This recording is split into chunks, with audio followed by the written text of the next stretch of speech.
This is Naked Mormonism. I pledge my life, all that I may have. I will strive to the utmost of my ability to be what you would want me to be. It's time to find the truth. That is, man lived before he came to this earth. He is an eternal being. Joseph Smith gave to the world the true understanding of the origin of man.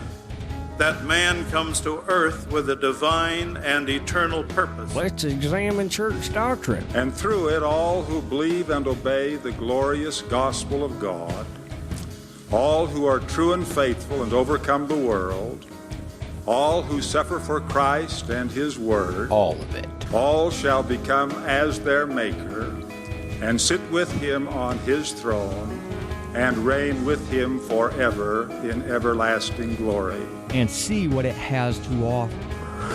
And having set our hand to the plow, we will never look back until this work is finished and love of God and neighbor rules the world. In the name of Jesus Christ. What can be gleaned from Mormon teachings? A corollary to the pernicious falsehood that God is dead is the equally pernicious doctrine that there is no devil. Satan himself is the father of both of these lies. To believe them is to surrender to him. Where is the church heading? I have faith that the Constitution will be saved as prophesied by Joseph Smith. But it will not be saved in Washington. It will be saved by enlightened members of this church. The explicit tag is there for a reason, so if you get offended at what's said, it's not for you. But most importantly, may you ponder the truths you've heard. May they help you become even better than you were. Skepticize everything. Oh, yeah.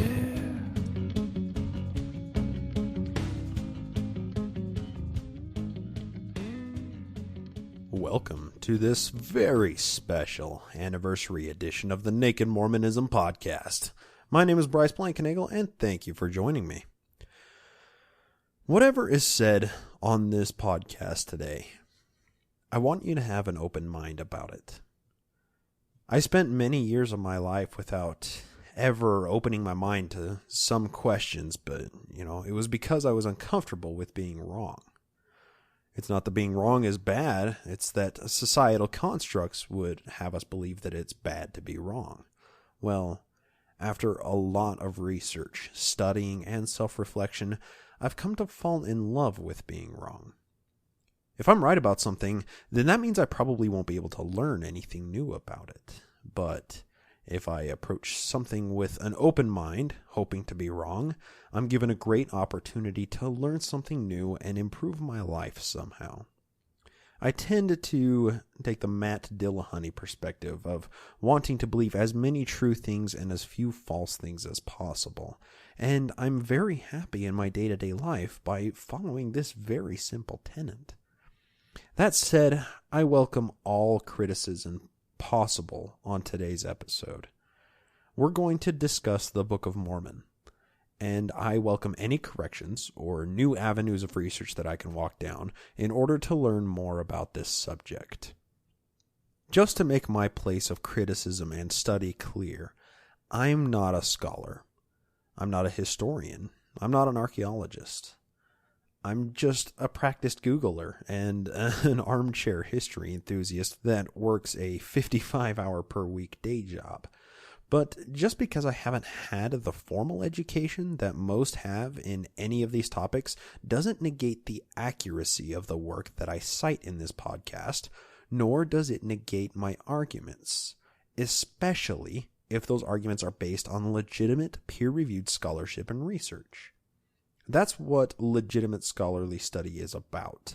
It's a messy process of one scholar producing work and having other scholars in similar fields attack it or try to replicate the results of the study. That's how we come to knowledge that can be considered correct by scholarly or scientific standards.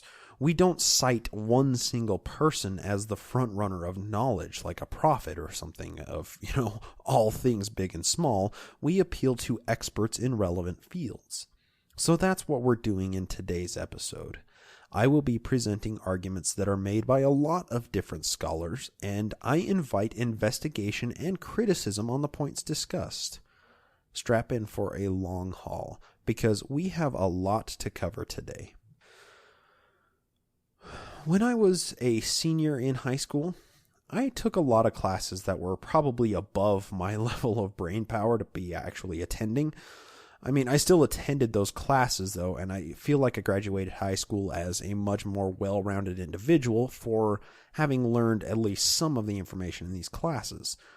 One of these classes was a college course on statistics. I've always been all right with math, but my ability has dramatically waned since dropping out of college. I had taken calculus the year before, and it was fun for the theoretical nature of it. The equations were fun to play with, and it helped out a lot with the physics class that I was taking at the time. But the problem with calculus is you're calculating things based off of a lot of really messy equations and confusing pictures, and it's all based in theory. While it is important to be able to calculate the most efficient size of a water bottle to have the max capacity using the minimum amount of plastic, it just didn't seem to have any practical applications to things that interested me. Well, once I moved from calculus to statistics, the math became a completely different beast. No longer was I looking at a picture and trying to calculate the volume of a sphere. Once I hit statistics, I was taking actual study data and plotting it on graphs to understand the data in different ways and with different graphical representations. This was a whole new outlook on the world for me. Knowing that we could understand trends in the larger population just by plotting critical and verified data points opened up my mind to a whole new perspective on reality. I could understand the world through the use of numbers.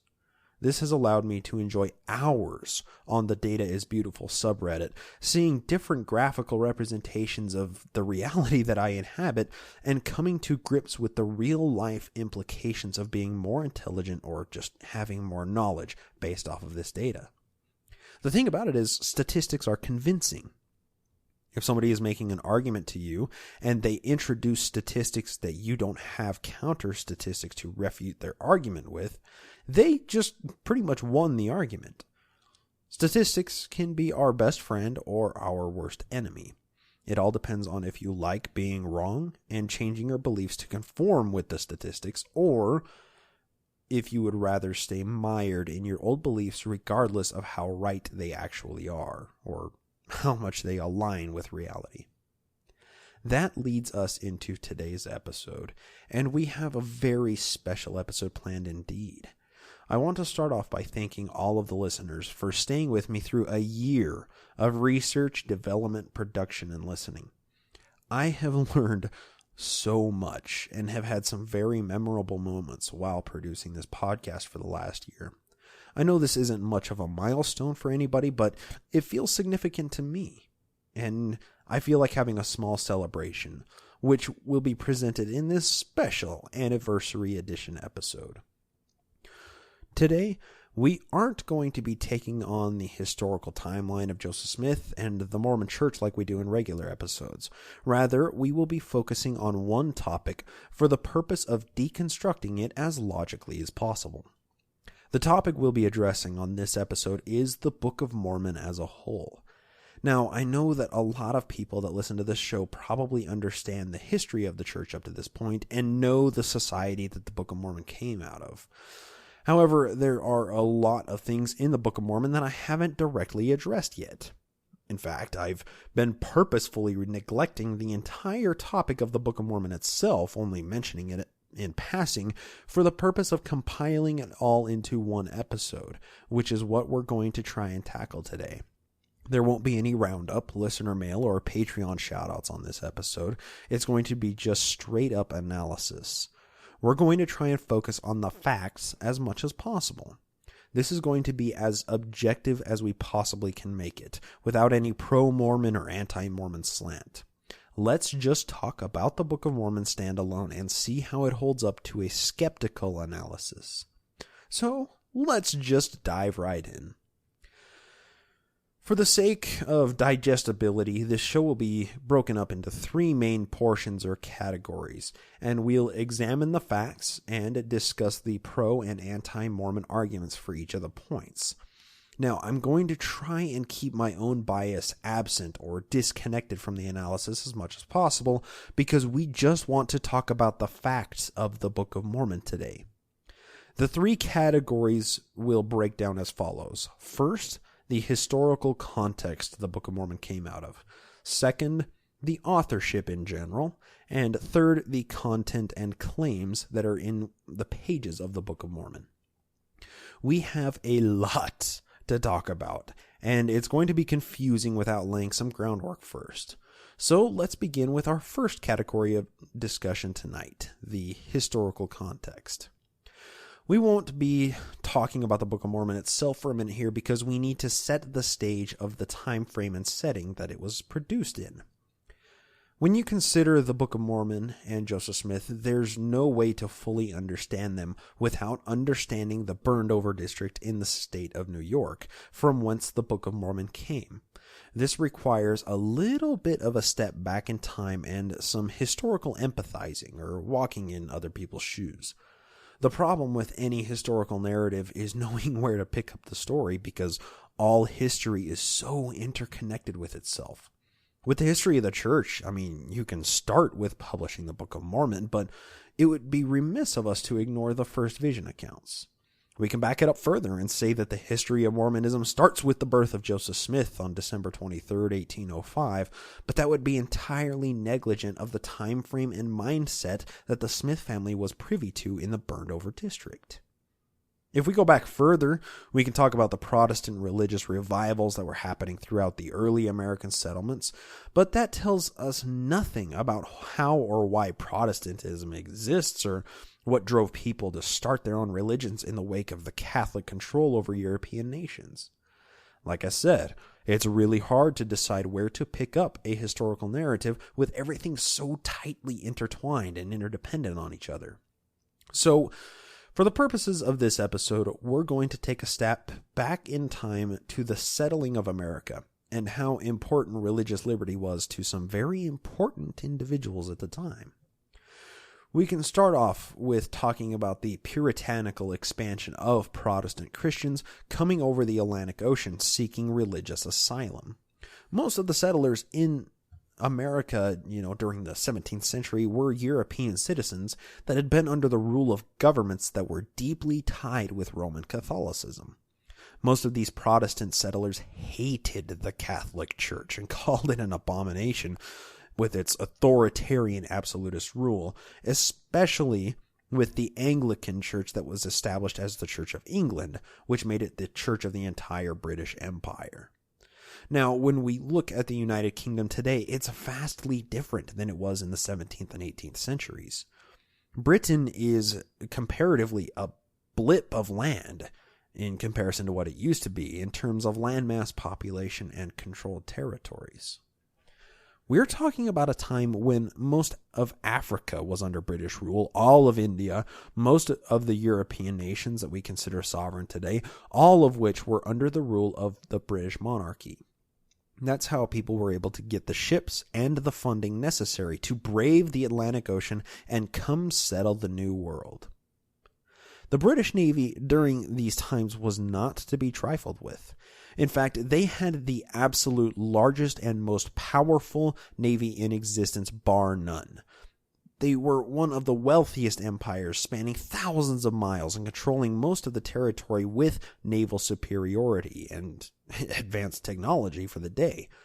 Not one single nation or empire could contend with the British Navy, which gave them a monopoly of the waters and put them at the forefront of the ever-expanding global trade industry. Well, this massive superiority that Britain had allowed them the resources necessary to expand their empire to the American continents. The first European settlers made their way to Plymouth, Massachusetts in 1620 and began settling the territory. well, things did not go well when they got there. A lot of people died from starvation, dysentery, smallpox, and, other unpleasant diseases that are easily cured today. Thanks to the Native Americans, the Europeans were barely able to survive and slowly propagate and settle more and more territories. By this time, though, most of the Native Americans had died off from diseases brought over from earlier exploratory groups. The natives didn't have the same immune system that the Europeans had been cultivating for tens of thousands of years, and the natives just simply weren't prepared for the onslaught of microorganic warfare that Europeans weren't even aware they were waging upon the natives. Some estimations say that hundreds of thousands of natives were killed, but some put that number into the few millions category. Some of the highest estimations say that somewhere between 25 and 30 million Native Americans died from old world diseases before the settlers could even make their way out across the plains to the west coast.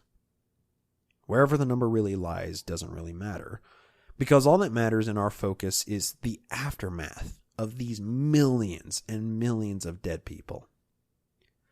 Joseph Stalin is quoted with saying something along the lines of, "One death is a tragedy, a million deaths a statistic." Well, in the case of the Native Americans, that's all they were. Millions of people died and were killed by this horrible spread of viral infections, and they didn't die through traditional warfare, which was what people were so familiar with back then. But those people are just a statistic to us now, and a blurry one at that. This was truly the largest absentee genocide in all of human history. Historians debate about the largest military genocide, or which was the most powerful of all armies throughout antiquity. The Huns were pretty amazing, conquering most of Eastern Europe and Asia in the 1st century. Before that, the Romans under Alexander the Great killed a lot of people. Needed to splice in a couple of quick corrections here. The Hun Empire was just beginning to flourish at the beginning of the 1st century. It didn't reach its full force until the 6th or 7th century CE. So that was a quick correction. Also, the Romans never operated under Alexander the Great. Alexander the Great was a Macedonian. The Roman Empire wasn't formed until a few centuries after Alexander the Great lived. After both of those, the Khan army is supposedly responsible for killing somewhere between 10 and 30 million people throughout all their conquests under Genghis Khan in the mid-13th century. And, those are some baffling numbers. Most of those people died by the sword or spear as well. It's not by guns or artillery or aerial bombings like they die in warfare nowadays. Now, I want you to imagine all of the people that were killed by those armies, all being combined into one statistic on one landmass, and they were all slain by an invisible army. That is what we're talking about with the Native Americans. If we look at estimates of life lost throughout the entire Second World War, they tend to sit somewhere between 50 to 60 million people dead, most of which were Russians. Most of those deaths were from artillery and bombing or military sieges on cities, and a lot of these were done by chemical warfare on the front lines. Now, try to imagine that many people dying from just the flu bug, or smallpox, or measles, or any number of other old world diseases that the Native Americans weren't equipped to handle. Today, the average large sports stadium can house anywhere from 25 to 50,000 people. If you watch any major sporting event, a person can scarcely wrap their mind around how many people that really is. It just looks like a sea of faces with different colored clothes spotted throughout the masses of bodies. Now expand your imagination to include a stadium 10 times the size of any large stadium today. That's 500,000 people. No single person can comprehend how many people that really looks like. Now, imagine that stadium of 500,000 people, all dying in 1 or 2 months' time from sickness. The largest gatherings of people we have on record are Hindu gatherings at the river Ganges for their ceremonial bathing. If you haven't seen pictures of these gatherings, I would recommend checking them out because it's a truly incomprehensible amount of people. The third largest of these was in 2004, called the Simhasta Kumbh, during which something like 30 million Hindus gathered in one place for their ceremonial washing in the Ganges River. You can't see that many people in any photo because the space these people take up is just simply too great. But you can see thousands of photos from different areas that are just people. People everywhere, shoulder to shoulder for square miles as far as the photo has resolution to show. I really hope that you as a listener looks up some of these pictures because the number of lifeless Native American bodies doesn't truly come into perspective unless you can actually see what that many people alive looks like. It's completely incomprehensible to see that many faces and imagine them all dead from horrible and painful diseases. Something like 95% of all of the Native Americans died without ever having met a European settler themselves. Now, let's consider the practical logistics of the problems these bodies create. We are one of the very few species that disposes of our dead, and it's a practice that has many evolutionary benefits. I mean, let's face it, a person won't catch a disease from a dead body if that dead body is covered in dirt or buried in a hole in the ground, so we bury our dead. Well, if 95% of a Native American tribe dies off, it's incumbent upon the remaining 5% to either bury all of those bodies or move on with life surviving and vacate the area and just leave the problem for somebody else. Well, both of these happened to the luck, or really the dismay, of the European settlers. As people began moving out to the west and settling everywhere along the way, they would come across these massive Native American equivalents of ghost towns that were littered with dead bodies, either being eaten by wildlife or just decomposing in the noonday sun. Keep in mind, this was quite some time before Louis Pasteur and his pre-modern idea of germ theory was actually popularized or even conceived, which happened in the mid to late 1800s. So when the settlers would happen upon these native civilizations that had been completely abandoned, littered with bodies that could be 2 weeks old or 2 centuries old, they would understandably have some questions. Questions like, who were these people? Why did they leave? What killed them? Why didn't people bury the bodies? And I'm sure there are some questions that we can't even imagine without being in their shoes. While some of these civilizations were abandoned or every person in the tribe had simply died off, there were plenty more where the majority of the tribe had died off, but the remaining alive decided to stay where they were and bury the bodies in mass graves.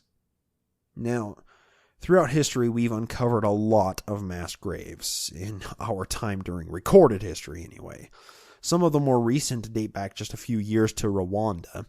Others date back to Jewish mass graves during the Holocaust. And there's plenty that we don't know about. Well, most of these graves are underground and require digging to reach.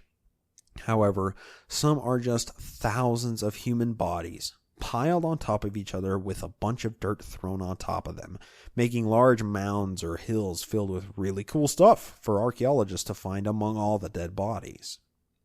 Well, herein lies another problem, because now we have a bunch of post-Enlightenment Europeans digging through dirt piles, uncovering skeletons decorated in various Native American garb, and they're trying to apply post hoc reasoning to the existence of these mounds that were essentially mass graves. They were finding all kinds of trinkets and drawings and leather pouches with prized possessions in them and all manner of curious workmanships. The most amazing things that blew the Europeans' collective mind were the ruins. Throughout both American continents, there were massive ruins of pyramids, temples, and buildings of gathering, worship, trade, and inhabitation. While most native tribes were hunter-gatherer type tribes, there were some larger cities that were much more modern, wherein empires were established, agriculture was produced in mass, and people exchanged things with a fairly modern bartering commodity system. I mean, look at the Aztec or Mayan empires. They were not so different from us today. We just have a lot less hard evidence about their day-to-day life, as opposed to the evidence we have for other groups like, say, the Roman Empire. Only the Mayans had a structured system of writing and documenting as well as calendars, while most other Native American tribes only exist through estimations of archaeological evidence. Let me clarify really quickly here. Best estimations put North American native populations topping out around 8 million people. The 30 million number we're talking about earlier includes both American continents, and that's where all of this archaeological research was going on. Archaeologists and anthropologists and paleontologists were discovering abandoned ruins and mass graves all over both American continents, and they were coming up with all kinds of crazy ideas about how they could have gotten there and why they were abandoned without any explanation. Most people that were studying the ruins and the artifacts at the time had the writings of historians and Spanish conquistadors to go off of, but they had the same blind spot that we deal with today. When it comes to chronicling the ancient civilizations before the Aztec Empire, it becomes very challenging very quickly. They didn't particularly have any writing that was standardized like it was in many places in the Old World or in the Mayan Empire. There are hieroglyphs in caves and, on major rock formations, but those are oftentimes pictographic and, they tell a story in a way that can't be deciphered into a typical linguistic fashion. Or if there is some kind of language recording events, it's long dead, and anybody that spoke it or wrote it died off centuries before European settlers could get to them. If we look at this objectively, we have about 400 years of recorded history dealing with various Native American tribes on record. And those that we have record of constitute a very small portion of the actual tribes that existed, because most people were dead by the time we got over here and started chronicling what was going on. I mean, our best estimations with DNA and other evidence puts the natives coming over to the American continents around 15,000 years ago on a land or an ice bridge through the Bering Strait. That means we have historical European recordings of the existence and dealings of Native American tribes for about 2.5% of the actual calendar time of their existence here. And those recordings only chronicle the most influential or the largest tribes. And they're all from European recordings and historians. If we extrapolate out this blind spot by geography in all our postmodern studies in archaeology, we know about less than 1% of the Native Americans' actual day-to-day lives through first-hand experience that was recorded by post-Enlightenment scholars and historians. 1%. Consider the state that the Native Americans were in at the time that the European settlers encountered them. For the last little while, we've been talking about the massive amount of death that was happening everywhere throughout both American continents due to old world diseases propagating. Most of these natives were too busy just burying their friends and family members or trying to find somewhere to live without thousands of dead bodies surrounding them. They didn't really have the time or any infrastructure built to recover from such a travesty. I mean, think about it. It would be hard for the current American society to recover right now if it only lost 10% of its population through catastrophic travesty. We are talking about 95% of all Native Americans dying in a period of about 200 years. Let that sink in for a moment with an analogy that we have abundant records of. Consider how messed up Europe was during the Black Plague. Bodies were everywhere, being burned in piles. Infrastructure and governmental bodies were taking a huge hit. People were producing less goods, and the exports they were producing were refused by a lot of people because of the fear of catching the Black Death. To put some perspective on this, Europe only lost 60% of its population, which is a huge number of people, don't get me wrong, but it doesn't hold anything in comparison to 95% population loss, like the Native Americans experienced.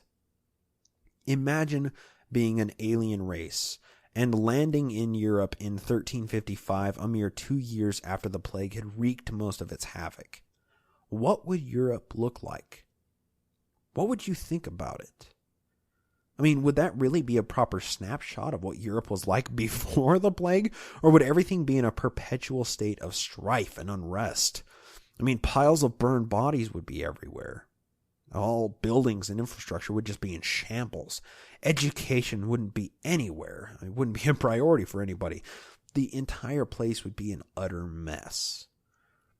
If you were that alien race, you would be positing all kinds of crazy theories that would explain why the people had let the place dwindle into such a mess, or who had created the infrastructure in the first place, even though you wouldn't be able to look back in time to know how Europe got to where it was at that point.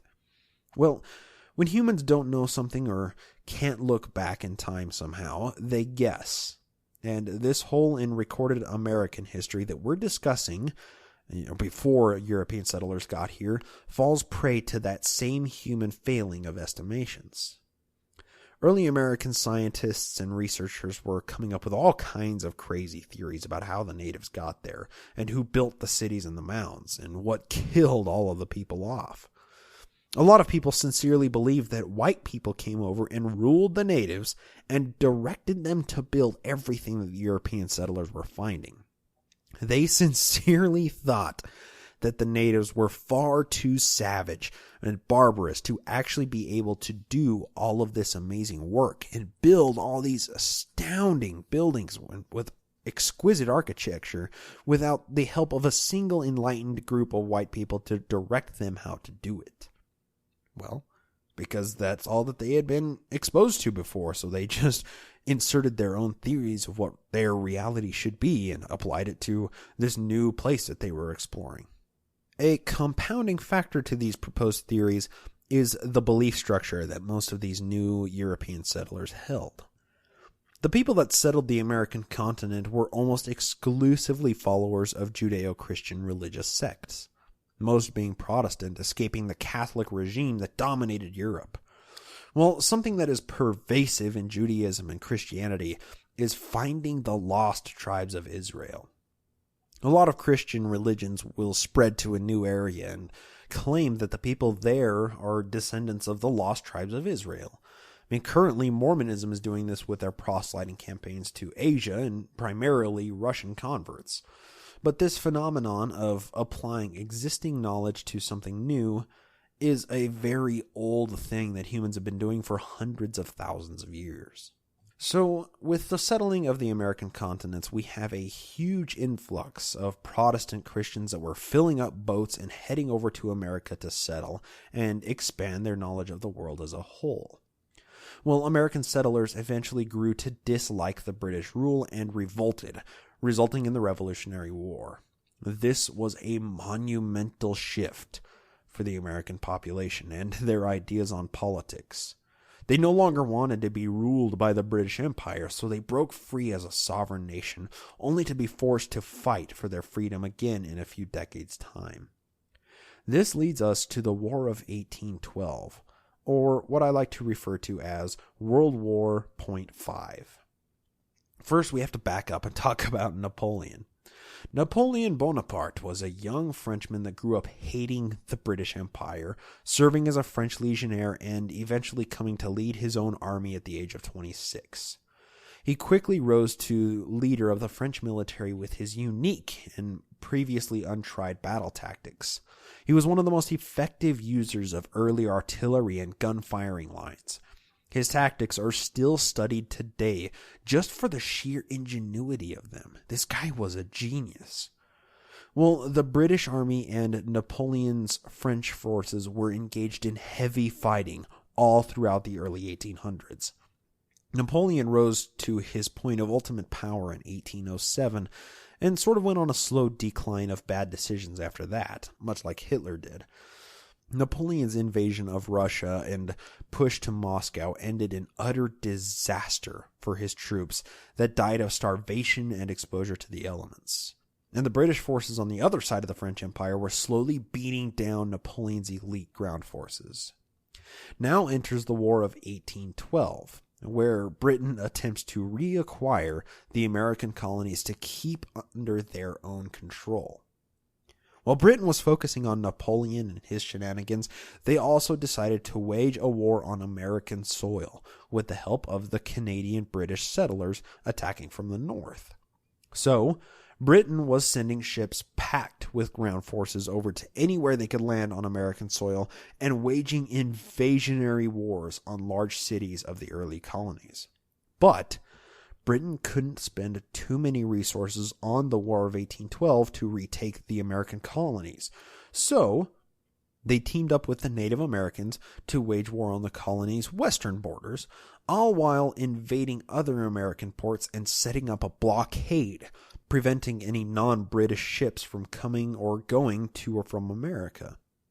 The Native American forces didn't put up much of a fight, and because there just weren't many of them, and for the most part the American fortresses established all along the western border held up against any of the little skirmishes that happened. However, New Orleans was attacked by the British Navy, while the British Canadians were trying to invade from the north and push their way down towards the capital in Washington, D.C. One more quick correction to splice in here. There's actually no evidence that the Canadians were trying to push down into America and invade. It was actually all due to the American expansionism trying to invade to the north and take the British Canadian territory. There were multiple battles all along the coastlines of America where British forces were trying to get a foot in the door so they could invade and occupy America again. Well, eventually, with enough persistence, it worked.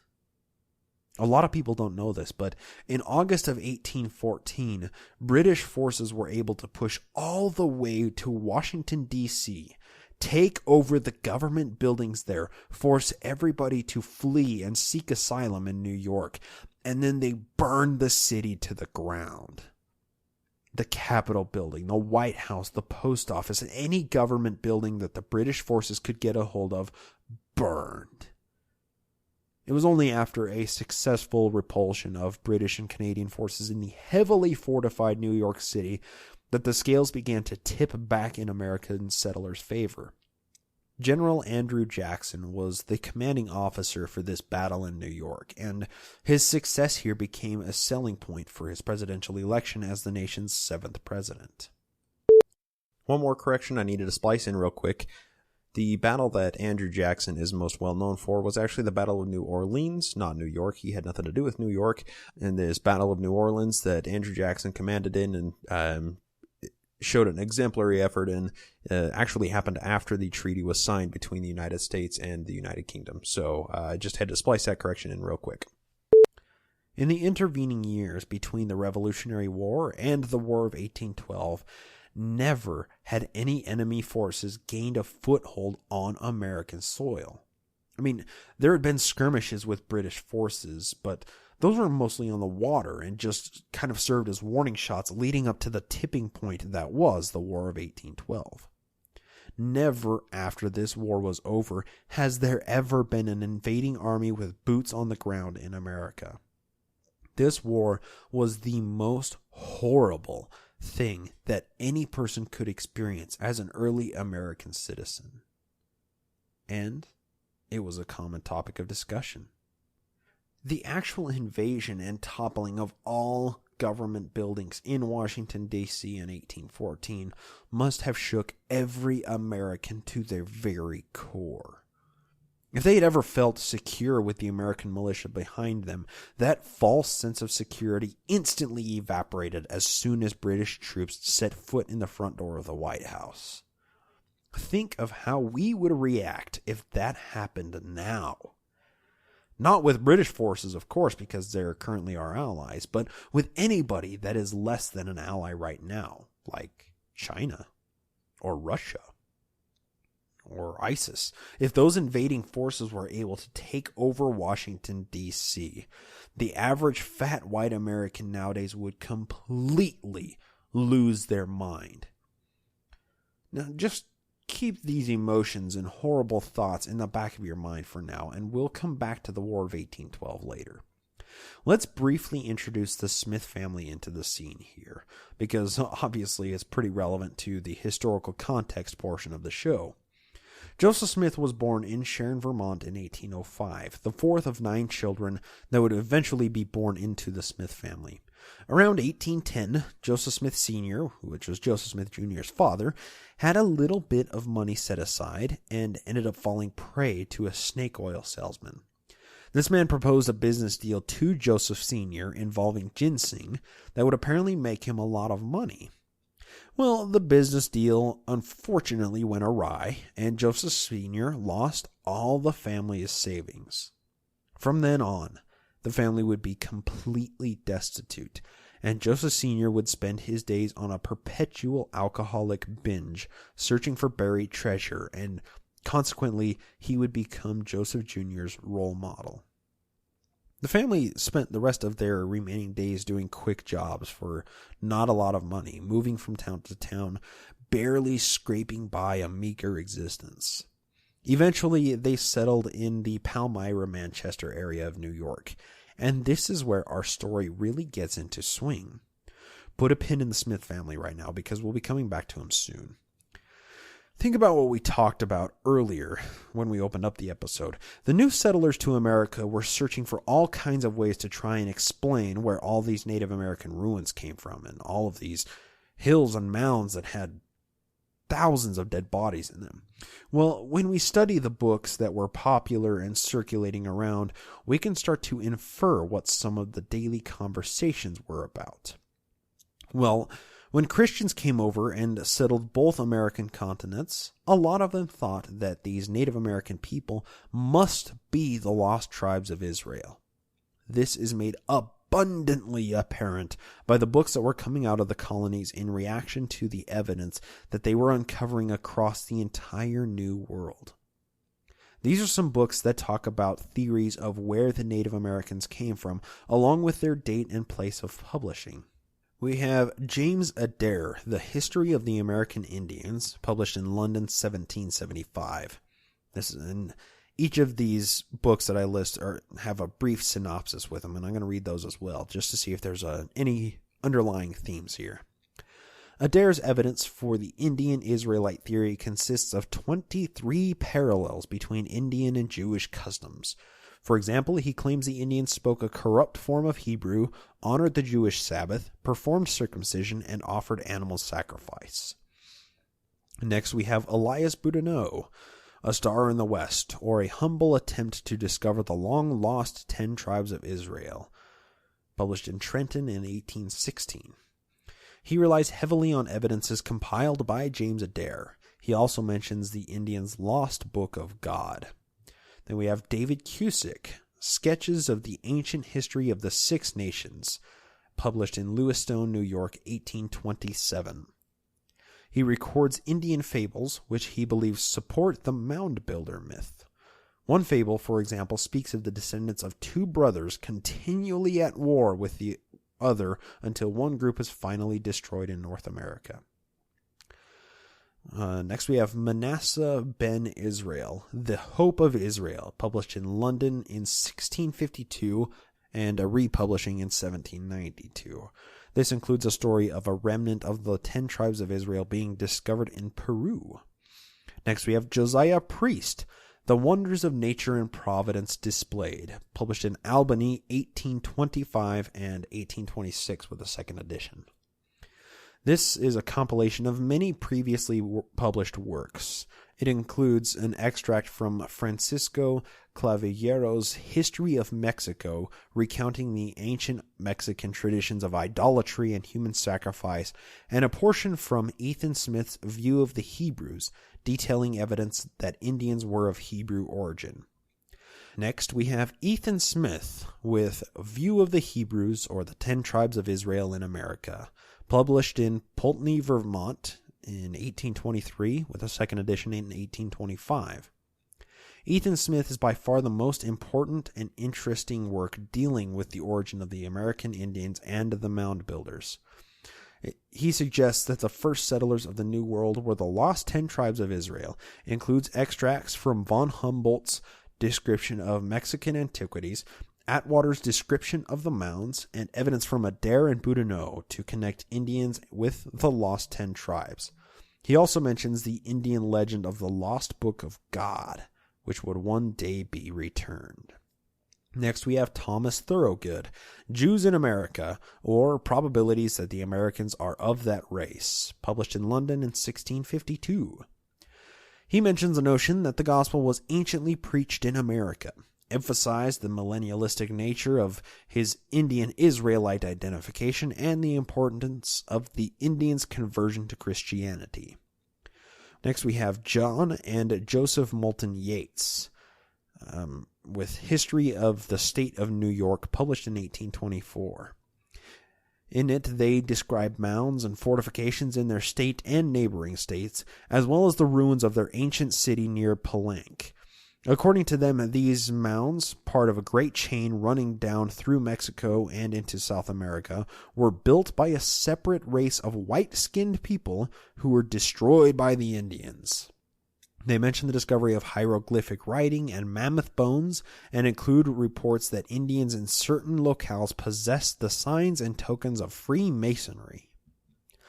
All right, that's the end of our list of books here. This is just a small excerpt of these. There's literally thousands of books that talk about very similar topics. We opened up this episode by discussing 3 categories or portions that this show will be broken up to. The first category is the historical context relating to Joseph Smith and the prevailing social and political views during his life. Well, we covered that, and this list of books takes us from the first category of this episode, being the historical context, and throws us into the second category of discussion, the authorship of the Book of Mormon. If any listeners are familiar with the Book of Mormon, hopefully you will have recognized some of the themes described in the books that I just listed. I should say that most of these books are archived and can be found in PDF format online. So, if you have any questions about the synopses that were given, feel free to check out the books for yourself for free and challenge the parallels that are drawn. A lot of parallels to the Book of Mormon were just listed. For anybody that doesn't know the Book of Mormon, there were a lot of similarities in all of those synopses of those books. And it should be noted that every one of those books were published before the Book of Mormon came along, and were often used for casual reading or school textbooks, because they encapsulated the prevailing theories to explain the origin of the Native Americans and the ruins they left behind. We can look at this list and see the recurring themes, but there are a few that stick out to anybody that researches Mormon history from both the pro and anti-Mormon side.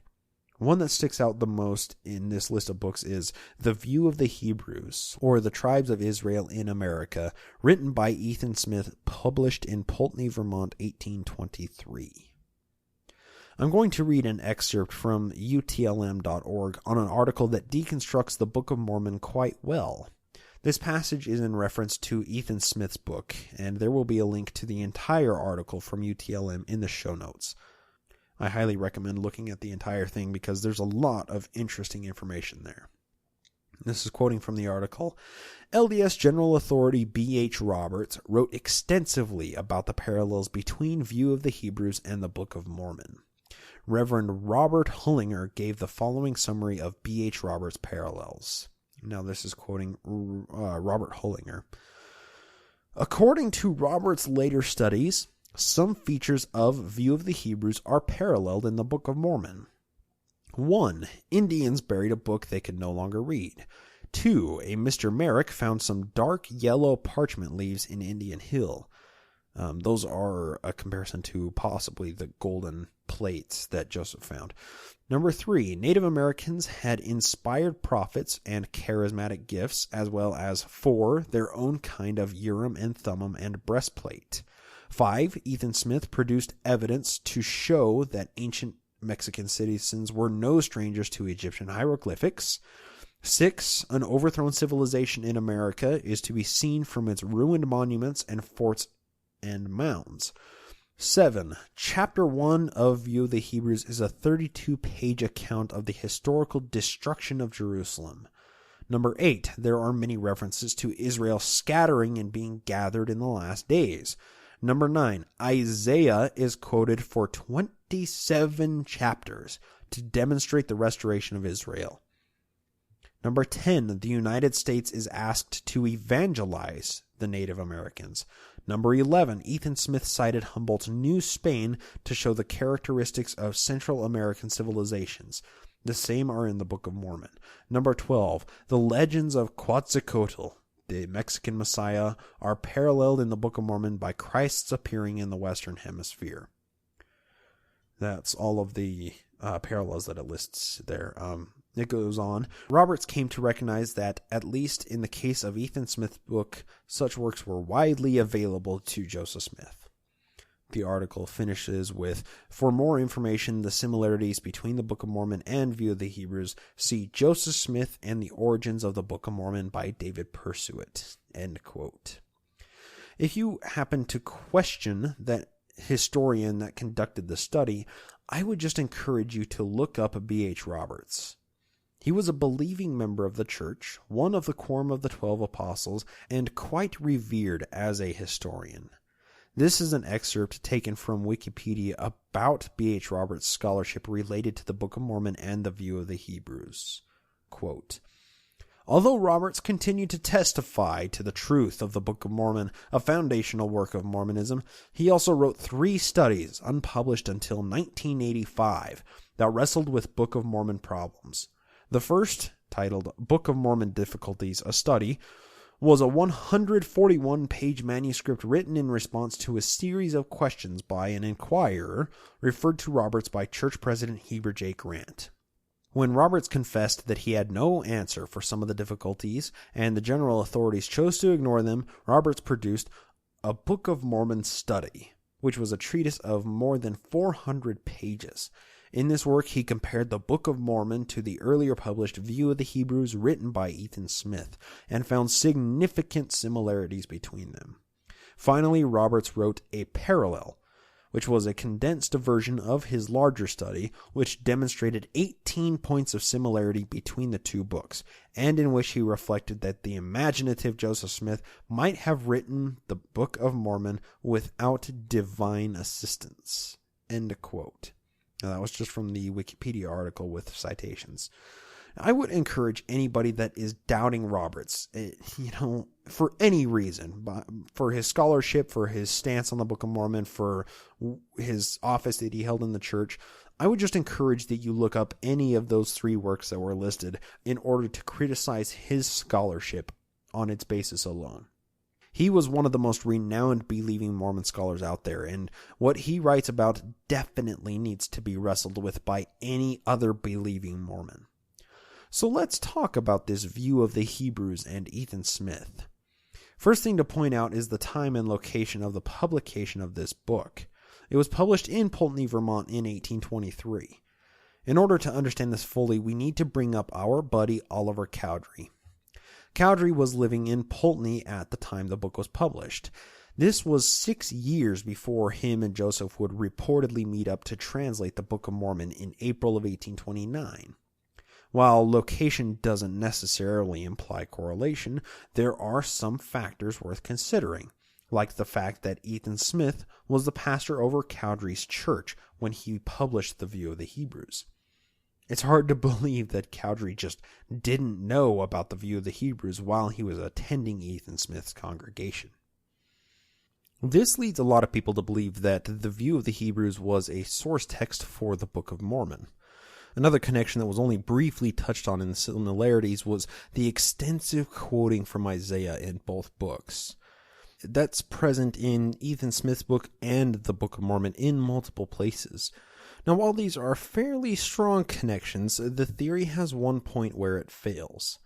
This is a point where other books actually surpass the view of the Hebrews in direct correlation to the Book of Mormon, and we'll talk about that single point very soon. But before we talk about that critical point in the authorship theory, we need to talk about another authorship theory and its strength. Most people that follow this show from the beginning probably espouse the Solomon Spaulding Manuscript Found authorship theory of the Book of Mormon. Well, it's not hard to do given the available evidence, which we'll discuss momentarily. But I will start out by saying most scholars, both believers and non-believers alike, don't agree with this theory for lack of evidence. I mean, I'll say right at the outset that the Spaulding theory posits the existence of a book that we don't have right now, and the entire theory is contingent upon that manuscript existing and coinciding timeframes between a man named Solomon Spaulding and Sidney Rigdon. If you're looking for a proper deconstruction of this theory, listen to episode 14 and 15 of this show, and you'll become much more familiar with all of the evidence available in favor of the theory. For this episode, we'll just briefly cover it and move on to bigger and better things. Where the Spaulding theory first gained traction was in the book Mormonism Unveiled by Eber D. Howe, which was published in 1834. This was one of the earliest full-book publications that was considered anti-Mormon. Eber Howe was actually a War of 1812 Army veteran turned editor of the Painesville Telegraph newspaper. He was considered a vitriolic skeptic of religion in general, and honestly, he had a bit of an axe to grind against the church. The reason for his axe grinding was because his wife, sister, and niece all converted to early Mormonism, spurring him to investigate Mormonism. Here enters a man named Dr. Philastus Hurlbut. Hurlbut wasn't a doctor, but he was named a doctor at birth.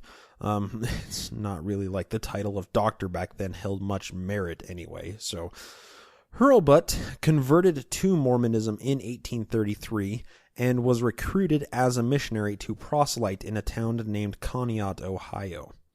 This was the town in which Solomon Spaulding was living before he died in 1816. Hurlbut ran into a problem when he went preaching Mormonism here, and we'll read some quotes from affidavits that Hurlbut collected later that year before we talk about what happened to him. These affidavits are taken from Mormonism Unveiled by Eber D. Howe, like I said earlier, circa 1834. So this affidavit is from a man named Aaron Wright. Quote, "In conclusion, I will observe that the names and most of the historical part of the Book of Mormon is as familiar to me as most modern history. If is not Spaulding's writing copied, it is the same as he wrote, and if Smith was inspired, I think it was by the same spirit that Spaulding possessed, which he confessed to be the love of money." End quote. This affidavit is from a man named John Spaulding, who was Solomon Spaulding's brother. Quote, "He then told me he had been writing a book, which he intended to have printed, the avails of which he thought would enable him to pay all his debts." Of course, he's talking about Solomon Spaulding here. "The book was entitled The Manuscript Found, of which he read to me many passages. It was an historical romance of the first settlers of America, endeavoring to show that the American Indians are the descendants of the Jews or the lost tribes. It gave a detailed account of their journey from Jerusalem by land and sea till they arrived in America under the command of Nephi and Lehi.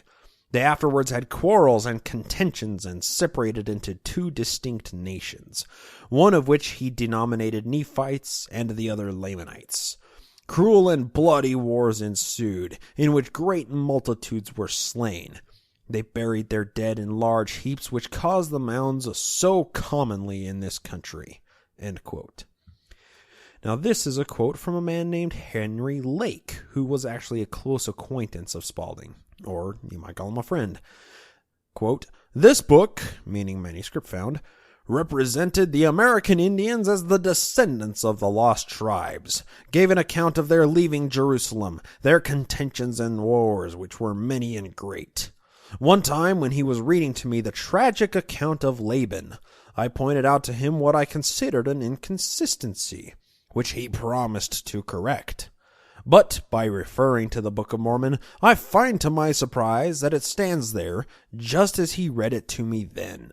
I was astonished to find the same passages in it that Spalding had read to me more than 20 years before from his Manuscript Found. End quote. This is an affidavit of a very close friend of Spalding's named Oliver Smith. Quote, all his, meaning Spalding's, leisure hours were occupied in writing a historical novel founded upon the first settlers of this country. He said he intended to trace their journey from Jerusalem by land and sea till their arrival in America, give an account of their arts, sciences, civilization, war, and contention. In this way, he would give a satisfactory account of all the old mounds so common to this country. Nephi and Lehi were by him represented as leading characters when they first started for America. End quote. Now, like I said, hearing those affidavits, it's kind of hard to disagree with the Solomon Spalding theory of authorship. What's more, we have some other evidence that puts Spalding and Rigdon in the same place at the same time. One is a testimonial of somebody where they saw Sidney Rigdon and Solomon Spalding at the same publishing house / bookstore that was in Ohio. The other shows an unclaimed mail list in Conneaut with the names of Sidney Rigdon and Solomon Spalding on the list, meaning they used the same post office at the same time. The only reason we draw connections to Sidney Rigdon and Solomon Spalding is to support the claim that Rigdon and Joseph met up before 1829 and collaborated to write the Book of Mormon. There are a couple of testimonies that place Rigdon and Smith in the same place at the same time before they officially met in late 1830, and once again, I'll just refer you to episode 15 of this show to get the entire rundown of those connections. So let's go back to Dr. Philastus Hurlbut.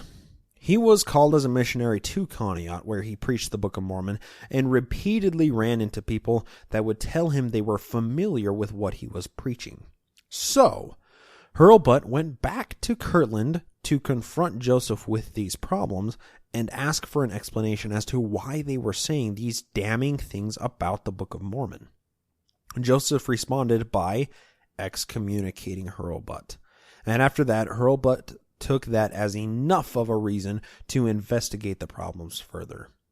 At that point, he went back to Conneaut and collected the affidavits we read earlier, among many others, and gave them to Eber Howe for use in Mormonism Unveiled, which was published less than 6 months after these affidavits were collected. The evidence to support the Spalding Manuscript Found theory relies heavily on testimony, which we know to be one of the least reliable sources of historical evidence. The extant evidence that isn't testimonial only goes as far as placing Spalding and Rigdon in the same place at the same time. We don't have the actual manuscript found in our hands because the theory posits that Rigdon took the only existing manuscript from the publisher before it was published after Spalding died in 1816. Situations like this, no matter how believable or not, are not what historians like to align with. They like cold, hard evidence that doesn't rely on fallible person's testimony to posit the historical theory they're espousing. Well, there are some other books that we can look at, and they have only recently come into view with the help of large data analysis and literary criticism. There is a lot of really, really good evidence to discuss, and we'll get to it soon. But for now, let's move on to the believer's perspective of how the Book of Mormon came about. Let's talk about it and get it out of the way. True believing Mormons understand that the Book of Mormon came about with a very set sequence of events. These events reportedly started in 1820, and by September of 1827, Joseph pulled the plates out of the ground where they had been kept in a stone box for almost 1,500 years, along with the Urim and Thummim, a breastplate, and possibly the sword of Laban. We'll talk about that later. Once the plates were out of the ground, Joseph got them home and translated them with the help of a few scribes. This led to the Book of Mormon being published in March of 1830 and the establishment of the Church of Christ in April of that same year. We have covered all of the history leading up to that point in great detail, so I won't rehash it now. But let's take a step back and ask where the plates came from and why they were buried in a box. We've covered this as well, so bear with me for a minute as I set up the scene once again. In order to understand how the gold plates got there, we need to go back to about 2500 BCE Iraq. That puts us in Babylon, right before the Tower of Babel fell, with our focus on a family called the Jaredites. These were ancient Hebrews that were so righteous that God chose not to confound their language. Rather, he sent them to America to settle the promised land. The Jaredites spent 344 days locked up in post-diluvian submarines with lots of animals crossing the Atlantic Ocean. Once they arrived, they settled and exterminated themselves with dozens of conflicts. They recorded their history on a set of metal plates and left them in plain sight for somebody to find later on. Flash cut to 600 BCE, and Lehi's family comes over to America after attaining a set of brass plates with the Old Testament on them, and then, of course, they settle down. A few years after settling and some wars, a scouting party finds the plates left behind by the Jaredites and brings them to the Nephite leader for translation and safekeeping. Now, just to be clear, this is our second set of plates that we're talking about in this story. There were the plates of the Jaredites and the brass plates that Lehi's family brought over from Jerusalem. That's 2 full sets of metal plates with religious and historical inscriptions on them. During the time that the Nephites and Lamanites were fighting and building and destroying civilizations, they were recording their own history on sets of plates. This time frame spans from 600 BCE to about 130 BCE-ish. The Nephites recorded everything they did on a set of plates that were referred to as the small plates. The name is a bit of a misnomer because we aren't talking about a few leaves of metal here or small plates. These were entire books compiled together, engraved by scribes for hundreds of years on metal plates, chronicling everything from their military tactics to the animals they kept and bred to the names of the judges that were ruling over the land. This was a lot of metal plates, all being stored away for safekeeping. For clarification purposes, the small plates made up the first few books of the current Book of Mormon, listed as follows: 1 Nephi, 2 Nephi, Jacob, Enos, Jerem, and Omni. Those are the small plates. Keep that in mind. Put a pin in that.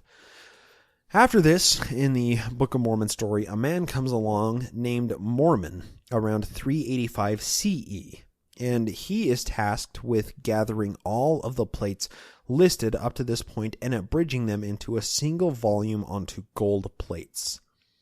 The next book in the current Book of Mormon is called Words of Mormon, and basically what it does is tell us the difference between the small and the large plates, and tells why Mormon is recording things as he's recording them.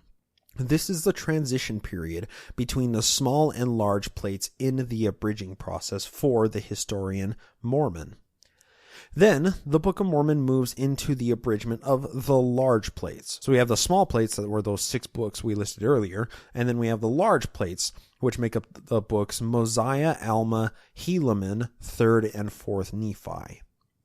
Then, according to the Book of Mormon, Mormon is about to die in a battle, so he hands off the gold plates, which is an abridged record, to his son Moroni, but not before writing his own memoir entitled The Book of Mormon, often referred to as just Mormon in the Book of Mormon.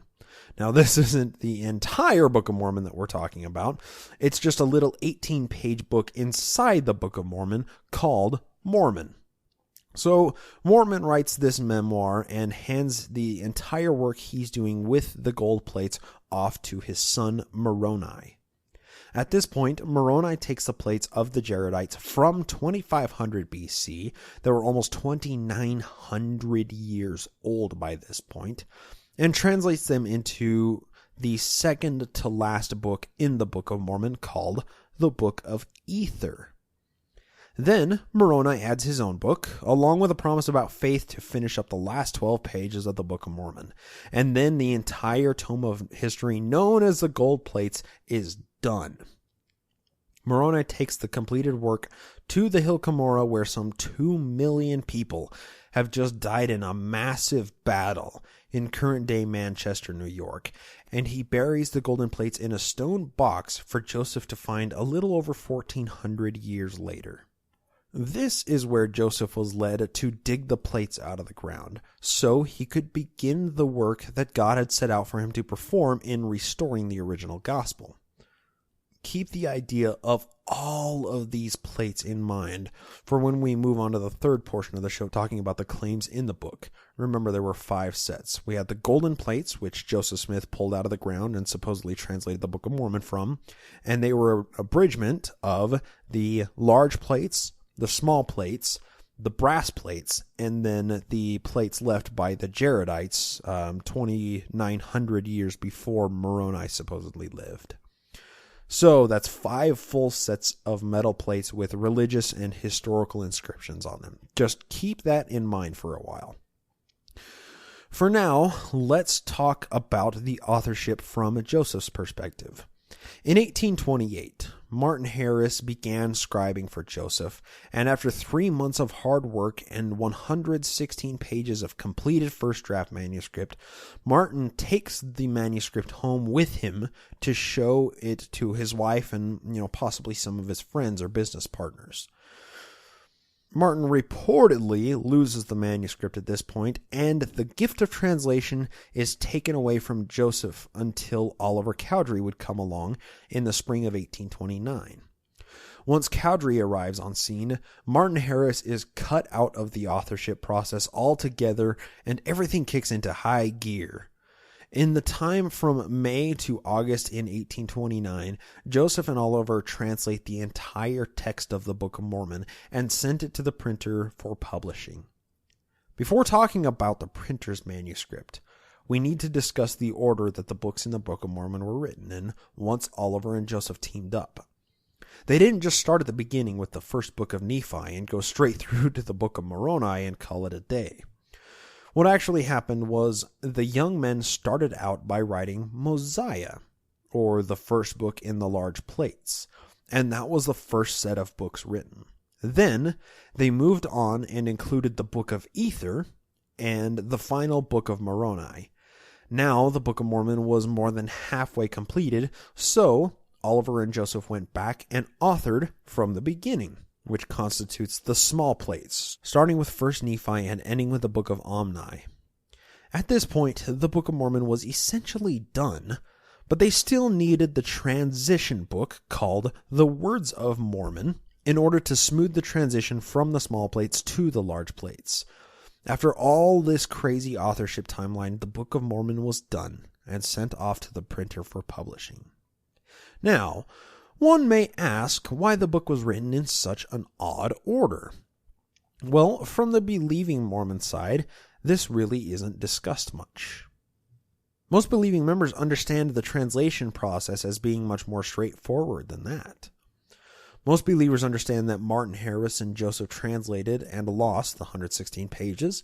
Then Oliver came along, and him and Joseph translated the book from beginning to end in a 3-month spans of time. And that's the end of it. Or should I say, the beginning of it. Well, when we examine the time frame and posit a naturalistic perspective of the history of the Book of Mormon's authorship, things start to become very clear. This requires the presupposition that Joseph was trying to pull one over on Martin Harris from the beginning, which is a very easy conclusion to come to once the available evidence is considered. But that's not what we're going to do here today. If Martin Harris was going to provide funding for publishing the Book of Mormon, he needed some genuine proof to know for a fact that it was real. Well, that's what Harris was doing when he was working as scribe for Joseph. He was taking Joseph's dictated translation and compiling it into the first book in the to-be Book of Mormon, which was called the Book of Lehi. Well, like any smart investor, he had to take the work and have it verified by somebody other than Joseph. I mean, let's face it, Martin might not have been the smartest person around, but he wasn't a complete idiot when it came to investing practices. In fact, he was quite a smart businessman, and there are multiple first-hand testimonies from people calling him very honest in all his business dealings, even though he was a crazy religious zealot. Well, Martin wanted somebody else to see the work that he and Joseph were compiling, so he took the 116 pages home with him to show his wife and some of his closest friends. There's no telling what advice these people gave Martin, but somehow the manuscript went missing. Or, if you posit that Martin was a smart investor, maybe he was just hiding the manuscript to test Joseph's authenticity. It's a very simple test. If Joseph was translating everything dictated into the 116 pages, he would be able to recreate it word for word extremely easily. Well, Joseph couldn't. Or didn't, depending on how you view it. If we look at this from a naturalistic perspective, Joseph would have done whatever necessary to not have to recreate what he dictated to Martin, because that's a lot of information to recall. I mean, Joseph Smith was a genius, no doubt, but he didn't have perfect recollection of what he'd said. He probably remembered the basic themes and some of the specific instances that he told Martin to write down, but nobody, even Joseph, would be capable of reproducing the entire 116 pages word for word. So, Joseph came up with a revelation saying that his ability to translate would be suspended for a season, and when he would resume translating, it would be the same story as contained in the Book of Lehi, only from the perspective of Nephi, who was Lehi's son. That would mean that the story that was reported in the Book of Lehi and the Book of Nephi would be basically the same and have the same large events and themes. However, the story could be slightly changed because it was from somebody else's perspective. Now, Joseph's given reason for doing this was due to the claim that if he reproduced the 116 pages known as the Book of Lehi, the earlier manuscript that was already in existence would somehow come out and would be changed by somebody in an attempt to prove Joseph as a fraud. I would posit the argument that Joseph was afraid of reproducing the Book of Lehi because Martin would know within the first few sentences that it wasn't a word-for-word reproduction of the Book of Lehi, as would be expected from a genuine translation. And at that point, Martin would know that Joseph was trying to squirrel him out of the publishing costs for the Book of Mormon. Now, I understand that a claim like this might be challenging for some people to wrap their mind around. However, it does serve to explain the available evidence very well. What's more is the theory has predictive power. You would think that if Joseph were fraudulent in his activities with Martin, that he would try and cut Martin out of the translation process after losing the 116 pages until, he needed money for the down payment of the publication of the Book of Mormon. Well, that's precisely what happened. Joseph flew a little too close to Martin's spotlight of skeptical scrutiny, so he kept Martin's involvement to an absolute minimum need-to-know basis only after that, and then began translating with the help of Oliver Cowdery. Once we get into the time frame where Cowdery was, teamed up with Joseph to help, that's when things kick into high gear, like I said earlier. There are a few plausible reasons for this, but right now we're addressing the order that the Book of Mormon was written in. So, Cowdery comes in late April 1829 to help Joseph with the Book of Mormon. They start translating where Joseph and Marty left off, and that's the large plates that we talked about, starting with Mosiah and ending with 4th Nephi. Then, They wrote the little Book of Mormon, known as Mormon, in between 4th Nephi and Ether, and then they wrote Ether, and then concluded the book with Moroni. After all of that was done, Joseph needed to recreate the 116 pages, only doing it from Nephi's perspective as opposed to Lehi, and then he needed to bring that into harmony with the rest of the book that Oliver and Joseph had written up to this point. So, they started with 1st Nephi and wrote all the way to Omni.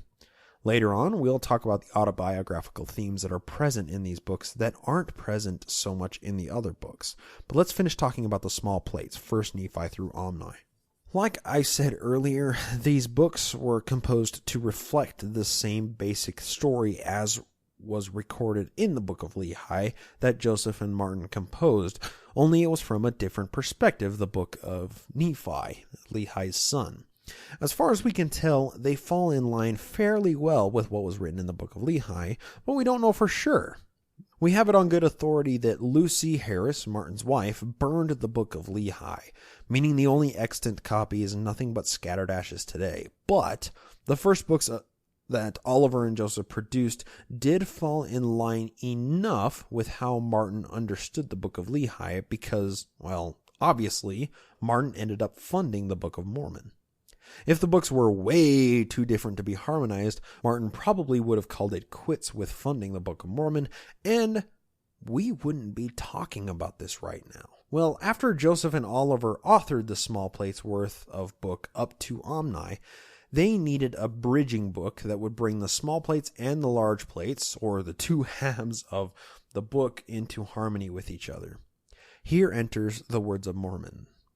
This is the bridge that Joseph constructed to transition the reader from whatever the small portion of the book contained to harmonizing with the rest of the book which Cowdery and Joseph had already completed. I would recommend reading that book inside the Book of Mormon. If you read it with the comprehension that it came out of necessity of bridging a gap, the book tends to make a lot more sense. It covers the span of 300 years, tells about a man named King Benjamin, and does a little bit of preaching, all in less than 20 verses. I mean, it's like a Book of Mormon lightning round to transition the readers across a major time span without having to actually construct all of the content that would be expected with an abridged history, like the Book of Lehi apparently was. Let me just take a second to digress here. In the Words of Mormon, it talks about 300 years of peace established by King Benjamin, but it doesn't write about how it's done. The Book of Mormon is full of what happens between multiple warring nations and the military tactics of these tribes. I mean, it gives us some theological brain food to munch on and chastises everybody that's rich, but when it comes to a time of peace, the book is eerily silent on the topic. I want to know how that time of peace was attained, because nowhere in all of human history has a single society had an actual 300-year span of complete peace. From the largest empires that have dominated large portions of the known globe to the smallest tribe of Native American or Africans in the safari or Asians of the steppe, there has never been a time where there wasn't some level of fighting and contention going on with every group of people that have ever existed. In one of the more recent episodes of this show, I spoke with Dan, who was a man from the UK, and he enlightened me on the definition of Pax Britannica and Pax Romana. This is the doctrine that meant a person could walk from one end of the British or Roman Empire, and it was so peaceful that the person wouldn't have to worry about being robbed or killed during the entire journey.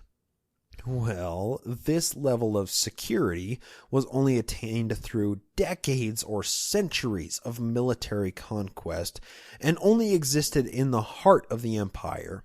Anywhere else outside of that, and there was fighting and bloodshed constantly.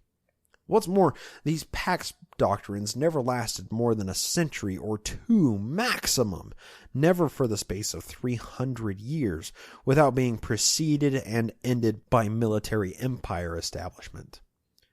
The reason I bring this up is to try and understand what God was trying to convey if indeed the Book of Mormon was given to us in this modern age by the Mormon God. It seems like we could glean much better knowledge from extensive writings about that 300 years of peace, as opposed to almost a millennium of fighting between warring Native American tribes. But I digress. I mean, what do I know? I'm just a human. Let's get back to the Book of Mormon authorship.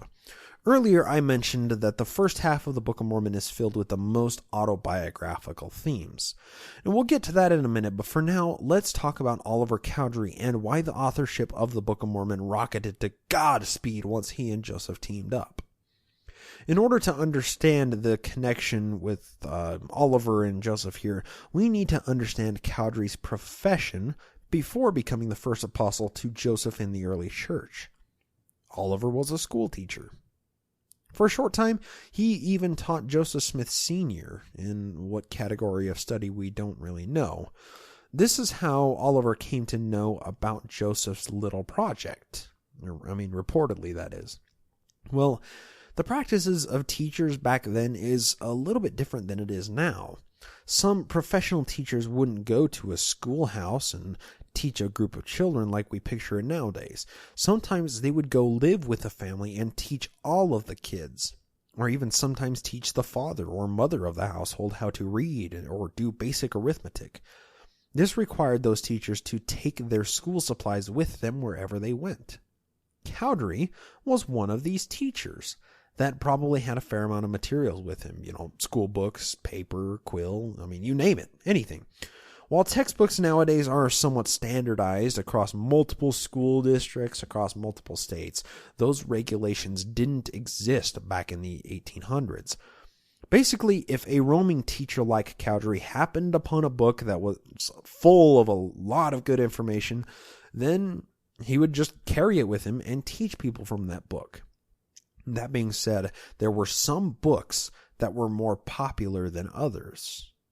Whether that was because of the content or copies are sold, it doesn't really matter.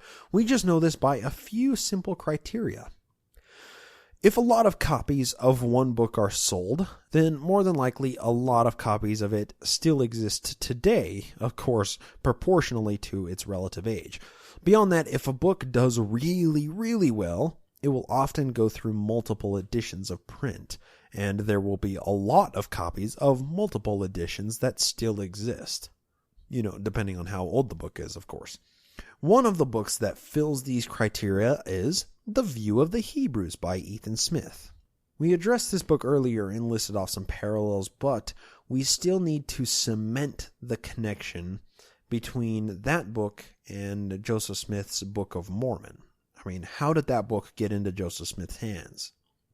The main theme that runs through the View of the Hebrews is the assertion that the Native Americans were descended from ancient Israelites. It even has the same theme that the Book of Mormon has, with two separate parties of ancient Jews coming over independently of each other with a large time span in between. We already established that Ethan Smith was the pastor of Cowdery's Christian congregation in Vermont, and it's easy to understand that he may have picked up a copy of it from Ethan Smith himself, who was Cowdery's pastor. The book was popular enough to print a second edition, and we still have copies that exist from 190 years ago. You can pick up a first edition of The View of the Hebrews online for $1,500 right now. That's pretty cheap for an antique book like this. It's approaching 200 years old.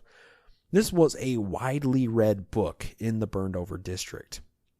For quite some time, this book has been viewed as a very powerful source text for the Book of Mormon by both believing scholars and secular historians alike. There really is no way of getting around the similarities between the View of the Hebrews and the Book of Mormon. We can even look at the one book inside the Book of Mormon that seems the most out of place. Oddly enough, it aligns with the View of the Hebrews' main thesis closest, and the name of that book inside the Book of Mormon is Ether. Ethan Smith wrote the View of the Hebrews. Ether wrote the book near the end of the Book of Mormon that shares a lot of similarities to the View of the Hebrews. Ethan? Ether? It might not be a strong connection, but it's a connection nonetheless. Moving on, we talked about the Solomon Spaulding Manuscript Found theory for a source text of the Book of Mormon. However, we have the huge problem of the actual manuscript not existing for us to verify. We do have other writings from Spaulding, namely the Oberlin manuscript or manuscript story, but the one main piece of this theory, Manuscript Found, that actual manuscript, is nowhere to be found. Positing the Spaulding authorship theory of the Book of Mormon requires heavy reliance on biased testimonies, which scholars and historians loathe to do. We need a completely unbiased way to study possible source texts of the Book of Mormon.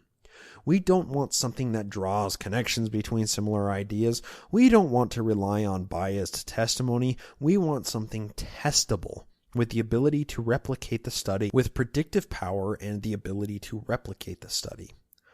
We'll get to that in a minute here, but let's talk about the golden plates for just a second before getting to that. The golden plates are supposedly an ancient record written by multiple authors spanning across 2,900 years, all abridged into one volume by Moroni and Mormon. We covered this earlier. This record in its unabridged form was made up from hundreds, possibly thousands of plates, wagon loads of plates, all recorded by individual scribes and placed in the earth for safekeeping. All of these people were of Jewish or Hebrew descent that came over to the American continent long before Jesus reportedly roamed Galilee. Given those claims, what would we expect to see in the Book of Mormon if all of those claims are indeed true? Well, first off, and most importantly, the Jewish people that came over would never forsake their traditions of Passover and other religious ceremonies or Mosaic law or anything. Yet not one mention of any specific Jewish rituals made their way into the Book of Mormon. And the places that do mention blood or burnt sacrifices say nothing of the ceremonies being relegated to the Levitical priests in accordance to Mosaic law, which was a staunch rule held in Hebrew belief. Secondly, the book would be something completely different from anything we've ever seen before. This is the most important part here. I mean, let's just compare the Bible to literally any other text that was written in the past 100 years. The differences in writing style, literary comprehension, storytelling techniques, content, context, and word usage are astounding. That's because the Bible is a legitimate ancient compilation of books. If the Book of Mormon is a compilation or even an abridgment of books that were written in the ancient Americas, everything about it would stand out as a legitimate ancient book. It would be such a huge sore thumb standing out. It would stand out as a statistical outlier in every possible conceivable way. Not only that, but it would also be the only ancient book ever produced on the American continent before European settlers moved in. The only ancient book. Beyond that, there are lots of things in the Book of Mormon that weren't understood or practiced by ancient Jews that somehow seem to have found their way into the book. The simple practice of engraving religious or historical documents into metal plates for safekeeping is something that has never been practiced anywhere during any phase of time by any group of people. Yes, we do have some small metal plates with pictures or small engravings on them that date back to the Roman Empire and somewhat before, but in the way as described in the Book of Mormon, the practice of record keeping or passing religious texts along on metal plates in book form has never been seen throughout any and all groups of people throughout all recorded history. Only in Joseph's Book of Mormon does this happen. Nowhere else. I just can't emphasize that enough. Ancient metal plate records don't happen anywhere on the planet in any time in history except for in Joseph Smith's Book of Mormon. Moving on from that, what would we expect to see if the Book of Mormon were indeed ancient? Let's go back to something that I've been teasing for a little while here. We need an unbiased way to study the Book of Mormon and compare it with other books. If the Book of Mormon is indeed the only surviving comprehensive ancient American record, it would be totally different from any book we have ever encountered before.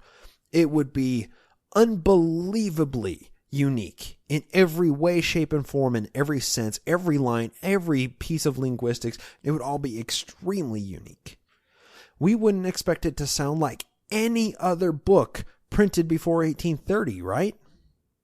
I mean, simple as that. If the Book of Mormon were the only ancient text recorded in America, it should stand way, way out from any other religious books from any other time or place, given how it was reportedly authored. Well, let's talk about this, theoretical, unbiased study, because it changes the entire landscape of what we're talking about. Now, when I'm invoking the word theoretical, it's tantamount to a scientific theory with factual basis here. I'll just say right now that according to the study we are about to go through, we can place the authorship of the Book of Mormon in the 19th century very easily, with evidence that goes well beyond any hearsay or testimony or just vague connections between two different texts. We can prove beyond a shadow of any doubt that the Book of Mormon came from the time and place Joseph Smith came from. You may be asking how this can be done. Well, this requires a large case to be built up, and luckily, somebody infinitely smarter than I did a great job of making this case. This is how we do science on history. It's studies like this that tell us about how powerful computers and our tools in general are getting, and how much knowledge is increasing every single year. This study that we're about to go through from beginning to end will blow your mind. And I'm going to leave a link in the show notes to a YouTube video of a presentation of the study. It is an absolutely phenomenal presentation by Chris Johnson, published by the Ex-Mormon Foundation, teamed up with the WordTree Foundation that actually conducted the study. What they did was a major textual analysis of the Book of Mormon in comparison to other books. A lot of other books. I mean, a lot of other books, all written before 1830. With the help of archive.com and Google Books, they plugged all of these books into a really, really smart computer and then compared them all against the Book of Mormon. The video presentation of this study is almost an hour and a half, with slides, graphs, and audience participation, and I've watched it completely through 3 times, and I've seen parts of it dozens of times to try and absorb all the available information. It took me watching it that many times to try and somehow present this study in a way that's comprehensive and comprehensible for you, the listener. Now, for the record, I take absolutely zero credit for the information I'm about to present to you as a listener. The entire next segment of this episode will be cited to that presentation, and I cannot recommend it highly enough. It is one of the best deconstructions of the Book of Mormon I have ever encountered, and I was lucky enough to have it referred to me by our ultimate ruler of Nemo Outer Darkness, Chiasmus. When Fawn Brody or Richard Bushman or B.H. Roberts did their textual comparisons of the Book of Mormon to the View of the Hebrews or other similar books, they spent hours upon hours reading both texts, finding parallels, highlighting common themes or phrases, and let's face it, they did a great job. Well, something we have now that they didn't have when they were conducting their studies is really buff computers. We can literally access infinite data and analyze it in a matter of seconds. While it might take a person 8 hours straight to read a book, a computer knows what's in a book as soon as it's digitized. So, in this presentation called How the Book of Mormon Destroyed Mormonism, Chris and Dwayne Johnson from the WordTree Foundation leveraged the advent of computers for textual analysis and took 110,266 books that are currently available in digitized format, all published before 1830, and smashed them against the Book of Mormon just to see what would come out. Once it's calculated out, this was 240,000 person years worth of scholarship, all performed in a few processor cycles of a very powerful computer. Just to make that clear, one person doing all the work that this computer did in a matter of hours would have taken that one person 240,000 years to do an equivalent job. That's just amazing and unfathomable to think about the amount of work that computers can do for us when they're used correctly.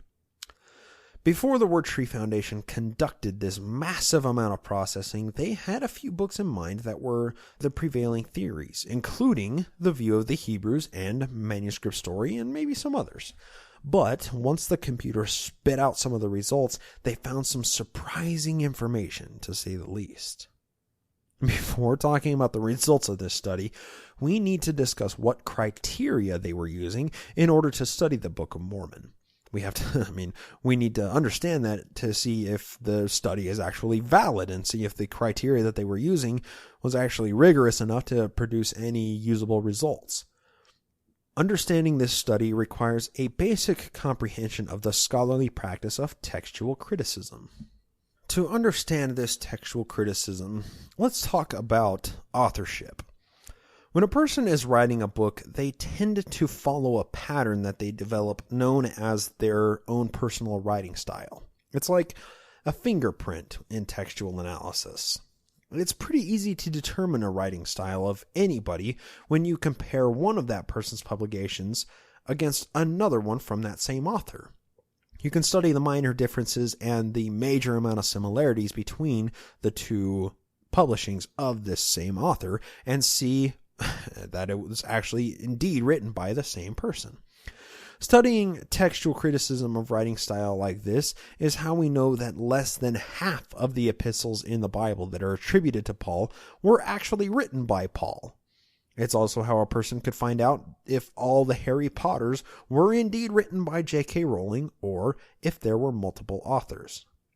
Well, when we compare a publication from one author against another author, it's very easy to tell where they are similar and different by common phrases, unique word usages, and a few other basic criteria. One of the most telling of these criteria is long phrases of unique words. For example, if we're comparing two books and I see a phrase in both books that says it's hot outside, it's really not that significant. The phrase could be used in many settings, and there really aren't any uncommon words in the phrase. So even if we saw that phrase word for word in two different books from two different authors, we wouldn't necessarily be able to posit that the author of one of these books took that phrase from the author of the other book that we're comparing it against. There's just not enough there to imply correlation. However, if we see the phrase orange circle pufferfish in both books that we're comparing, it becomes exponentially more statistically significant. It becomes even more significant if the phrase uses the exact same phrasing and order of words in both books, or if the phrase is couched in similar settings in both books. Well, luckily, this study that I'm referring to, done by WordTree Foundation, created some very smart algorithms and plugged them into a very smart computer, and borrowed the text from this bank of over 100,000 books published before 1830, all in an effort to search for similarities between the Book of Mormon and those 100,000 books. Well, their findings were very surprising, and we're going to go over them. Remember, I'm going to say this again, I take absolutely no responsibility or credit for any of the information I'm about to present.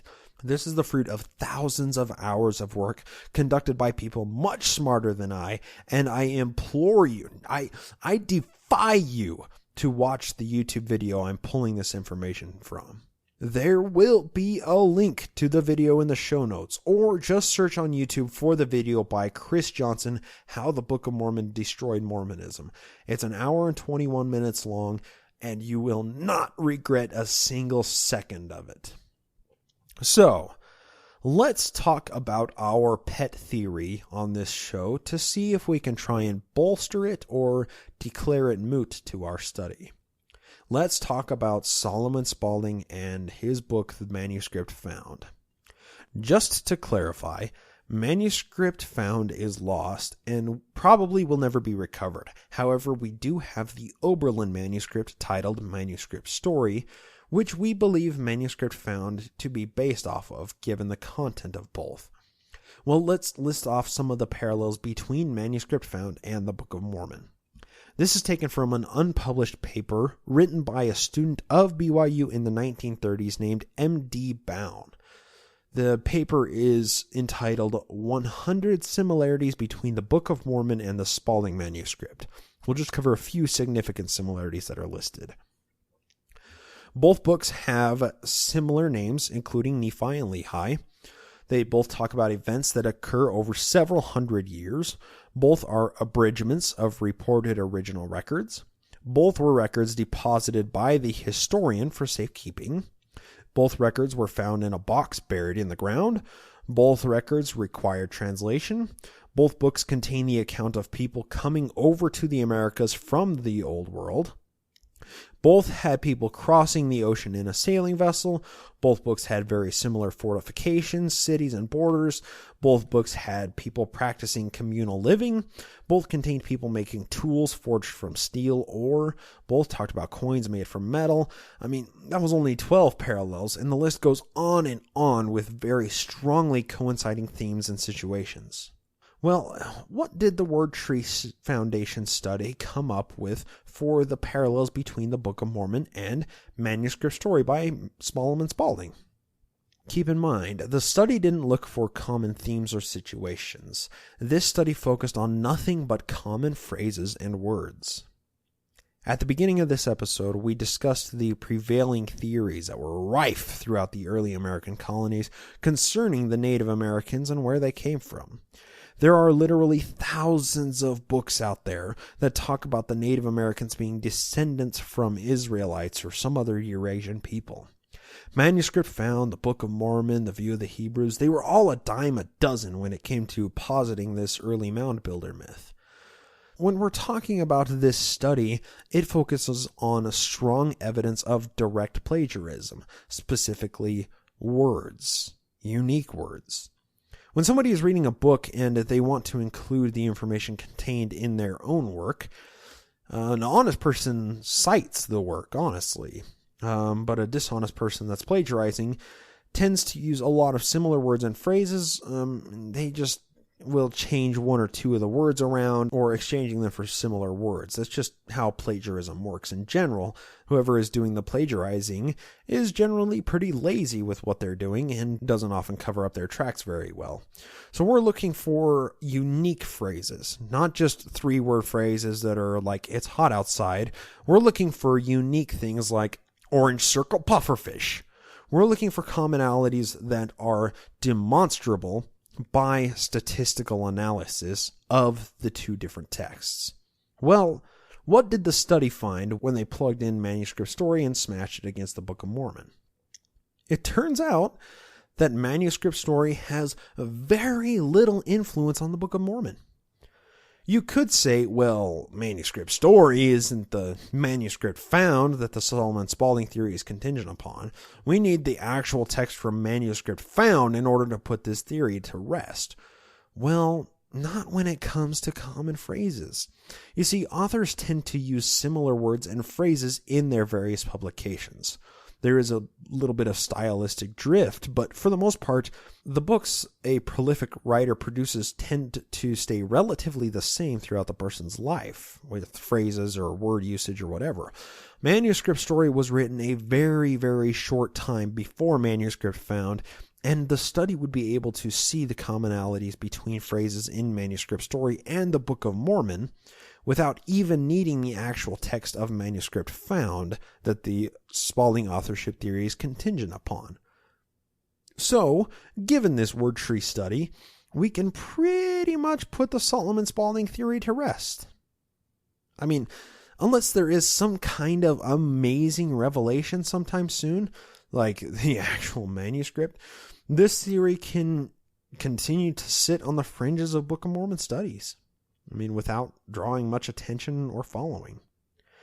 If we did somehow find the actual text of Manuscript Found and there were changes and additions written in Sidney Rigdon's handwriting, the dynamic for the authorship theory of the Book of Mormon would drastically change. But for now, the Spalding Manuscript Found theory simply lacks evidence, and the evidence that it does rely on is hearsay and testimony. We simply can't plant our flag on the Spalding Manuscript Found theory. Let's move away from it. We don't need to use it anymore. I hope that nobody listening had any real personal stock in the Spalding theory. I mean, I've made it pretty clear throughout a couple of episodes that it has some real credibility. However, that credibility starts to fall apart when you consider the sources and the quality of the sparsely available evidence. But don't you fret, dear listener. When a door closes, a window opens. Actually, by the end of this segment of this episode, you'll realize that a window didn't open, but a whole wall gets smashed into pieces. Let's talk about the slightly more popular theory that's frequently posited for the authorship of the Book of Mormon, and that would be the view of the Hebrews by Ethan Smith. Before talking about the parallels between these two books, let's consider the availability of the book to Joseph Smith. Think about it. Any of these books that we consider for our source text of the Book of Mormon had to get in Joseph Smith's hands somehow, right? We can't just say that a certain book like Manuscript Found was written within a few hundred miles of Joseph and a person like Sidney Rigdon delivered it to Joseph, which requires ignoring some stretches and gaps in the evidence. Well, here enters the view of the Hebrews written by Ethan Smith. As stated before, Ethan Smith, no relation to Joseph Smith, was the pastor of Oliver Cowdery's congregation in Pulteney, Vermont when it was written in 1823. That may seem like a weak connection until we understand the time frame of authorship of the Book of Mormon and how it accelerated exponentially once Joseph and Oliver teamed up in the spring of 1829. Well, let's look at some of the parallels between the view of the Hebrews and the Book of Mormon. Both books contain the destruction of Jerusalem. They both include a lot about the restoration of the 10 tribes. In both books, Hebrews leave the old world to settle and do so in the new world.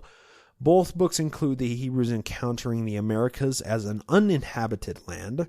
Both consider Hebrew the origin of the Native American language.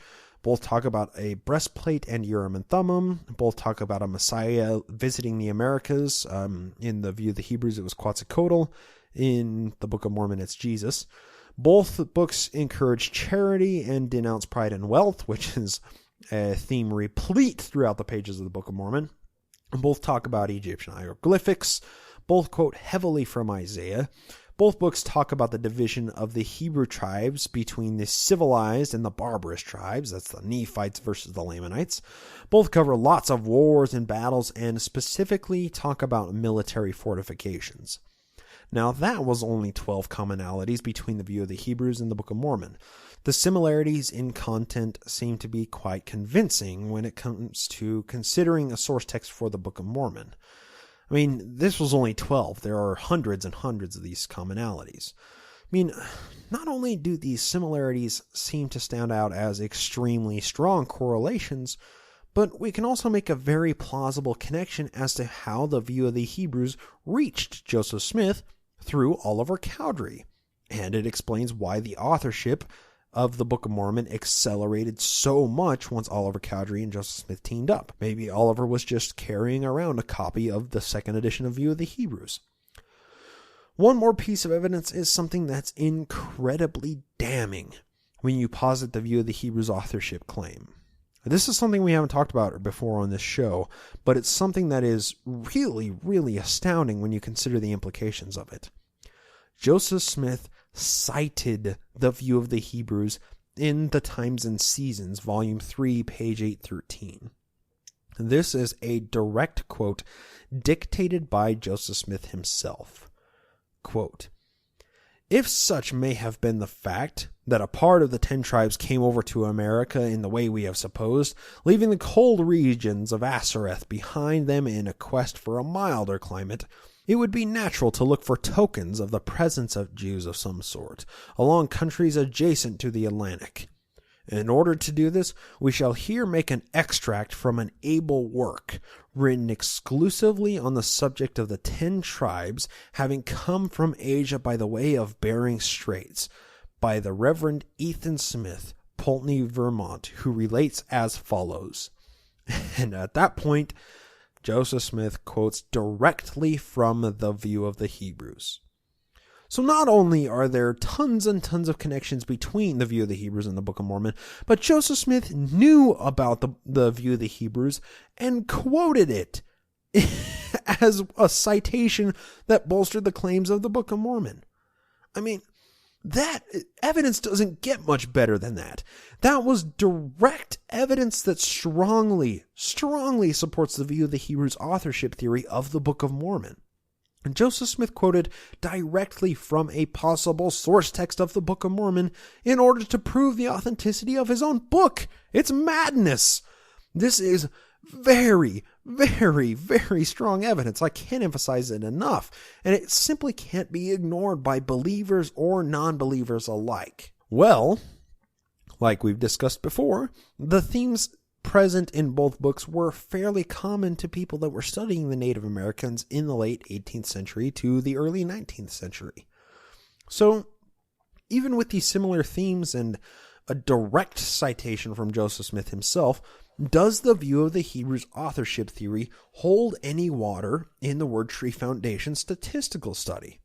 That's what we're focusing on right now. So, should we lend any credibility to the view of the Hebrews theory as a whole? Well, according to the study, statistically, the view of the Hebrews is considerably more significant in direct plagiarisms than the Manuscript Found. Let me explain how this is determined for a second here. If you watch the video that I'm citing for this entire segment, Chris Johnson makes it very clear how the data is to be interpreted. Basically, the data is plotted on a statistical graph. Each book in the study of 110,266 books is plotted as a single point on the graph. On the y-axis, we have the number of words in the given book, and on the x-axis, we have a scale of similar phrases to the Book of Mormon. Each book in the study is given a numerical rating based off of this XY axis plotting, according to how similar it is to the Book of Mormon. This is why 100,000 plus books were needed for this study. WordTree Foundation needed to set up a baseline to compare against the Book of Mormon in their study.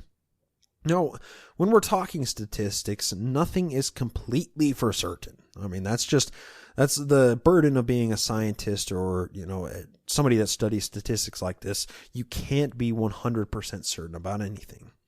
Things are rated as more probable or less probable, and a massive spectrum in between.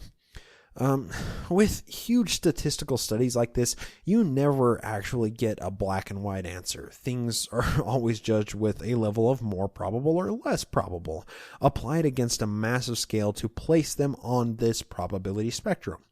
The more words in a book, the less relevant they become when compared against the Book of Mormon. I mean, the Book of Mormon has just under 270,000 words when you input the 1830 edition into the study. Well, obviously, when you look at an encyclopedia with 900,000 words, there is bound to be a fair amount of overlap with that many words all coming from the same era, with the same style of speech, grammar, and ideas that Joseph Smith had. Well, obviously, when you look at an encyclopedia written around the same time with 900,000 words, there is bound to be a fair amount of overlap with that many words all coming from the same era with the same style of speech, grammar, and ideas. But if we see a book that doesn't have very many words in it, but it has a lot of words that match up with the Book of Mormon, that book becomes a lot more statistically significant. What I mean is, if the Book of Mormon has 270,000 words, and another book with 100,000 words has a lot of phrases in common with the Book of Mormon, then it holds a lot more statistical weight than an encyclopedia with 900,000 words. And, lots of similar phrases. If this doesn't make any sense, it's only for lack of comprehension on my part. I would just really, really recommend Chris Johnson's presentation once again. He makes it much more clear than I do, and there is video to go along with it. It's only an hour and 21 minutes out of your life. Just watch it. I'm telling you, just do it. Pause this episode and go listen to it if you can, because there's so much useful information there. Anyway, in this study, each book that is studied is given a numerical value based off of its commonalities with the Book of Mormon. This is rated on a scale from 0 to 100. The Book of Mormon itself is rated at 0.0. That's the x-axis, because it's perfectly similar with itself. A book that reaches 100 on this scale is basically the polar opposite of the Book of Mormon in every way, shape, and form, which it doesn't really exist. But for this statistical study, they had to set up a baseline, and that's why they studied 100,000 plus books. The baseline reached a level of about 85 in similarity with the Book of Mormon. So that's our baseline. So that means books that are lower than 85 are closer to the Book of Mormon, and books that are higher than that number are less and less similar to the Book of Mormon. So we need to focus on books that have a score between 85 and 0. Hopefully, the closer to 0 the number is, the more similar it is to the Book of Mormon. Now, just to be clear here, no book other than the Book of Mormon will ever reach a 0 on this scale, because that would just mean that it is the Book of Mormon. That every single word, every single phrase matches up with it. So, that's the x-axis baseline of it. And just for authenticity of the study, they plugged in the 1830 print of the Book of Mormon and used it for the study. They didn't use the bastardized book that is considered the Book of Mormon today, with more than 4,000 changes from the original 1830 production. So just to understand this study a little bit better and put an actual book on our scale here, the baseline was calculated at about 85 on the 0 to 100 scale. When we look at the Pride and Prejudice by Jane Austen, published in 1813, it has about 120,000 words, so less than half the amount of words that the Book of Mormon has, and it scored an 83.8 on the statistical scale. Now, 85 would have been average, but the Pride and Prejudice scored only a little bit higher than average.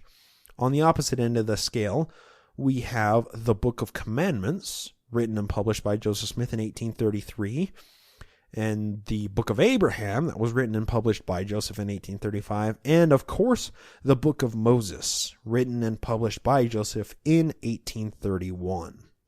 Now, all of these books written by Joseph are extremely significant in the statistical study and give us our expected statistical outliers. I know we've kind of been moving through this pretty quickly, so let me just clarify the study a little bit more. It's really hard to convey in spoken audio format without pictures to demonstrate what's going on. What are we looking for when determining statistical significance? We are looking for phrases in the Book of Mormon that are similar to phrases in other books that were published before 1830. The way a phrase becomes more significant is by having a lot of the same exact unique words strung together or close together. Recall my example of "it's hot outside" as opposed to "orange circle pufferfish." One of these phrases is much more unique than the other. If the weird phrase of "orange circle pufferfish" shows up somewhere in two different books, there might be a correlation there. Well, that's how a phrase gains statistical significance in this study. The phrase gains even more significance if the similar phrase in both books is 4 or 5 words long. That's exponentially more significant. If there are entire chunks of 10 or more words that match up, those are the statistical outliers, because there's obviously a strong relationship between those books by that point. Well, as those significant phrases start showing up more frequently in any given book that we're looking at, the book itself gets more statistically significant. That's how we are able to give every one of these 110,000 books their own individual score relative to that book's statistical significance to the Book of Mormon.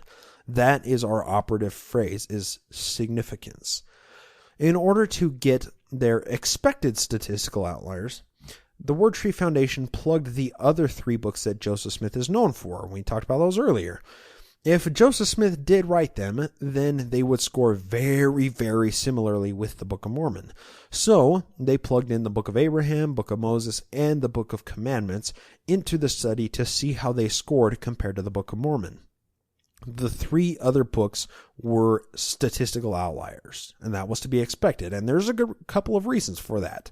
For one, they helped to prove that Joseph Smith was indeed the sole author of the Book of Mormon, and secondly, they prove that whoever wrote the Book of Mormon probably wrote the other 3 books. On our scale from 100 to 0 in correlation, remember 0 is the Book of Mormon itself and 100 is the polar opposite of the Book of Mormon. So in order to understand the rating system, the Book of Commandments and the Book of Abraham scored an expected 9.1 on the scale.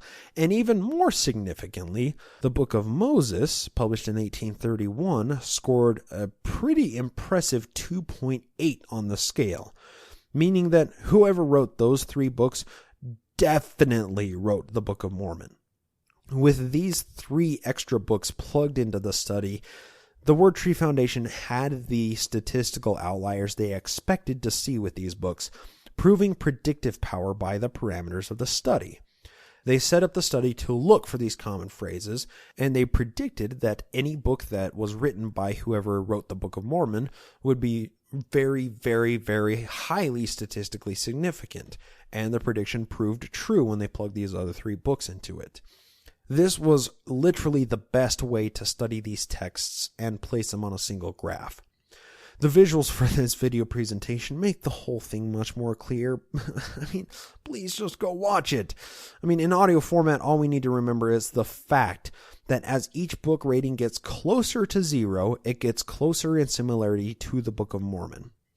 So earlier we mentioned the Pride and Prejudice scored an 83.8, meaning that it falls pretty much into the baseline statistic for the study, grouped with the majority of the other books in the study. This means it's pretty much completely irrelevant to the authorship of the Book of Mormon. So, hopefully by this point we understand the parameters of the study and how statistical significance was determined. We just have to keep in mind the closer a book gets to 0, the more important it is, and the more we need to pay attention to it. So, now that we've talked about the parallels between the Book of Mormon and Manuscript Story by Solomon Spaulding, where does it lie on this statistical graph? It turns out it achieves a score of 78. So, it's a fair amount more relevant than the Pride and Prejudice, but only by a small margin. According to the study of more than 100,000 books, there are still thousands and thousands of books on the graph that are much, much more relevant to the Book of Mormon than Manuscript Story is. Well, we talked about the similarities between the Book of Mormon and the View of the Hebrews, written by Ethan Smith, Oliver Cowdery's local pastor. Where do you think it scored on the study? Well, turns out that it hits an exceptional 58.5 on the graph. That's a lot closer to 0 than 78 is, like Manuscript Story. However, there are still hundreds of other books that are way more significant than the View of the Hebrews. Well, what's going on here? We might start to think, how can any book be more significant than the View of the Hebrews? We have hundreds of parallels in content, extensive quoting from Isaiah in both books, a massive plethora of common phrases between both, and we have Joseph Smith quoting directly from the View of the Hebrews later in his life. Come on, how does it possibly get more open and shut than that? When studying historical topics or documents, or even evaluating the merits of a plagiarism theory, you just don't come across much better evidence than this. This can literally be considered a knockdown, drag-out argument against the originality of the Book of Mormon that lends a lot of credibility to the claim that Joseph Smith plagiarized large portions of the Book of Mormon from books that were available to him. Well, there are hundreds of dots on the graph that are much more significant than the view of the Hebrews that scored an astounding 58.5 in the statistical study. So what are they? The first book of Napoleon. This is an amazing book. But before we talk about it, we need to discuss Napoleon and some world politics during Joseph's time. This is dabbling into the historical context category of the show, but it's relevant in what we're talking about right now, so give me just a second to make the case here. When we talk about the Napoleonic Empire that he was building, we tend to think about it in the distant past, much like we do Joseph Smith. In previous episodes, we've discussed historical timelines overlapping. I think that is so fascinating from a history enthusiast's perspective. I believe the last time that we talked about this was in reference to the early Mormon missionary force needing to write General William Clark of the Lewis and Clark expedition in order to gain permission to access the Native American reservations just west of Jackson County, Missouri. Well, here we have another point where historical timelines intersect. Napoleon Bonaparte was born on August 15, 1769, during the heart of the Enlightenment in France. Throughout various trials and tribulations, he became the head commander of the army of Italy at the age of 26 and began his conquests. Even today, his military tactics are studied for the ingenuity and uniqueness because Napoleon didn't ever stop his military campaign until he was forced to do so. He came into power as the Emperor of the French in May of 1804, a year and a half before Joseph Smith was born, and he continued that reign until 6 years before his death in 1821. In 1807, the Napoleonic French Empire reached the height of its glory, having conquered and ruled considerably large portions of Europe, Asia, and Africa. By 1811, Napoleon ruled over 70 million people and huge swaths of land, crushing existing empires or kingships in many of those countries. The main thing Napoleon was known for was his liberalization of a lot of politics wherever his army would invade. I mean, oddly enough, he was something of an equality leader, even though he was a horribly evil conqueror and bloodthirsty dictator of his empire that employed ruthless tactics with early advanced artillery. This may seem like an odd diversion, but let's talk about Hitler for a second. I mean, in our postmodern society, we're disconnected from Hitler's reign by more than half a century, but there are still plenty of people alive today that fought against the Third Reich. Some people within the sound of my voice might even be able to talk to their grandpa about the time he liberated a Nazi death camp or uncovered thousands of bodies in mass graves. People alive in Russia today are direct descendants of people that were invariably affected by Hitler's invasion of the Ostfront, and their grandparents undoubtedly have unbelievable stories about Nazi forces obliterating their hometown. There are plenty of people alive today that spoke directly with Joseph Stalin or Adolf Hitler or Benito Mussolini or Winston Churchill. There are probably people within the sound of my voice that remember watching Franklin Delano Roosevelt on a black and white television addressing the nation in reference to the Nazi regime as it was rising to power. That is within our own lifetime. That's why we can remember it so well, and that's why the name Hitler can come up in a conversation about almost anything, because he's still relevant to current socioeconomic and world political trends. Let's bring this example even closer to the listeners. Do you remember where you were or what you were doing when you heard about the planes hitting the Twin Towers? Do you remember the emotions or thoughts that were coursing through your mind when the news was broken to you?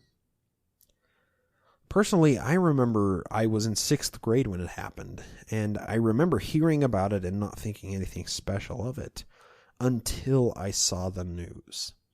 Then I remember all the confusion and frustration and other inexplicable emotions that were running through my mind at the time. Do you remember what you thought when you first saw the planes hit? Did you instantly think we're at war? Did you wonder who did it and why they did it? I mean, did you wonder what was next in the world political game as the next few weeks passed with the video of the towers on constant replay on every single news channel? It was a truly monumental moment for everybody that experienced it firsthand. Every conversation with friends and coworkers was focused on nothing but the towers and Osama bin Laden. Think about the anti-Muslim propaganda that started floating around so soon after the towers fell.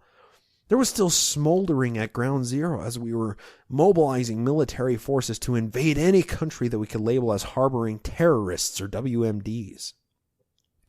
Imagine how crazy it would have been if we had evidence that an extremist Islamic military force was on the move through America with boots on American soil, conquering cities, occupying citizens' homes, and killing soldiers on our own soil. Every single conversation that every single citizen would have would be dominated by those topics of discussion.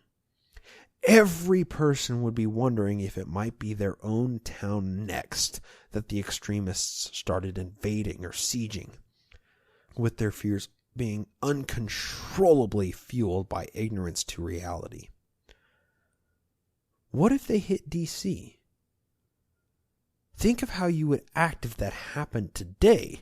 What if every single news station was showing videos of the White House on fire? What would be the next thought on your mind? Are you going to the mountains?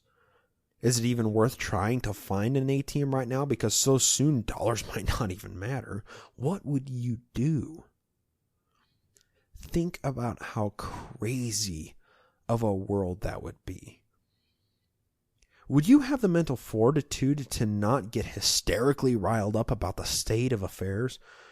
I mean, I would argue that nobody would have the Stonewall mental capacity to not be negatively affected somehow by those current events and news cycles. Luckily for us, these are just hypotheticals of invasion and Islamic extremists ruling the world, and they're nothing but a fantasy and just that, hypotheticals.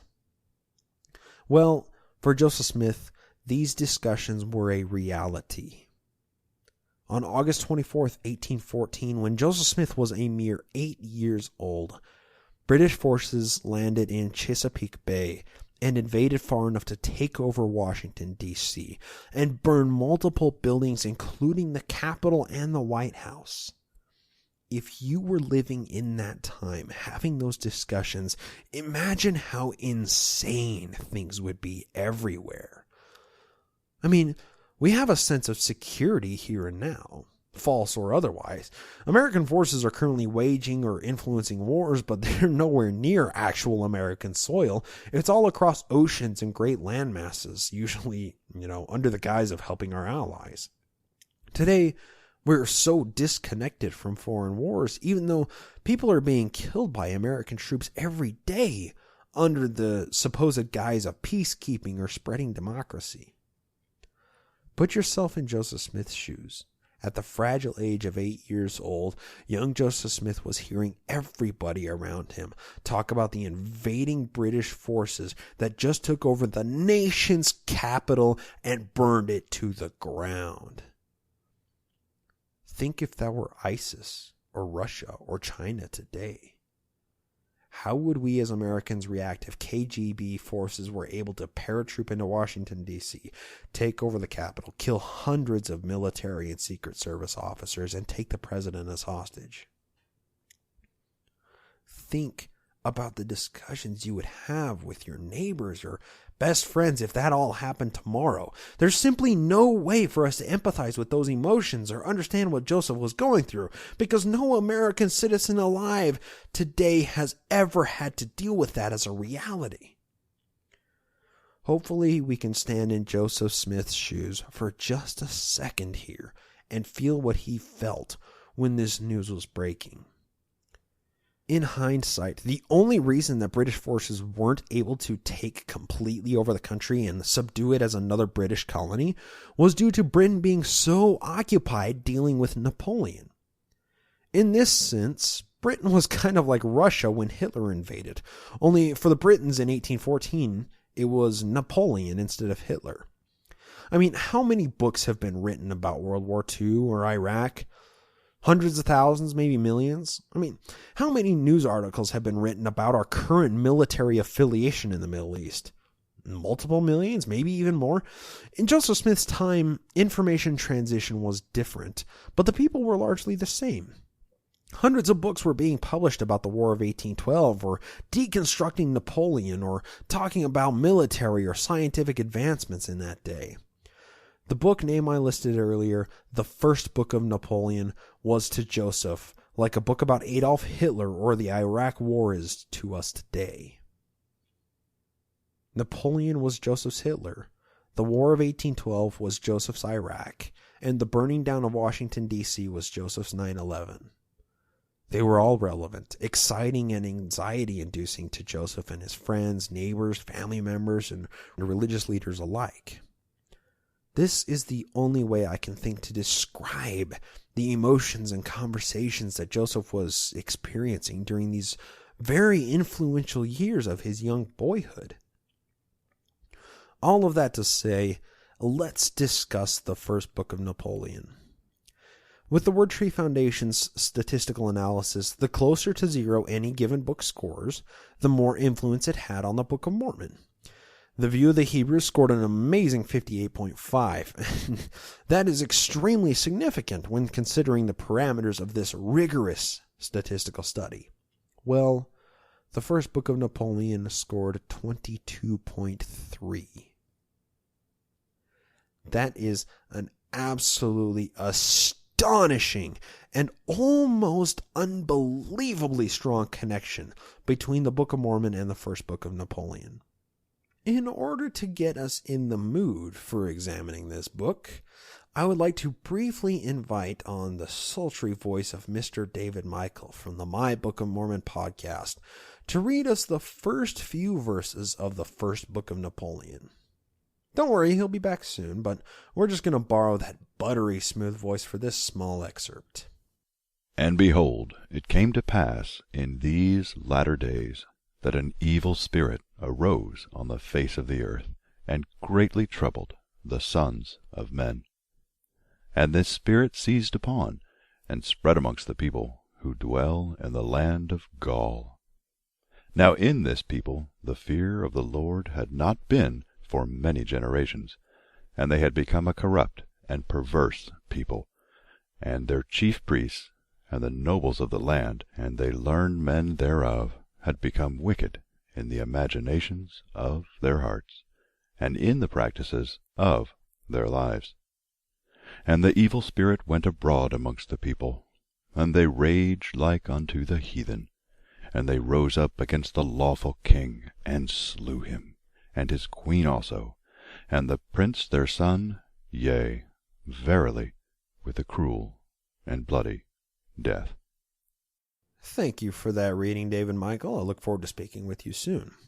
Now, just for all the ex-Mormons or anybody that's familiar with the Book of Mormon, that was the first 4 verses of the first chapter of the first book of Napoleon, published in 1809. None of that was from the Book of Mormon itself, although it was kind of hard to distinguish it. So to give us some historical context on the book, it was published in London in 1809. And there are still a few copies that exist today. If we study how long it took various things like books or publications to get from London to America around 1820, on average it took about a month. So the fact that this book was published when Joseph was 4 years old, and the fact that it was published on another continent, doesn't really make it a historical obstacle to overcome.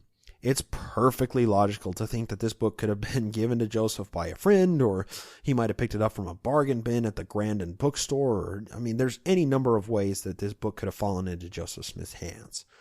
So the first book of Napoleon was probably available to Joseph. But what I'm about to say next comes directly from the YouTube video by Chris Johnson with the WordTree Foundation.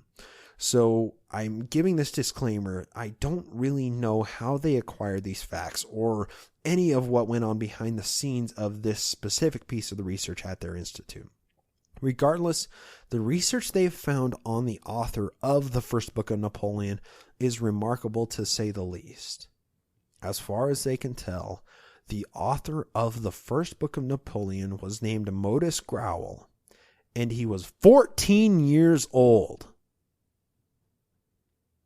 Any ex-Mormons know the gravity of what I just said, while it might be less clear to anybody that is never Mormon. What I'm referring to is the emphatic claim in the church that a young Joseph Smith of a mere 14 years old prayed to God seeking guidance. Jesus and Heavenly Father appeared as two personages and told Joseph that none of the religions were right and that he should start his own. Later, an angel came down to Joseph and told him to find the gold plates buried in the ground. A few years later, Joseph translated the Book of Mormon with Oliver Cowdery as scribe, and it only took him 3 months. The argument that stems from this is, how could a 14-year-old boy with no education write a book like the Book of Mormon in a mere 3 months? Come on. The young man that Joseph might have plagiarized the Book of Mormon from was possibly a mere 14 years old when he wrote the source book. What's even more appalling with that argument is that Joseph wasn't completely uneducated. His dad was a teacher for a while. Oliver Cowdery was a school teacher. We know Joseph enrolled in a school as a young man. Joseph probably had sporadic stints of education. He wasn't completely a country bumpkin playing a banjo, dressed in overalls, chewing baccy in a straw stovepipe hat. We have a document written by Joseph in 1829, and his cursive is actually really impressive. Not something that an uneducated person back then could have done without some level of schooling. Joseph Smith was smart, and he read a lot of books. He was cunning and charismatic and probably had a fairly good recollection of the books he previously read. Also, that whole 14-year-old claim doesn't hold up. Joseph was 24 years old when the Book of Mormon was released and 23 when he started writing it. I'm 24 right now, and I have written more than a book's worth of content for this show while I've been working a full-time job for 5 years. Joseph didn't have to deal with the whole full-time job problem like I do, and he was able to produce 531 pages worth of Book of Mormon, with, of course, the help of a few friends. The point I'm trying to get at here is, it's simply ridiculous to claim that Joseph didn't have the ability to author the Book of Mormon in the 7-year time frame from his first visitation to publishing the Book of Mormon. That's especially the fact if he had access to the books like View of the Hebrews or the first book of Napoleon at the time he was authoring the Book of Mormon. As remarkably significant as the first book of Napoleon is in the WordTree Foundation study of the Book of Mormon, there is one other book we need to discuss. Just to reiterate this point, let's go back to the numbers in our statistical study. Remember, on the scale from 0 to 100, 0 is the Book of Mormon itself, and the higher the number gets, the less significant it is in our study, with a baseline of 85. In the study, Manuscript Story, written by Solomon Spaulding, scored 78 on the statistical scale. That's much more significant to the Book of Mormon than any other books that fell closer to the baseline, like Pride and Prejudice at 83.5, or Mercy Otis Warren's book on the American Revolution at 84, but Spaulding's score of 78 was greatly overshadowed by the significance of the View of the Hebrews, which scored an exceptional 58.5 on the study, which is a lot closer to 0. To review, The Book of Abraham and the Book of Commandments scored an unsurprising 9.1, whereas the Book of Moses scored a 2.8. But we know that those were written by Joseph, so of course they would be the most significant books to include in the study. In between the score of 58.5 by A View of the Hebrews and the Book of Commandments of 9.1, there is a major range of seemingly hundreds of dots. The closer these dots are to zero, the closer to the Book of Mormon they will be. The first book of Napoleon landed closest so far as books not written by Joseph Smith himself, and it scored an unbelievable 22.3. It's a statistical outlier, and it's an astoundingly high score when given the parameters and rigor of this statistical study. Well, like I said earlier, there is one other book to discuss that lies even closer to the other three books that Joseph Smith produced. Classified as the most statistically similar to the Book of Mormon, with a score of an amazing 20.3, is a book titled The Late War Between the United States and Great Britain by Gilbert J. Hunt. Well, unfortunately, there is one problem with that truly unprecedented score of 20.3. Well, it's a falsified statistic. I mean, when you're doing statistical studies, you have to watch out for outliers like this to see if there was something wrong with the study or to see if it actually is a statistical outlier and it's relevant. Well, the late war is definitely an outlier, and that 20.3 is an inaccurate score. They had to adjust how they rated the book because there's an appendix at the end that upset the score a little bit. Now, you might not think that removing an appendix in a book could actually change the outcome of a study like this, but when the large appendix was removed from the late war, in order to compare book for book on a level playing ground, the book's score moved from 20.3 down to a 17.4. That is unbelievably close to a 0 compared to all the other books. Now, if you understand how the study scored these books, that number 17.4 is about as perfect as you can get for a source text of the Book of Mormon. Before we discuss the unbelievable amount of similarities between the late War of 1812 and the Book of Mormon, I designed a little game to illustrate the point in a somewhat entertaining way. Today we are graced with the presence of David Michael. He runs the My Book of Mormon podcast, and if anybody has been living under a rock or just doesn't know what podcasts are, you need to check out his show. It goes hand in hand lovely with this show. So, David Michael, welcome to coming on the show. Well, thank you, Bryce, for the very kind introduction. Absolutely. So I have you on here for kind of a special reason today. And for the record, everyone, I don't know what that is. This is coming in cold, just like the theme of my show. I kind of never know what I'm going to get when I hit record, and I think we're just staying with that theme. So, Bryce, just like everyone else wants to know, you're why most am I delightful here? in your ignorance. So, today we're deconstructing the Book of Mormon, and I want to get a bit of your perspective because you were never Mormon. Most people that listen to this show have, they know your story and have heard your show. But just in case, let's kind of get a little bit of David Michael. Like, you're never Mormon, but you're reading the Book of Mormon, right? Yeah, I've actually been a never Mormon my entire life. Yeah, lucky. Yeah, but so the show that I have, My Book of Mormon, is I decided to just do a cold read of the Book of Mormon. I have. Every episode, I never read ahead. It would just open, hit record, turn to the next page, and start reading, and just give my commentary or kind of what was going through my head or trying to make sense of what was written. And so then we kept going with it. We read the Pricey Pearl, also known as the Pearl of Great Price, but that just took too long to say. So we did that one, and now we're in the Doctrines and Covenants. And for those of you that don't know, your host of the show, Bryce Blankenagel, is actually co-hosting the My Book of Mormon podcast Doctrines and Covenants section. So I'm super thankful. It's given a new spin to the show, which I think has been a lot of fun. I think the listeners have loved it. And so yeah, Bryce, it's been a pleasure having you on, and I'm happy to be on your show for whatever it is that we're doing, which I still don't know. Yes, I hope you're strapped in and ready for this, because we're going to do a little bit of comparative analysis on the Book of Mormon. So there are a lot of authorship theories of where the Book of Mormon possibly came from. I know you listen to this show, so you kind of probably fall in line with most of the listeners of the show thinking that Solomon Spaulding. Well, shall we be discussing the Solomon Spaulding theory? Yeah. Yes, that is quite correct, sir.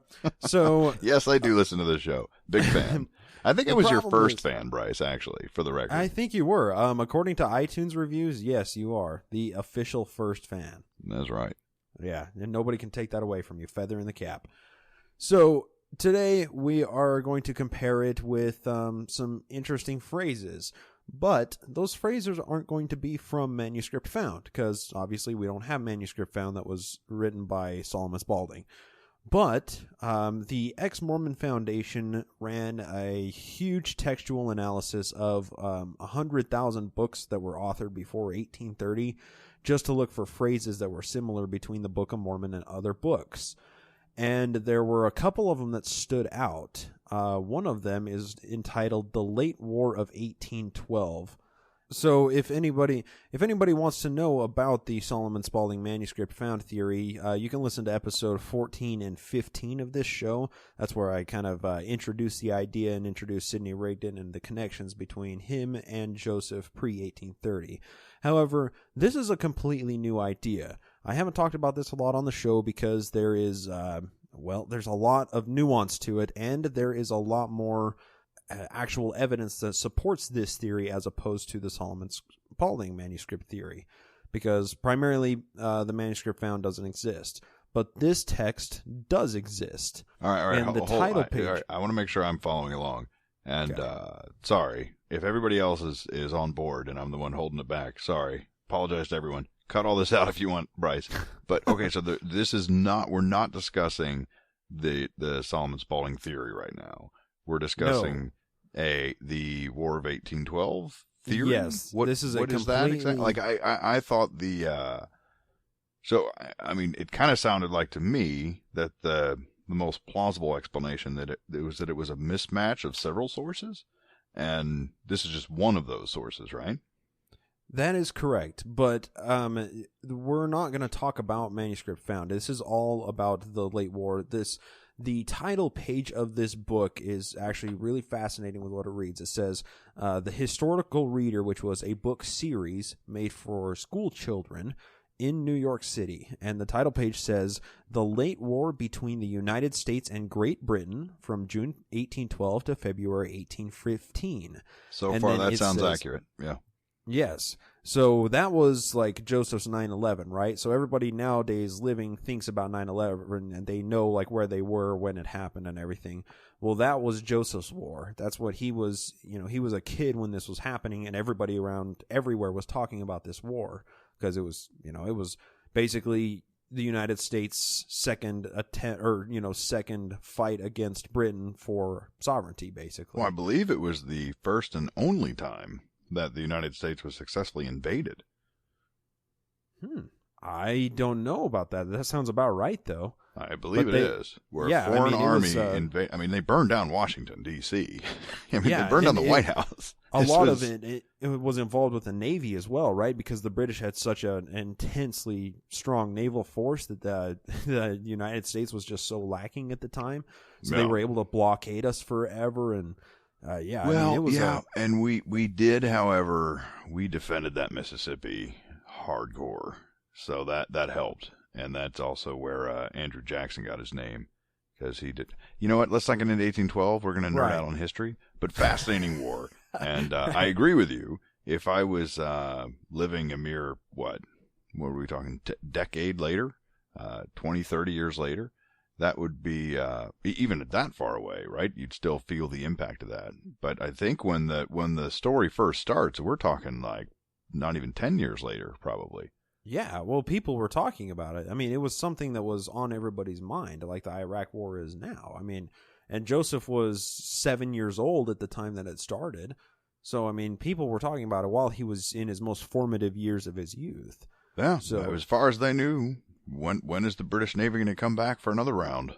Yeah, right? Exactly.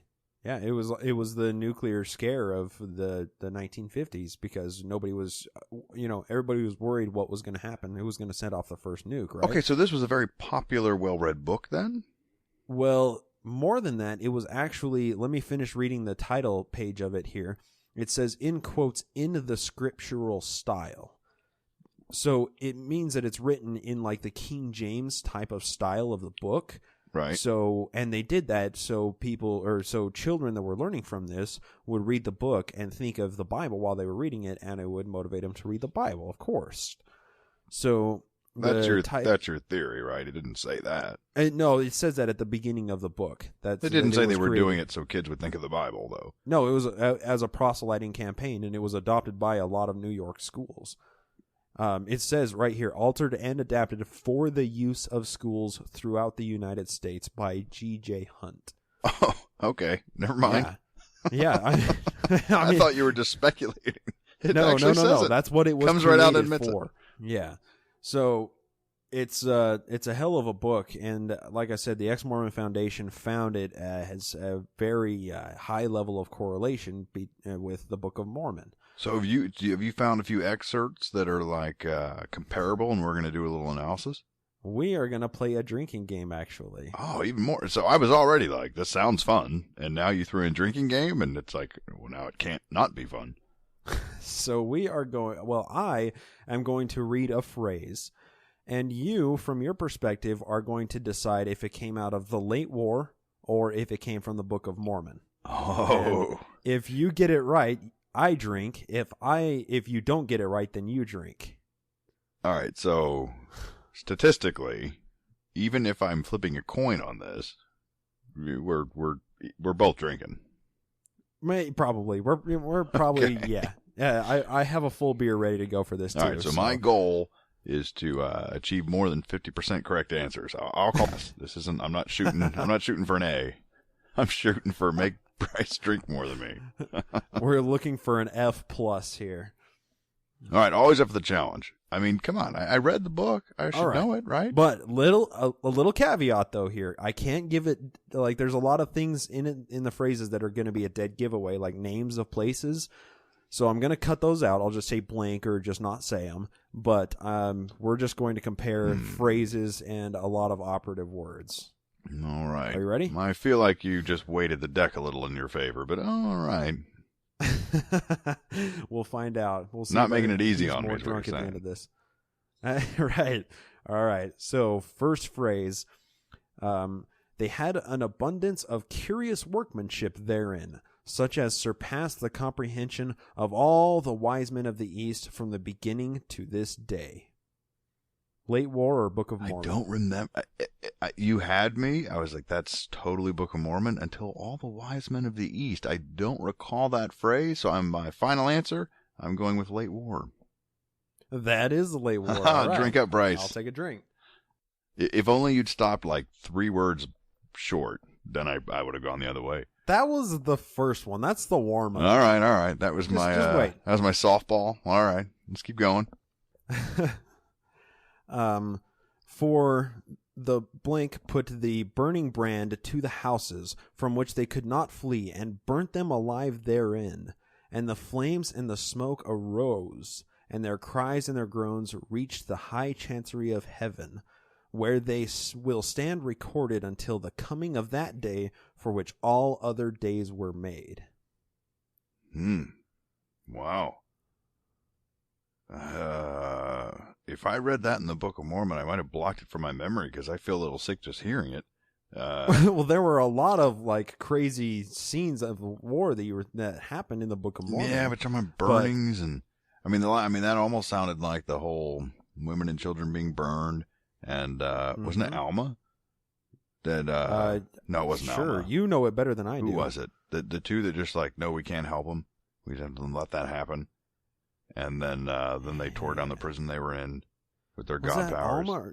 Yeah, no, that was Alma the Younger, I think.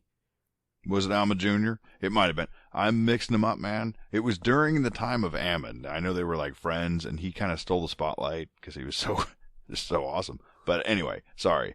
What were we talking about? Oh yes, I have to take a guess. So I just don't remember that, and so I'm gonna have to say again. We're gonna go with the late war. That is correct again. All right. Okay. And don't get me. I mean, I had to really think about it because that sounded Book of Mormon-y for sure. All right. I hope you're ready for this one. Next one is, and it came to pass that sorry, reflex.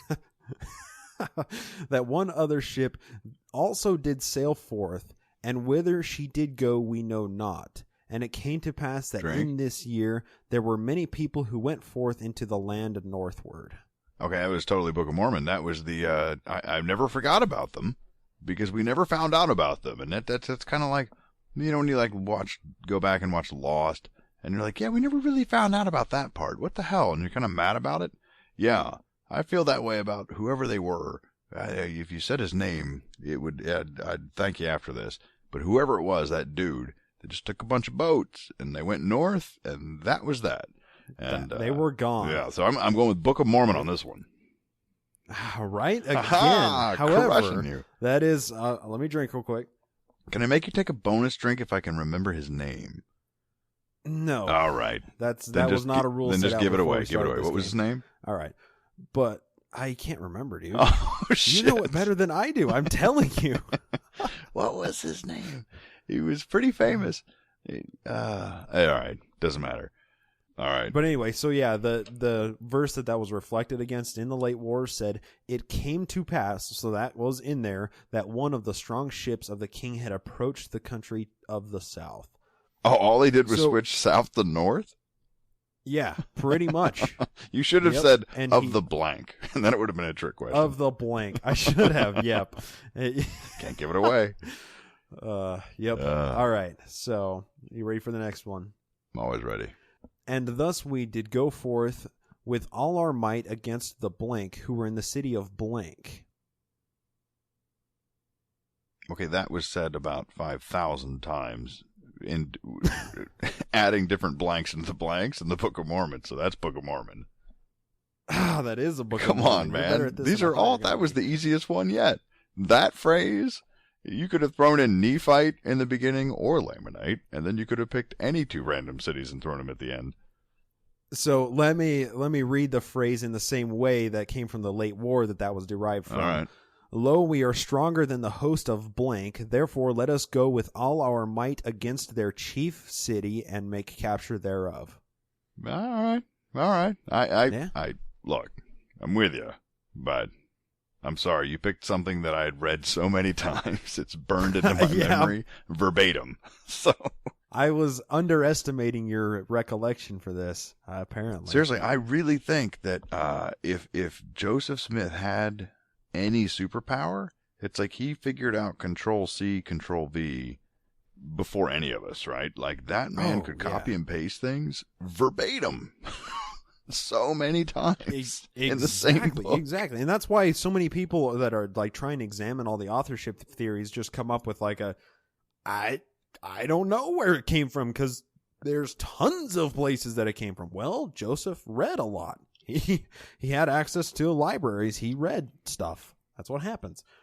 All right. So this one, let me get your thoughts on this one. The fourth day of this 7th month, which is, and then blank because it fills in the time frame. Okay. That's it? Yeah, the fourth day of this 7th month, which is. Okay, man. If I give any more, then it gives it away.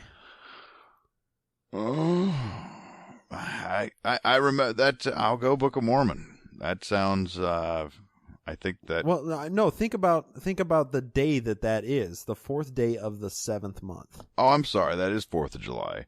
Wow. Yeah. Sorry, I didn't catch that. I remember that coming up in the Book of Mormon. We had 4th of July. It is Book of Mormon. That is both of them. I think we should both take a drink. We both drink? Or you drink twice for a trick question, but I am thirsty, so you win this round. All right. But, I mean, it says it the exact same thing. The other one of them says in the 10th year of the reign of judges. The other says the birthday of Colombian liberty and independence. So, but they both say the 4th of July, which is, there's an 8-word phrase there that shows up in both of them that is extremely rare to find in textual criticism. By the way, while you've been talking, sorry, that all sounded interesting, but I was Googling, and I got the name. You ready for the man that took the boats north? Haygoth. Haygoth. You knew him. That's right. Haygoth. Yep. I would never have been able to guess that. No, I'm really glad you didn't give me time to try, because I would have been just sitting here for an hour going, something. Anyway, all right. What's next? All right. But if peradventure we should be overcome, even then shall not the sacred cause of liberty perish. Man, you could go either way with this. We haven't had a legit, what's the other one called? What are my options? Book of Mormon and Late War. Late War, thank you. Sorry. Yeah. Forgot what game I was playing. We haven't had a Late War in a while, and so I'll just, because it sounds familiar, but I'm going to go Late War. You are correct. Oh, again. man, I thought you were trying to trick me, and I busted you trying to trick me. Because, man, that really did sound like the Book of Mormon. Indeed. Do you have a compare from the Book of Mormon? On that one, no, but it was referring to the cause of liberty being referred to as the title of liberty. Oh, that, yeah. And then if you'd said title, I had no choice but to go. Yeah, and that's the thing. I can't change even one of these words to make it sound different to try and tip it in my favor. But all right, hold on a second. So the Late War, does it talk about the cause of liberty being like someone's robe that he tore and put on a stick? No, it's talking about the cause. Most of the time, it's referring to it as the Declaration of Independence, I believe. So every time the Book of Mormon gets like really, really weird, is that when like Joe actually did do some authorship?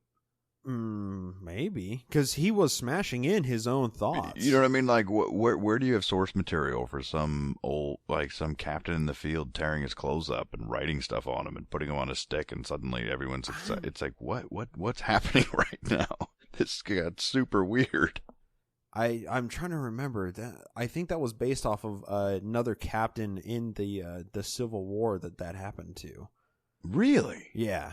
I mean, I'm only at the early phases of the, taking care of, or doing this episode, so I might come up with that, or that might come up just in researching this, but I'm pretty sure that came from somebody. Well, I'm excited. If you figure out where that whole title of liberty came from, because that is one weird story. Right. Even when people explained it to me, I was like, that's still super weird. Yeah, exactly. And, do you remember the story of King Benjamin that, like, everybody brought tents around and he built this huge tower that he could stand in? Oh, yeah. And then Alma went out and he's like, why are you guys praying on towers? You're super evil, Lamanites. I was like, what?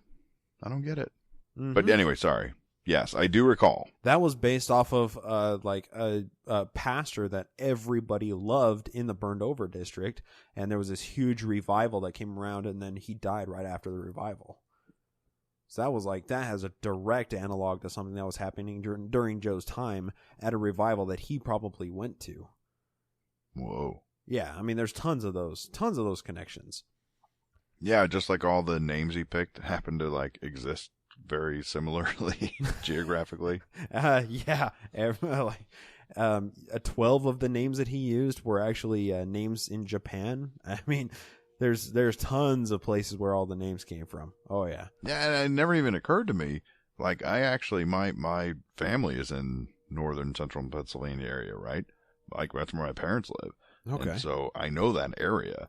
And yeah, it's right. It's like Lehigh Valley and Lehigh County, and you know what I mean? There's lots of those. I'm not even doing it justice. There's tons that I've most heard, of them, like, oh yeah, they're spelled Lehigh with Lehighh, like Lehigh, right? Yeah, which is spelled different because Joe was great at doing that, just taking something and then spelling it different and then saying it was his. Well, he was under a deadline.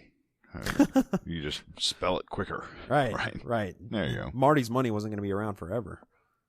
All right, I'm sure you got more questions for me. Yes. So far, I think have we're about I gotten to talk one about... wrong yet? What?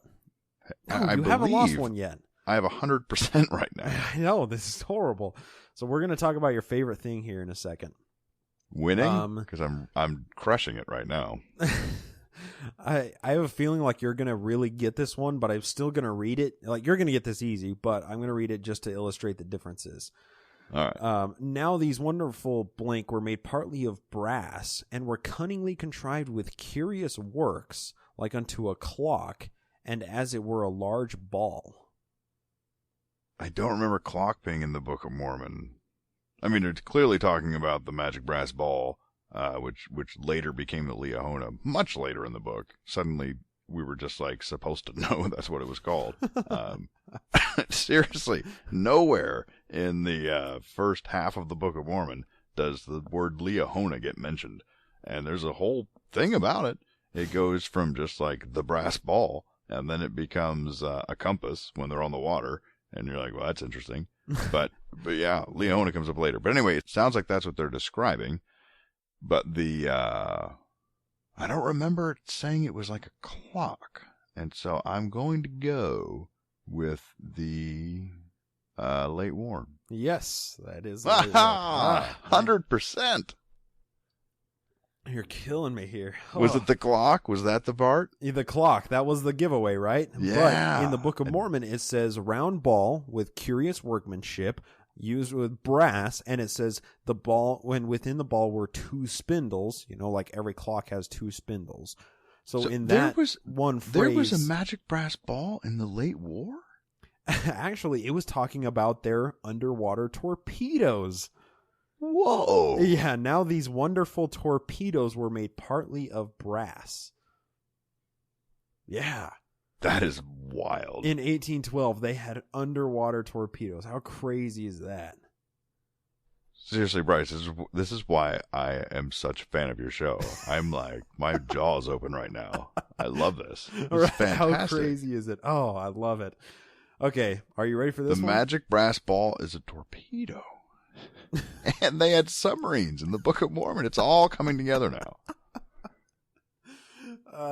Isn't it just amazing? All the connections run so much deeper too. I want to get a hold of the copy. That's the thing is right now there are over 200 copies of this thing that still exist. And it went through like 6 different printings. Originally it was released in 1816 when Joseph would have been going through. But it hasn't been digitized yet. No, it has been digitized. Absolutely. Oh. No, you can get a copy. Well, then just download it. What's wrong with you? Get it. Well, I should. I just need to take the time to do it. But yeah, I mean, it's I mean, it's got to be amazing seeing all the connections there. I'll tell you what, Bryce. I need to get you an anniversary gift, so I will find it for you. I will find you a copy of the late war of. It wouldn't hurt you to email me the full title, but yeah, I will find it. And get it to you. And happy anniversary, by the way. Wow. Well done. What a breakout Oh. year. Yeah, I think you definitely get Rookie of the Year. And, yeah.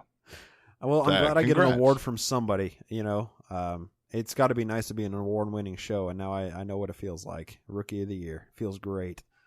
No, we'll make it official. Yeah. I actually know I went to the Brody Awards and looked up when do the nominations start for next year, because it was like you just missed the cutoff last year, and I probably wouldn't be an award-winning show if you made the cutoff. But anyway, need to send off some I think you might have beat me. Right. See what those people are about. See what the criteria are. You certainly deserved it more. My goodness, I can't imagine how much work you put into the show that you do. It's I'm floored how much content you can deliver every 2 weeks. And then you co-host on my show. Right. And now I was going to say, and now just in my experience co-hosting with your show, it just boggles my mind how much you don't do for your show. People, it's fantastic, and it's an award-winning show. I'm jealous. Yeah. There you go. You know why? Because I'm never wrong. You know how we know that? Because I just scored 100% on your test. There's still a few more left. Give it a second. Oh, we're not done? Oh, my God. Get you know what I did? These. You know what I did? I have not been listening to my source material. I believe I might have boasted, which we all know, according to all Mormon doctrine, is a big no-no. So this one might bite me in the ass. All right. Are you ready for this one? I'm actually a little afraid now, but sure. But it came to pass in the same year that the people of blank were revenged of the evil. Revenged? Revenged of the evil. Revenged of the evil.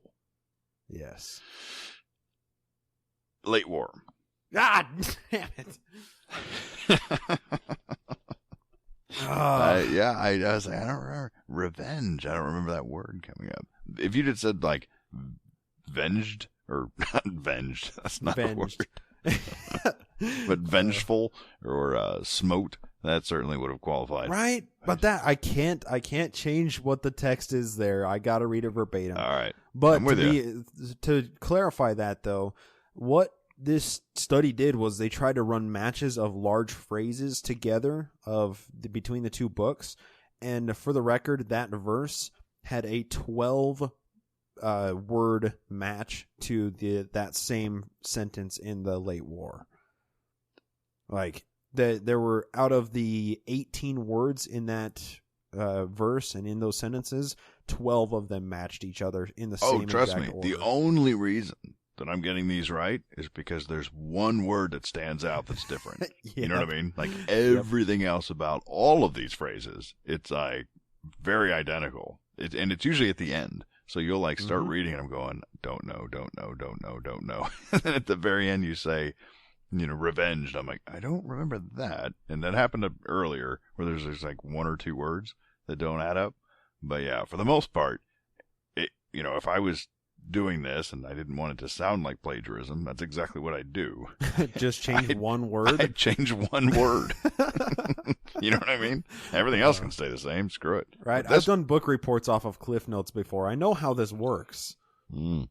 All right. Next one. I'm trying to decide which one to read here. See which one will get you.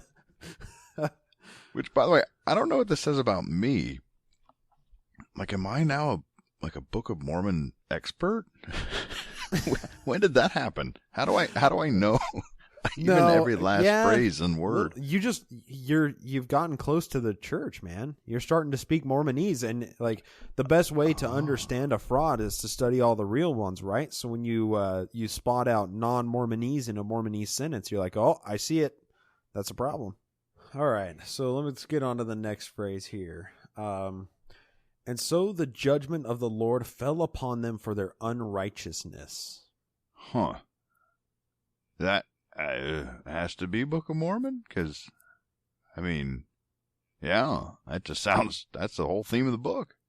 That is the late war. Take a drink, finally. Oh, I finally got one wrong. Are you serious? Yeah, that is the late war. And that's like so he stole the whole central theme from this book. I mean, that's like, that might as well be, you know what I mean? Like, that's the Cliff Notes version of the Book of Mormon. Okay. Was that phrase. You summed the whole thing up. Yeah, so tell me, if I would have added on the last part of this, and for their wicked and murderous deeds, would that have toned you off to one or the other? You know what? I gotta be honest, it might not have. Really? It's sad. There's just so, do you have any idea how many times something like that, obviously the wording was different, and I missed it, but wow. Right. That's shocking. Well, this guy obviously thought that, God was looking over the American troops as they were pushing back the British troops that were invading. So, I mean, he thought the judgment of the Lord was falling upon the British for their wicked and murderous deeds for invading. Wow. I mean, it's, yeah. But correct me if that really is probably the most common thing that happens in the Book of Mormon is that God gets pissed at people for being bad. Constantly. It never stops. It does that all the time. There's no way I could rattle off the number of times. Who knows? Countless. Anyway, and it would happen a dozen times in one episode. Oh, yeah. You can make a drinking game to it. All right. Well, I got one wrong. All right. And but you know what? I'm glad I did because I learned something. That's amazing because it's I think whoever. All right, I'm not on my show anymore. I'm on your show right now, so I have to switch gears. So that means that I can just outright say. So when Joe was making this book up, he actually read that and said, "You know what? I think I could run with that. What if we just kept repeating that?" And make entire verses He's out like, of this it. one, Yes. I can, yeah, this one's got legs. This dog can hunt. Let's go. Let's try this one on for size. Nevertheless, it came to pass that blank was appointed by the voice of the people to be blank and a governor over the people of blank. Ooh. I'm gonna go Book of Mormon again because I think this is talking about Alma. Think about your last answer. Am I wrong again? Go ahead. No, that was the Book of Mormon. All right. Was this one about Alma? That was Pahoran being appointed chief judge over the people of Nephi. But wow. Just for the record, though, like I'm pulling a few of these verses. The report, the website that I will have linked in the show notes for this episode that has all of the data of the actual computer study lists hundreds of these. Hundreds and hundreds. These aren't and easy. Hundreds. Listen, don't get me wrong. I'm just a lot smarter than Bryce. This is why it's easy for me. But seriously, I'm making it seem easy. It's harder than it seems for mere mortals. This is my show now. I can actually cut you off now. I can put the mute button on you. That's true. This time I'm sending you my audio and you get to edit. That's right. I get to make you say whatever I want you to say. You are my finger puppet. Anyway, all right, let's get to the last one. This one is punctuated, so it's not quite as fluent, but it has a lot of interesting words and phrases in it. Sent a proclamation throughout the land, and it came to pass that thousands did flock unto his standard. They went down with their armies. Ooh. Wow. Man, you didn't drop it. See, the blanks threw me off a little. This one had no blanks. So it's, boy. I feel like I've read those exact words before. It's just like everything about that except for the fact that you didn't yell drink after it came to pass. Like, I feel like that. I have read those. I'm going to go with Book of Mormon. You are correct. That was close. But boy, that really did kind of sound like it could have been 1812-ish too. And like it really did. There are 4 different phrases in that match up word for word out of all right, give them to us. Yeah, that's what I want to know. Yeah, sent a proclamation is one, and it came to pass is one. Thousands did is one of them, and then flock unto his standard. And it implies the standard of liberty, which that's implied. And you're talking about that was all within the same, like, context. Yeah, this was all within, like, the same paragraph or the same sentence, and all of those phrases were in both of the books. So basically all of the words that, like, sounded educated were the ones that were ripped off. All of the ones that sounded outright plagiarized, yes. Yeah, I mean, and it's not just limited to this. And something else that surprised me quite a lot with all this analysis was the connections to things other than the Book of Mormon. So, the late war.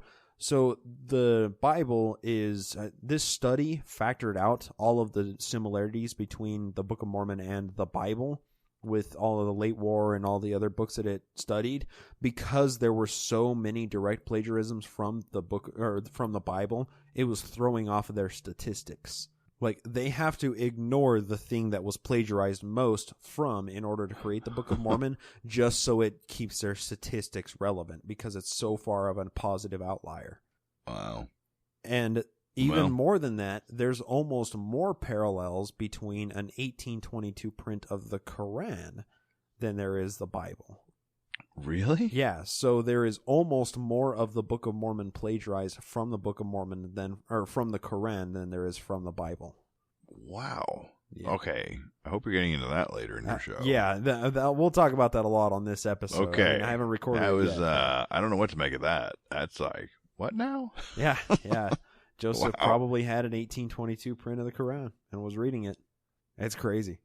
Well, I just thought it would be fun to have you come onto the show and kind of play this little game to see what you thought about the differences, the similarities between the late war of 1812 and the Book of Mormon, which you've demonstrated you're so very familiar with.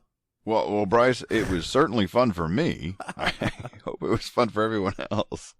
Yeah, it was. I don't know. There was definitely some things I learned that I was shocked to find the entire theme of the Book of Mormon is ripped off. Yeah, I don't know. Maybe I gave Joe a little more credit. That I thought he had a little more ingenuity than that, but sadly not. Yes, well, you exit this quite victorious, sir, and thank you for playing. It was quite fun. So, give us the 30-second hard sell on your show. If people want to go check you out, want to find you, listen to the show, listen to us reading the Doctrine and Covenants, where can they go to find you? You would first and foremost go to mybookofmormonpodcast.com, because everything you could possibly want to know is there. But then, of course, if you just use Google or iTunes or Stitcher or any of those things, you'll find it. But so we officially at this point, I don't know the timing of when we're each going to release our episodes, but Bryce and I have now recorded 3 episodes of the new Doctrines and Covenants episodes. So and at the rate we're going, it's going to be a long ride. It might take longer to get through this than it took to get through the Book of Mormon, which, I got to be honest, the Book of Mormon was more entertaining than what we've gotten so far. So I'm certainly happy that Bryce is there with us, because he makes it a hell of a lot more fun than it would be if I was on my own. My God, what could I even say? Could you imagine having to read that on your own and be funny? No, I can't, and that's why you do it instead of me. I'd rather look at the history instead. There's a lot more there. It's rough stuff, but I don't know. I've had a blast every time we do it, so I hope that the joy I feel from it resonates out amongst the listeners. But anyway, so there you go. I went over 30 seconds, but that's come check it out if you like it. Awesome, and if not, that's cool. I understand. If you just want the good history, you're at the right place. All right. And, just to be clear for anybody that's listening, a lot of people that are believing Mormons actually do listen to David Michael read this book, because he offers an interesting perspective. You've had a couple of run-ins with some Mormons that emailed you saying that they were Mormon, started out Mormon and became not Mormon by it. But I've had true believing Mormon patrons of the show. Wow. So people that actually support the show monetarily, they want to see it go. There was one that actually specifically said, I'm going to give you this money with one request. Don't give me the title, because that, to me, it would be offensive if I had the title. Wow. Yeah. Well, that's fantastic. So yeah, I mean, to be honest, you don't take like a hard atheist line against it like this show does. Bryce, to this day, I do not understand. It's like I've been appreciative and thank you, but wow. That's part of why I kind of want to go and check out a ward and see what it's all about, because I still don't understand how you could believe it, but then be okay with what I did to it. Anyway, no. You know what I mean? I don't know. Yep, exactly. But yeah, that's the place where they can find you. And thank you for coming on the show for this little segment there. Always fun to hang out with my buddy Bryce. There you go. You are an asset to the community, sir. And I think what you're doing will leave a bigger legacy than what I'm doing. I think I'm around for a few laughs, and I'm just going to be that was funny. Remember back when that guy was funny? I think what you're doing, can actually stand the test of time and needs to be out there more. So thank you for what you're doing, because I know it's not easy. And I would say that you might be calling it quits long before you're actually done with your stint here. we're gonna make you stick around for a while with the Doctrine and Covenants, because there's a lot of crazy fun stuff there that we're gonna be diving shoulder deep into. So don't think you're getting off the hook so early. Hopefully, it becomes a moot point, Bryce, because everyone will just say, "Wow, this church is stupid. Why are we in it? Let's just go." Yep. Anyway, can we all just go? Let's just go on strike. Yeah. Then we can just retire. You can retire with me. That sounds pretty good. At that point, when the church says, "Yeah, okay, we're full of crap. We're done. See you later," I'll retire. I have no problem with that. Happy to do it. That's awesome. All right, yeah. Thanks for coming on, though, David. You bet, Bryce. Yeah. Just to let everybody know, that whole discussion that we talked about during that little drinking game we were playing with the War of 1812. We actually had this discussion a little while before I did any studying on it and realized the gravity of it. So if it sounded like I was ignorant about the War of 1812, it's because I definitely was. Regardless, thank you once again, David, for coming onto the show to help us understand the true power that copy and paste has to offer and gain some perspective on the consequences of that power falling into the wrong hands. All right, let's get back to it. We began this episode by offering some historical context to the world that Joseph Smith lived in. And, we talked a little bit about what happened during the War of 1812 and how crazy it would be to step in Joseph's shoes for just a few minutes. Joseph had been hearing people talk about the war that Napoleon was waging throughout Europe, Asia, and Africa. I mean, he was probably reading dozens of headlines in newspapers and investigating reporting journals about the atrocities that Napoleon's army was committing during this building of the Napoleonic French Empire. The entire world seemed like it was against Napoleon, making him the Hitler of the very early 1800s and making his war World War .5. In my mind anyway. The whole world was in turmoil. Well, in addition to Napoleon, you factor in the War of 1812 and how frightening that must have been for American citizens. Think about this horrible war. The British Canadian colonies were assaulting American borders from the north. The unmatched British Navy had set up blockades off the eastern coast, completely stopping American trade to any of the old world. And the Native Americans had teamed up with Britain and were attacking American fortifications on the western border. I mean, America was getting assaulted from all directions by indigenous or invading forces, and the American settlers had no way of feeling safe or comfortable. This uneasy feeling was solidified in August of 1814 when Joseph was 8 years old, when the British Army was able to invade the American capital of Washington, D.C., take over and occupy and burn the Capitol building and the White House to the ground. With most wars, once an invading force takes over the capital of whatever territory they're invading, the war is usually over with a clear victor.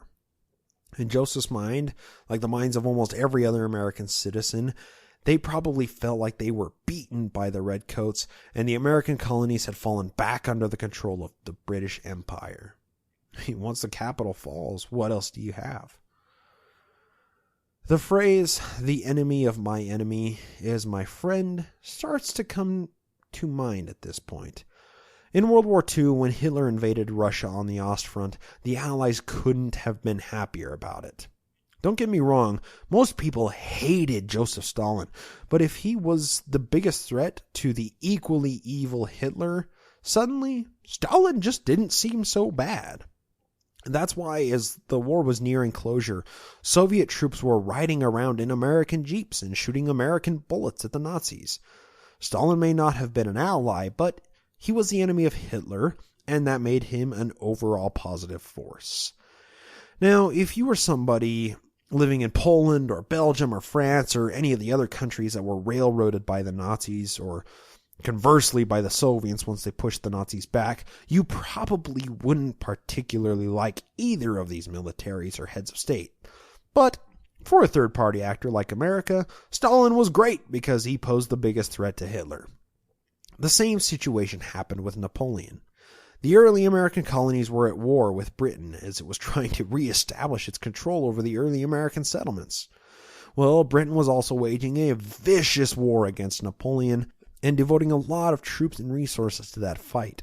So Britain could either continue to focus on the American War of 1812 and spread itself thin enough for Napoleon to take over the British colonies, or it could forfeit this war of very little consequence on American soil and devote the bulk of British forces to fighting the tyrant known as Napoleon Bonaparte. Well, Britain chose the latter, and American militias were able to push back the few British forces and maintain the borders in the north against the British Canadians and in the west against the small forces of the Native Americans. A lot of people hated Napoleon, but for the early Americans, he was also a bit of a savior in disguise from the conquering British army, much like Stalin was with the Nazis in World War II. This war fascinates me so much.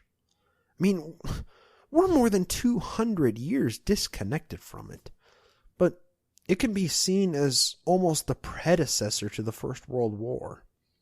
With all the shifting political games and the wartime strategies and invasions that were taking place, the world was experiencing an almost World War .5, a mere 100 years before World War I actually kicked off. The world politics and how everything played out is endlessly fascinating today, and it has so much effect on how the world is shaped now. I can't seem to study it enough or learn enough about all of these wars, and I feel like I've barely scratched the surface of everything that actually happened. Hopefully, in listening to this episode, the listener, you are somewhat intrigued by the war that was happening in Joseph's young childhood, and maybe you'll be spurred to do a little bit of research on it because it's unbelievably fascinating. Now, think about how interested in World War .5 Joseph would have been. I mean, we've covered this. He was a smart guy, and he read a lot of books, and he had a little bit of formal education, and as was made apparent by his impressive handwriting and ability to write the Book of Mormon in the first place. I would wager to say that Joseph probably picked up any book he possibly could find relating to the war that was happening, or Napoleon, or any of the other world politics that were going on in his time. It's not like he had TV and could sit and watch the news reports of the world events. He had to seek them out in newspapers or books, and he did. Now that we understand the mindset Joseph was in, and we've hopefully empathized with him a little bit or took a stroll in his shoes for a minute, let's dive into the book that David and I just discussed. Well, for starters, it's perfect. It's exactly what we're looking for when we're positing the claim of a source text for the Book of Mormon. For one thing, it was very available to Joseph. The view of the Hebrews might not have been really readily available, or the first book of Napoleon required Joseph to have found the book in a bargain bin at a bookstore. But I mean, in opposition to those claims, the late War of 1812 was a book used as a history textbook in schools. The book was published when Joseph was 11 years old in New York, geographically right next to Joseph. And it was used as a textbook in schools while Joseph would have been attending schools off and on during his childhood.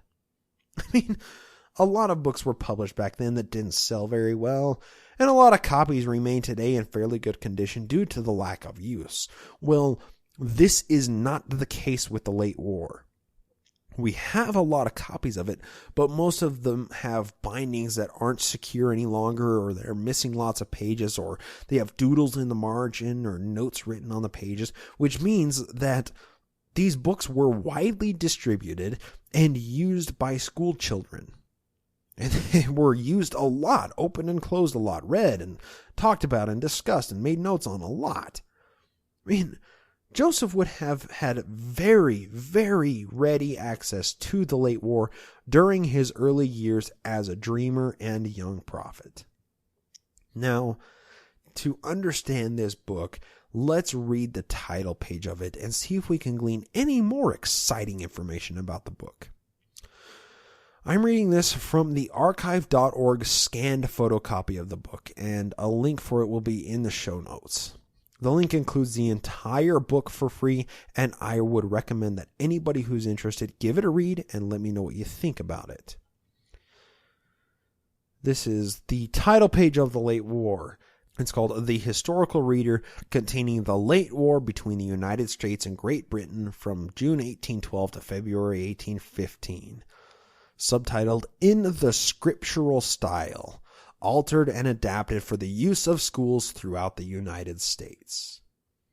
There is more on the title page, but nothing else is terribly pertinent, except for the fact that this was the third edition of the book published in 1819, the original having been published in 1816. That means that the book was popular enough to have 3 or more editions and be actively printed for more than 3 years. Those are the marks of a very, very popular book in that day and age, especially given the cost of printing a book. The main operative phrase that we're concerned with in that title page and that we're going to focus on is in the scriptural style. It's argued that this was done to motivate children to read the Bible just by familiarizing them with recent world events written in the biblical style. They thought that if the children read this book and liked what it told them about recent history, maybe they would like reading the Bible as a historical text, just like the late War of 1812.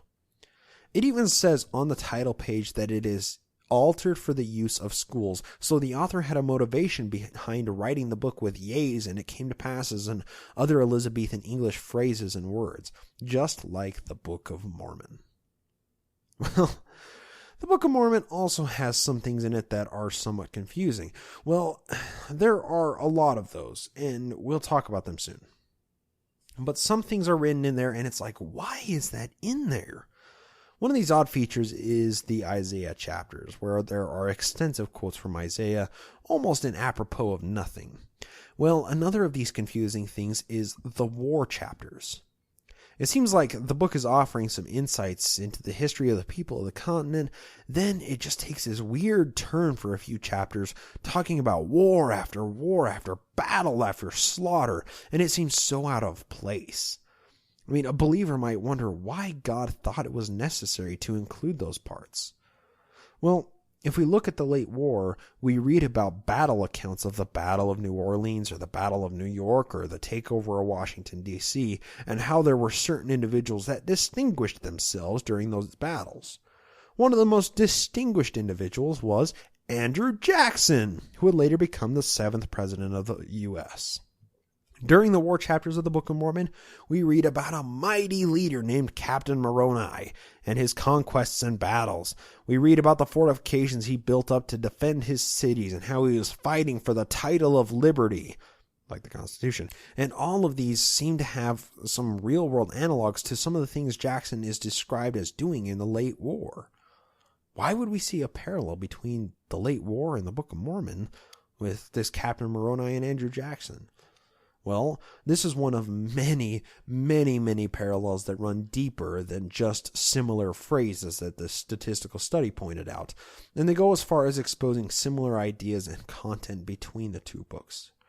So, as we can see and has been demonstrated, we can tell how deep the connections run between the late War of 1812 and the Book of Mormon. Well, the presentation that I've been taking most of this information from has much more data than I can present here, and that really backs up the claim that Joseph easily could have taken information from the late war in order to author the Book of Mormon.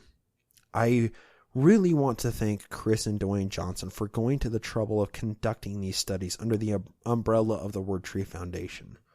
Also, thank you, Chris, specifically for presenting the information in a very palpable and interesting, entertaining way. Like I said many times, I've watched the whole thing 3 times from start to finish, and I've watched some segments of it over a dozen times to try and absorb all the information. I implore every listener to watch that video, and I defy any true believing Mormon to watch the video and emerge on the other side still a believer. If I would have watched this as a believing Mormon, I don't think I would have been able to hold on to any semblance of belief in the Book of Mormon after digesting all the information in this video. Seriously, watch it. There will be a link in the show notes for it, and it's called How the Book of Mormon Destroyed Mormonism, presented in 2013 by Chris Johnson. All right. Let's talk about a few arguments that are commonly used by apologists to claim that the Book of Mormon is legitimately translated by Joseph Smith from an ancient history of Jesus in the Americas. Well, one of the biggest arguments you hear for the truthfulness of the Book of Mormon is the argument from chiasmus. Now, that might be a weird word, but in order to understand this argument, we need to know what chiasmus is. Well, it's a literary device. Anybody that's presenting information should follow a certain proven successful pattern. The pattern usually goes as follows. Tell them what you're going to tell them, and then tell them what you told them. It's a storytelling or information conveyance technique, and it's extremely effective. When something falls into the category of chiasmus, it starts with an idea, comes to the conclusion halfway through the given chiastic pair, and then ends by coming back to the idea that was originally posed. Good chiasmus can be used as a strong storytelling device, and it's the mark of an educated author, or just an author with some kind of higher comprehension of effective information transmission. This episode started 24 pages of script ago talking about Napoleon in the War of 1812, and we're just now wrapping up its influence on the Book of Mormon. This episode is way deep into a massive chiasmus to explain the origin of the Book of Mormon. Well, when it comes to textual criticism, chiasmus is something that can easily be identified by people that study it all day. Where it comes into effect with the Book of Mormon is positing the claim that Joseph couldn't have known what chiasmus is. Therefore, if there are any chiastic pairs in the Book of Mormon, it proves that he couldn't have written it. Well, this is just an argument from ignorance. Chiasmus is a storytelling device that humans use in everyday conversation. I mean, think about this for a second. When you tell your friend or significant other about how your day went, you usually start with the most exciting thing that happened. You might start out by telling them that you were walking to work and you saw a person get pulled over by the cops. The cops jumped out of their cars, pulled their guns on the person in the other car. The cops arrested the person, got back in their cars, and drove away, and you went back to walking to work. This little story composed a 4-pair deep chiasmus because it's a logical way to tell a story. Arguing that the Book of Mormon is full of chiasmus, proving the fact that Joseph couldn't have written it, completely ignores how prevalent chiasmus is in our everyday lives and in most things we read and write. People that make this argument may also say that the abundance of chiasmus in the Book of Mormon implies that the reader was quite learned in storytelling and prose, and it dates the plates back to ancient Hebrew times. The Bible is teeming with chiasmus, as is the Quran and many other ancient religious texts, and this lends credibility to the Book of Mormon. Well, let's look at the formal argument being made by believing Mormons when it comes to chiasmus. A quick Google search of the word chiasmus will bring up chiasmus in the Book of Mormon as the top 10 search results. The first link is to an Ensign article. The second is to an article of the first believing Mormon textual critic that found chiastic structure in the Book of Mormon. The third is an article on UTLM.org, which is considered an anti-Mormon website, which is filled to the brim with useful information. Finally, the fourth link is to fairmormon.org, the officially unofficial Mormon apologist website.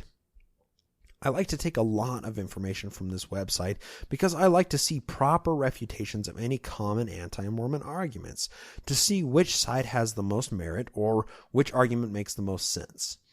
So let's look at the Fair Mormon article about chiasmus and see what it says. There will be a link to the article in the show notes for anybody that wishes to check out the Mormon apologist argument in its formal rendition. Chiasmus are also called Hebraisms because they are rife throughout the Hebrew Torah and Old Testament of the Bible. The claim is applied that if the Book of Mormon has chiastic or Hebraic structure, then it is obviously of Semitic origins and proves that it is indeed ancient. Let's see if we agree with it. The article starts off describing chiasmus with a very simple limerick that a lot of people have heard before. Hickory-dickory-dock, the mouse run up the clock. The clock struck 1, the mouse ran down, hickory-dickory-dock.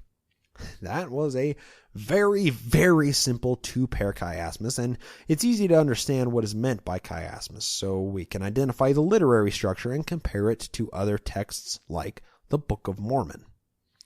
This is a line taken directly from the Fair Mormon article in making the argument from chiastic structure. Quote, "The hickory-dickory-dock theory would seem to be a straw man. Some simple examples do exist in the Book of Mormon, but they are not the most impressive ones. Critics try to pretend that the simple, trivial parallelisms represent all such chiastic samples in the Book of Mormon. If Joseph Smith was writing the Book of Mormon himself, he might well compose simple parallelisms intentionally or even accidentally.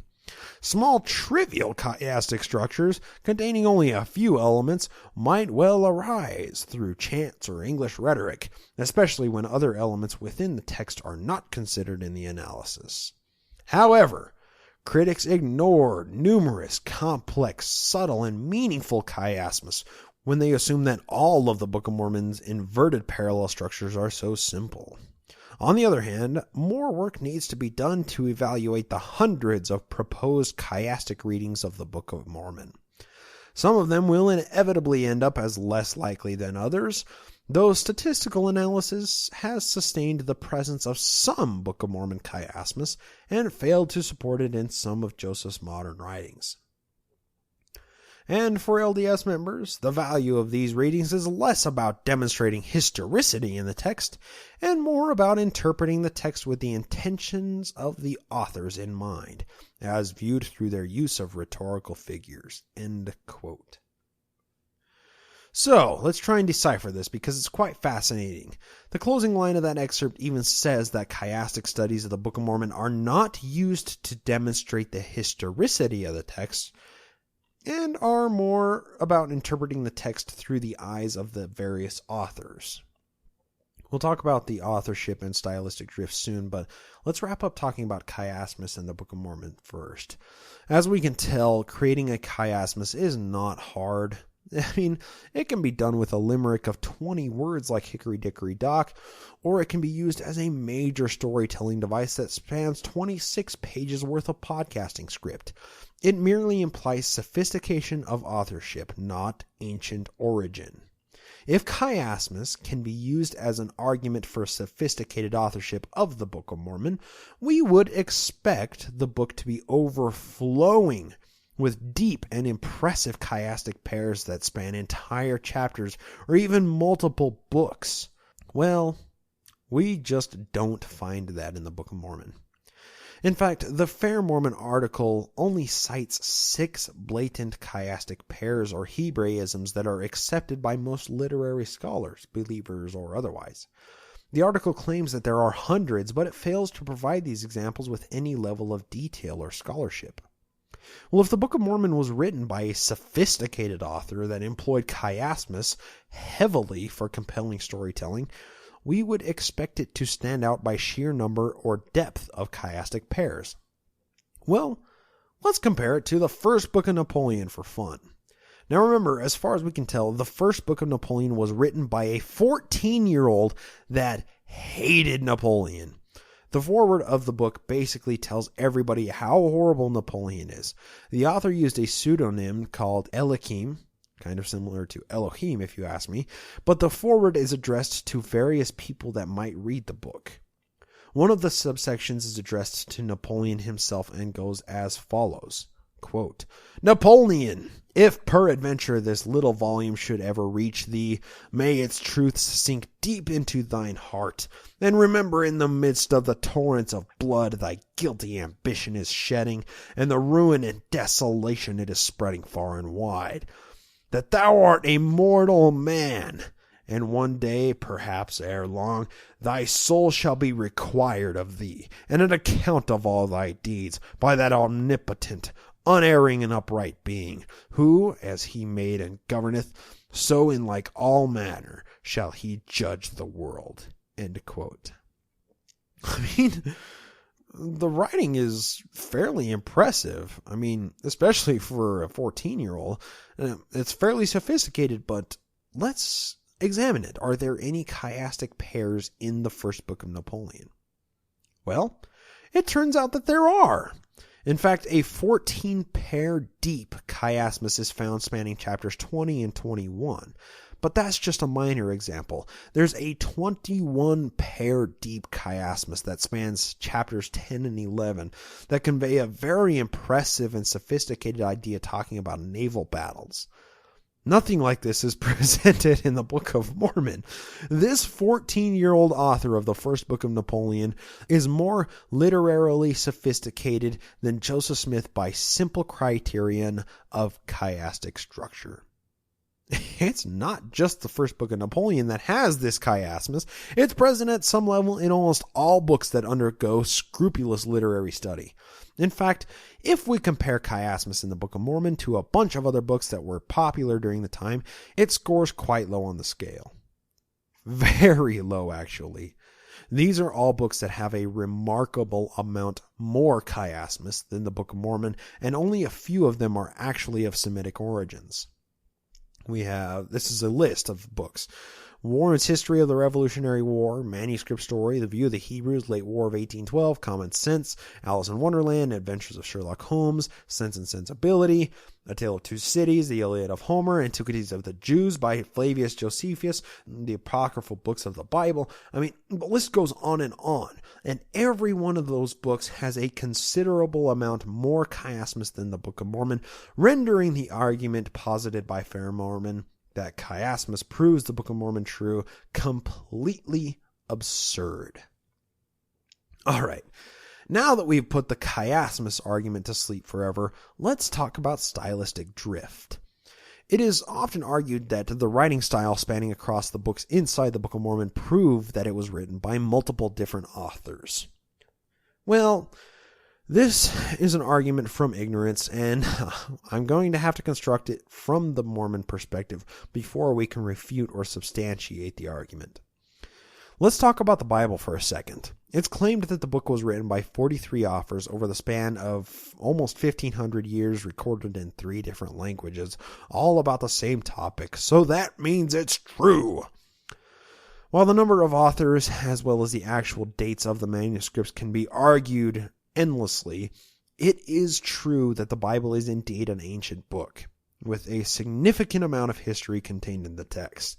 It's also true that there were a lot of different authors that composed the books that are contained in the Bible. Even Isaiah is thought to be written by 2 or 3 authors, which is something we'll get into soon. We know this by where they came from, who the books were reportedly written by, and of course by the different writing style of the different authors. I write this podcast in a different way than anybody else writes any other book or podcast about the Mormon Church. But I'm still conveying topics that have been discussed by other people. The difference is in the writing style, and it has a lot to do with what the writer is experiencing at the time or their level of education. Supposedly, all of Jesus' disciples were illiterate Aramaic-speaking fishermen, but all of the Gospels were originally written in Greek, the official language of the time. Well, the story of Jesus is recorded differently by the different authors that knew the story of Jesus the Nazarene. That's how we know a manuscript is from the Gospel of Mark, Luke, Matthew, or John, or an unknown manuscript that some biblical scholars call Q. It's all about focusing on the writing style and the phrasing of information as it differs between authors. Well, some very crazy unscholarly people will try and make the argument that somebody like Flavius Josephus wrote all of the Gospels, which is an absolute absurdity, given the different writing styles in the texts. Josephus was alive during the time that the Gospels were supposedly starting to be circulated, but if we say that he wrote all of them, it comes in direct conflict with the theory of different authors for the composition of the Bible. If one person were to have written all of the Gospels, they would all read very similar with certain catchphrases or unique words that only Josephus wrote, but that simply isn't the case. That leads scholars to believe that the Bible was written by multiple different authors over a large span of time, which is perfectly logical. Well, let's apply this same skepticism and scholarship to the Book of Mormon.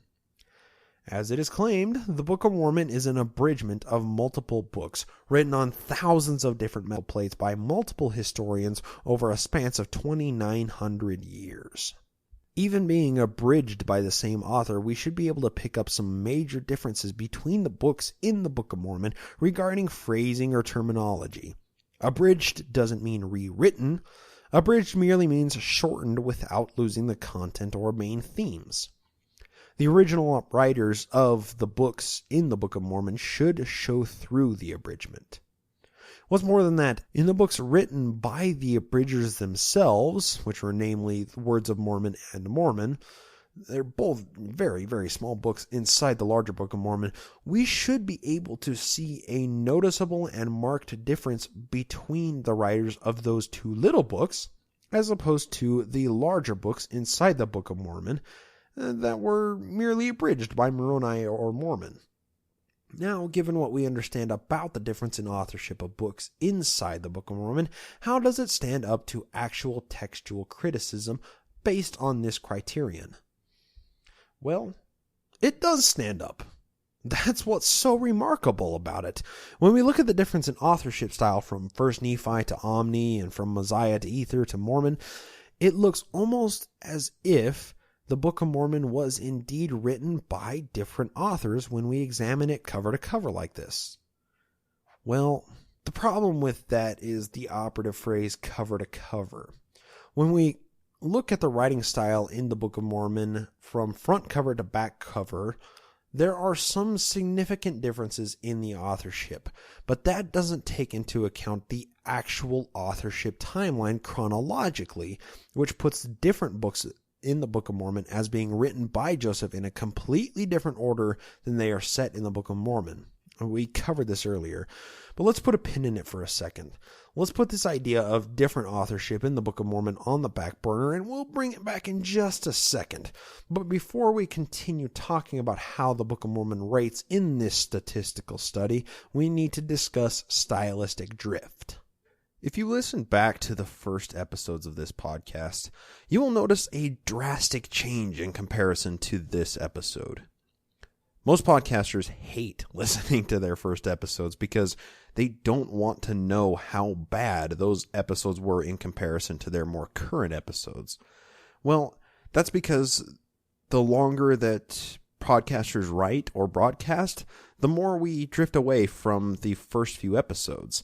I mean, as we grow and learn more and produce more shows that are better in quality and content, we find things that are successful and stick with them, and identify things that aren't successful and get rid of them. Like I said, if you compare this show from 1 year ago to the quality of it now, hopefully there's a bit of a difference there. Well, that's known as stylistic drift.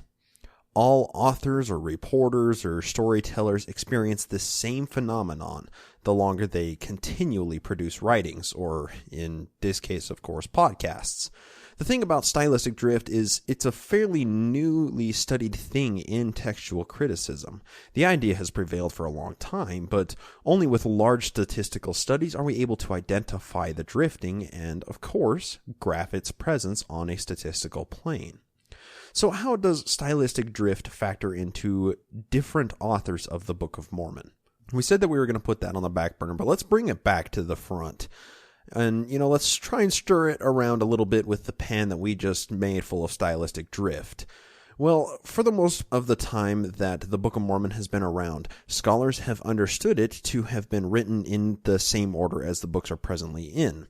Most Mormons believe that Joseph began translating with Oliver Cowdery on May 6, 1829, with 1 Nephi, and then finished with Moroni's Promise in the Book of Moroni.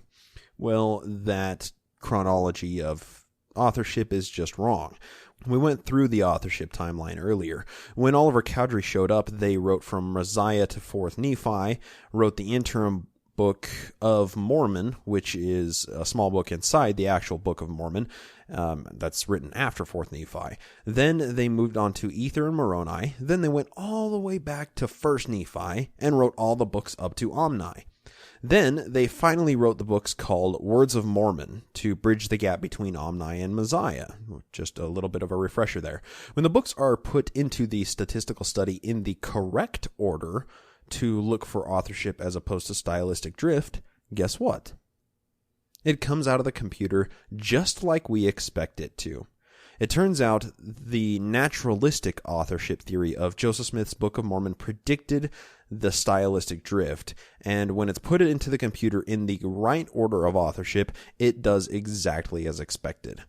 When we look at a graph that plots the suggested statistical line of stylistic drift in authorship, we see that the Book of Mormon falls right into line with what we see with thousands of other books that are put through this same study of textual criticism. The Book of Mormon had stylistic drift, but it didn't come from more than one author. Joseph Smith was the author of the Book of Mormon. We can conclude that. All in all, just like this podcast has changed over a year's time but has been written and produced by one person, the Book of Mormon changed over time in the exact same way, and we can plot that data on a graph. So, to answer the apologetic that is asserted, saying that the Book of Mormon was written by different authors, that's only if you alter the order of books when you input the Book of Mormon data into this study. If you look at it chronologically, as being written by Joseph Smith, the Book of Mormon differences in authorship fall perfectly in line with very average stylistic drift of one author over time. If any apologist ever tries to assert the different authorship theory as proof of the Book of Mormon origins, it can easily be shut down by making the data align with the actual timeline of authorship, as opposed to how it's studied from front cover to back cover like most apologists or believing members study the book. Alright, we've devoted a lot of time to talking about the time leading up to the Book of Mormon, and then we had even more fun talking about the authorship of the Book of Mormon. Given the evidence at hand, I no longer espouse myself with the Spalding theory. Although there seems to be a bit of a connection there, given all the ancillary evidence surrounding the connections of Sidney Rigdon to Joseph Smith before the Book of Mormon was published, given the evidence at hand, I no longer espouse myself with the Spalding theory, even though there does seem to be a bit of connection there. I mean, given all the ancillary evidence surrounding the connection of Sidney Rigdon to Joseph Smith before, the Book of Mormon was published. So when we try to assert the Spalding argument, it just falls apart because of the hearsay and the lack of hard evidence. We can assert the Spalding theory until we're blue in the face. Well, we can say that Joseph Smith and Sidney Rigdon teamed up to plagiarize Spalding's Manuscript Found and turn it into the Book of Mormon, but there just isn't enough evidence for it, and any Mormon that knows the history will scoff at the assertion. All in all, if we stick to the Spalding theory, it's almost like looking at the history surrounding the Book of Mormon through an old black and white television that's mostly just static. Science and computing have brought us tools that allow us to see that history in 4K high definition using statistical studies and modern analysis. Why would we be messing with the bunny ears on the old television in our parents' basement trying to see a boob when there's mountains of high definition porn there at the click of a button? Why would we assert the tired old, inept, unfounded Spalding authorship theory when we have all of these other books that are way more likely to be source texts for the Book of Mormon? We have a strong case built up against the Book of Mormon based on the authorship alone, compared against the claims of where it supposedly came from. We don't need to rely on Solomon Spalding. So we've discussed so much about authorship theories, but the best part about all of these confusing and these tiresome statistical studies that we pour hours into, none of them are necessary to refute the Book of Mormon. I mean, yes, granted, these studies and tools offer us a lot of details, and, they help to point our path of research in the right direction and point out books that we weren't aware of before. But if we've learned anything today, it's that the Book of Mormon could very well have been authored by Joseph Smith, just based on statistical research and rigorous textual studies. Earlier, it was mentioned that it would take a single person about 240,000 years to do the study that these computers did in a matter of hours. Joseph Smith never could have predicted that people would be able to study his work like this and call him out on it like we can today. The Book of Mormon doesn't have much to stand on anymore, but let's give it a break. I'm serious. Let's grant everything about the Book of Mormon that is claimed by the church and Joseph Smith, the author. Let's allow the argument to progress and examine what's in the book. Let's ignore all of these convoluted statistical studies and look at just the content and claims of the book. We opened our study today with the introduction of 3 categories to deconstruct the Book of Mormon. We started off with talking about all of the historical context and events that were going on around Joseph Smith during his very formative years. The historical context had a huge impact on what Joseph read and subsequently what made it into the Book of Mormon. Then we moved into the category of authorship of the Book of Mormon. We talked about all the different books that Joseph had access to leading up to publishing the Book of Mormon. We talked about all the various authorship theories and how well they rank with this rigorous study conducted by the WordTree Foundation, all based off of statistics and word counts. Of course, you can find this presentation that I'm referring to on YouTube under the name How the Book of Mormon Destroyed Mormonism by Chris Johnson. I've said this many times in this episode. I'm going to say it again. I highly, highly recommend this video. He does a much better job of presenting than I ever could in an audio format. These authorship theories ranged from the least significant of the Pride and Prejudice with a score of 83.8, which was really close to the baseline of 85, and among tens of thousands of other books. And the other end of the spectrum ranged all the way up to the first book of Napoleon and the late War of 1812 that received unbelievable scores of 22.3 and 17.4 respectively in this statistical study. So, given the parameters of this study, it's basically conclusive that these books had some role in the authorship of the Book of Mormon, and that the Book of Mormon wasn't from ancient historians that scratched it into metal plates for Joseph Smith to translate later. Well, for the purpose of this final segment, we're going to ignore all of those problems with the authorship of the Book of Mormon and the historical context that surrounded Joseph Smith in the time that the Book of Mormon came out, and we're going to meet it on a false even plane.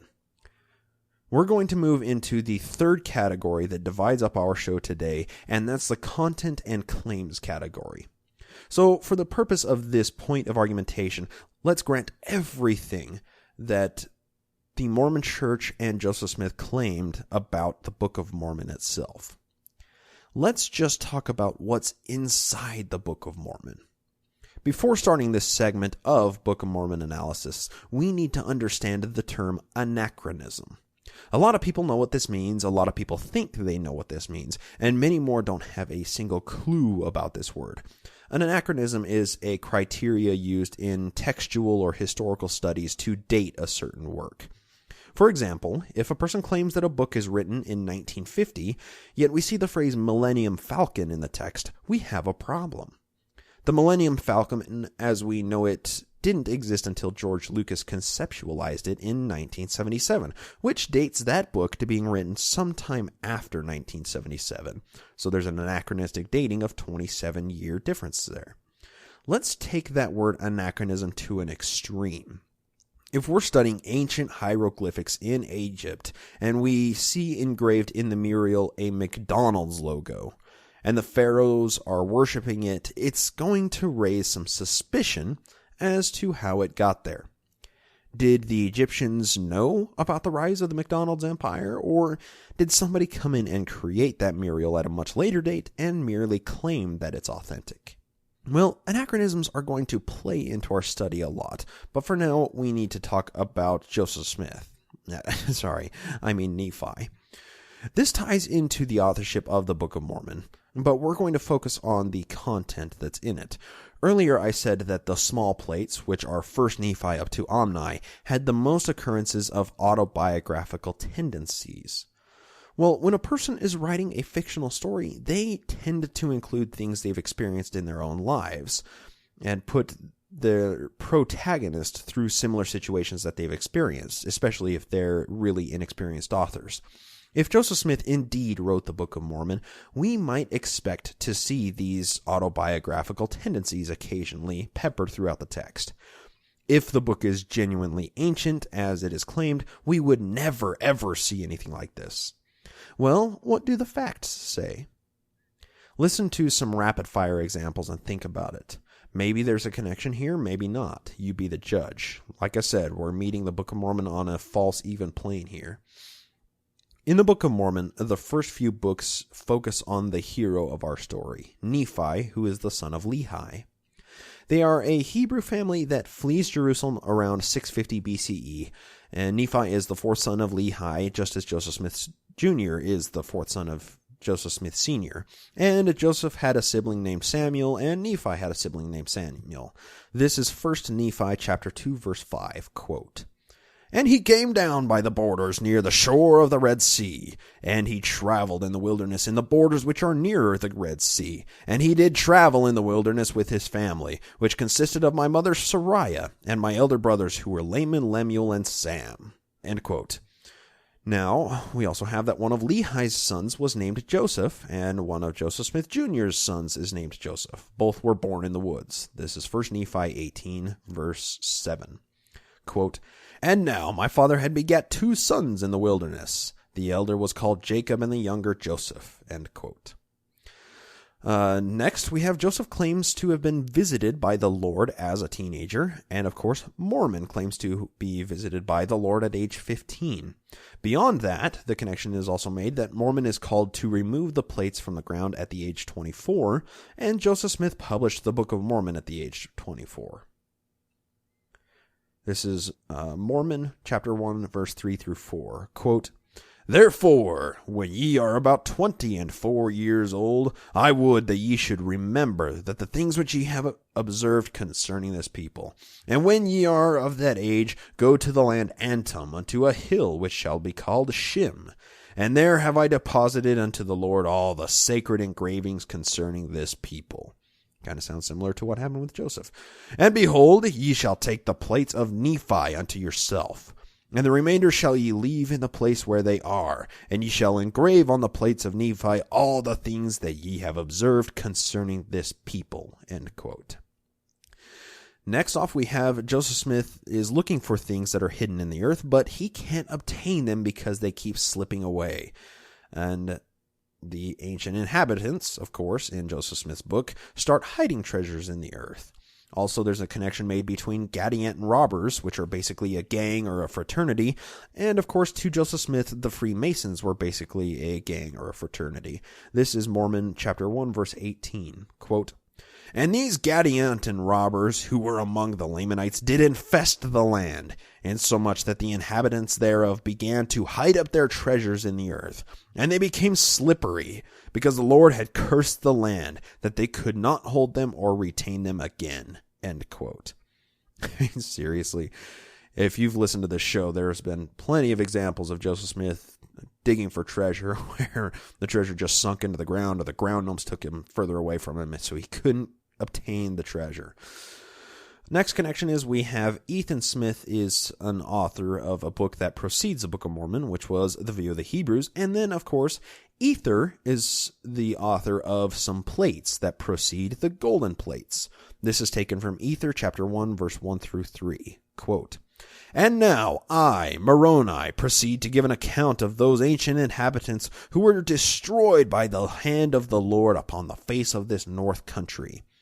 And I take mine account from the 24 plates which were found by the people of Limhi, which is called the Book of Ether.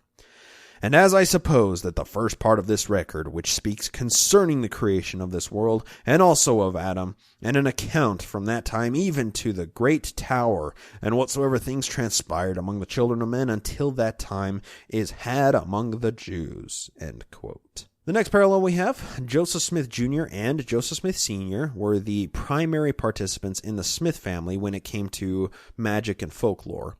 Joseph Smith Jr. was more of a fan of a rock in the hat trick, while his dad was more privy to divining rods, which were 19th century metal detectors or water finders, but were actually just a couple of witch hazel sticks that Joseph Smith Sr. held in his hands.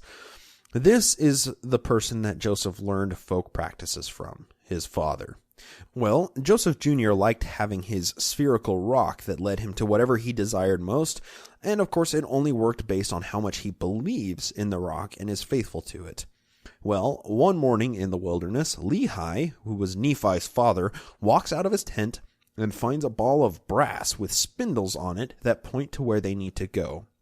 This is taken from 1 Nephi 16, 9 through 10. Quote, "And it came to pass that the voice of the Lord spake unto my father by night, and commanded him that on the morrow he should take his journey into the wilderness. And it came to pass that as my father arose in the morning, and went forth to the tent door, to his great astonishment he beheld upon the ground a round ball of curious workmanship, and it was of fine brass. And within the ball were 2 spindles, and the one pointed the way whither we should go into the wilderness." End quote. Later on, it calls this ball with 2 spindles a compass, or also its formal name, the Liahona. Just keep that in mind. Also, think about this for just a second. This brass ball with 2 spindles in it was almost a combination of Joseph's and his dad's favorite magic trinkets. It was a ball with words that would appear, which Joseph Jr. liked to use in his hat to translate the Book of Mormon or to search for treasure, and also the ball had 2 spindles on it, kind of like the sticks that would point Joseph Sr. to where he needed to go to find treasure or do whatever he did with his various magic techniques. The parallels with this Liahona get much deeper, so stay with me. When Lehi's family was wandering through the wilderness, Nephi used the Liahona, the success of which was contingent upon his righteousness. Nephi ended up being righteous enough, and he was led to a place where he could hunt some game to feed his family with the only remaining bow that worked among all of Nephi's brothers. This might just be seen as a parallel that Joseph makes for himself in his own dictated History of the Church, Volume 7, page 343. Quote, "I brought salvation to my father's house as an instrument in the hands of God when they were in a miserable situation." End quote. You have to understand what we talked about earlier. The Smith family was perpetually destitute while Joseph was growing up. They lived in complete squalor after Joseph Smith Sr. lost what little the family had on the overseas ginseng business deal. Joseph felt like publishing the Book of Mormon was what saved his family from complete destitution. And the saddest part of that, he was right. I mean, I don't know, call me crazy, but I personally think that it would be justifiable in Joseph's mind to do everything that he did if it meant saving his family and lifting them out of poverty. They had a very strong sense of family. I mean, think about that. Doesn't it add an extra layer to this whole thing? I mean, let's try to take a step back in Joseph's shoes again. He never had the opportunity for sustained education, and the family barely had the means to survive on most days.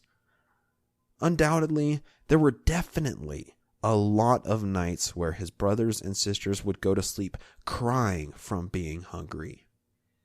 A family with 11 people is really hard to sustain. That's a lot of humans that need a lot of calories to survive. And they had that because they survived, but they probably didn't have much more. I mean, all of their clothes were handmade, and they were all hand-me-downs from the oldest siblings. They almost never had money for treats or toys or books. I mean, Joseph was a brilliant child, and he craved knowledge.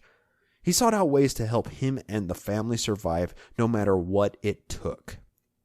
He studied the art of deception and cold reading, even if it was just self-taught through trial and error.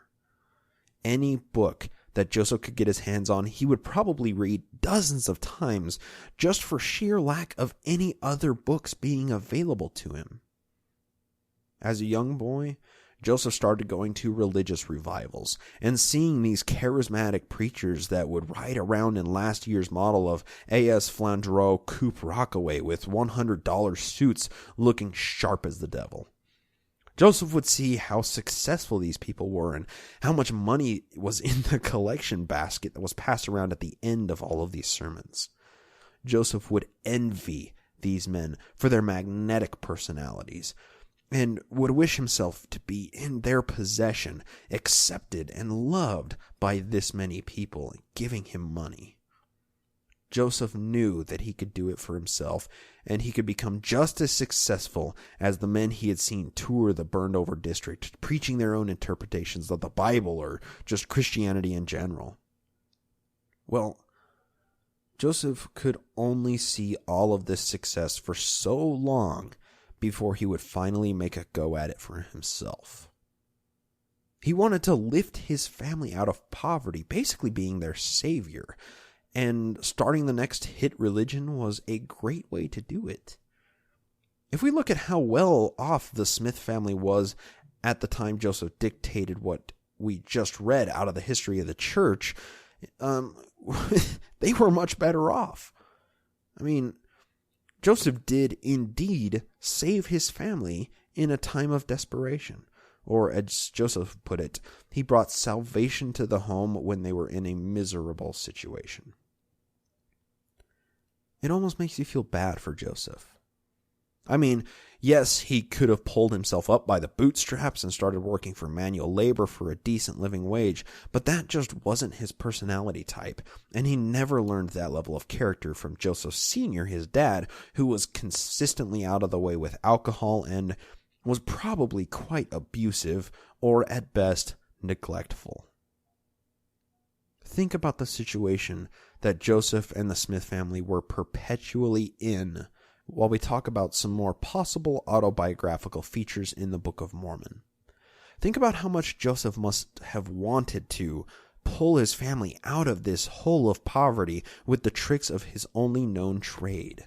We know that Joseph Smith was a dreamer, and he was convicted of being a disorderly person in 1826. It's probably fair to say that this trial and conviction put a little bit of strain on the Smith family, and it seems to shine through the Book of Mormon a little bit in 1 Nephi 16:38. Remember, Laman and Lemuel in the Book of Mormon were direct analogs to Hiram and Alvin in Joseph's life. That plays an important role in understanding this verse. This is 1 Nephi chapter 16, verse 37. Quote, "And Laman said unto Lemuel, and also to the sons of Ishmael, Behold, let us slay our father, and also our brother Nephi, who has taken it upon him to be our ruler and our teacher, who are his elder brethren. Now he says that the Lord has talked with him, and also that angels have ministered unto him. But behold, we know that he lies unto us. And he tells us these things, and he worketh many things by his cunning arts, that he may deceive our eyes, thinking, perhaps, that he may lead us away into some strange wilderness. And after he has led us away, he has thought to make himself a king and a ruler over us, that he may do with us according to his will and pleasure. And after this manner did my brother Laman stir up their hearts to anger." End quote. There's a couple of key phrases in that passage. Quote, "He says that the Lord talked with him, and that angels have ministered unto him, but we know that he lies unto us." End quote. The next one is, quote, "And he worketh many things by his cunning arts, that he may deceive our eyes." End quote. Just think about those two phrases. When Joseph was convicted of being a glass looker in 1826, 3 years before he wrote this, in South Bainbridge, there were a few charges that were thrown against the wall to see what would stick. One of these was being a disorderly person, which was kind of a catch-all legal phrase that they could use to arrest vagrants or drunkards or just anybody that was disrupting the peace in any way. One of the subcategories in the disorderly person charge is one who practices crafty science. Nephi was lying to Laman and Lemuel using his cunning arts. Joseph was lying to Alvin and Hiram using crafty science. Cunning arts, crafty science. Interesting. Next we have Nephi lied to his brothers Laman and Lemuel about speaking with God and the ministering of angels. And on the flip side, we have Joseph lied to his brothers Hiram and Alvin that God talked with him, and that the angel Nephi had descended over his head in the middle of the night. Now, maybe there's a connection there, maybe not, but it's just one more thing that could be attributed to being autobiographical from the mind of Joseph Smith that made it into the pages of the Book of Mormon. The next parallel we talk about might be referring to Joseph Smith and making a set of plates for people to see and handle.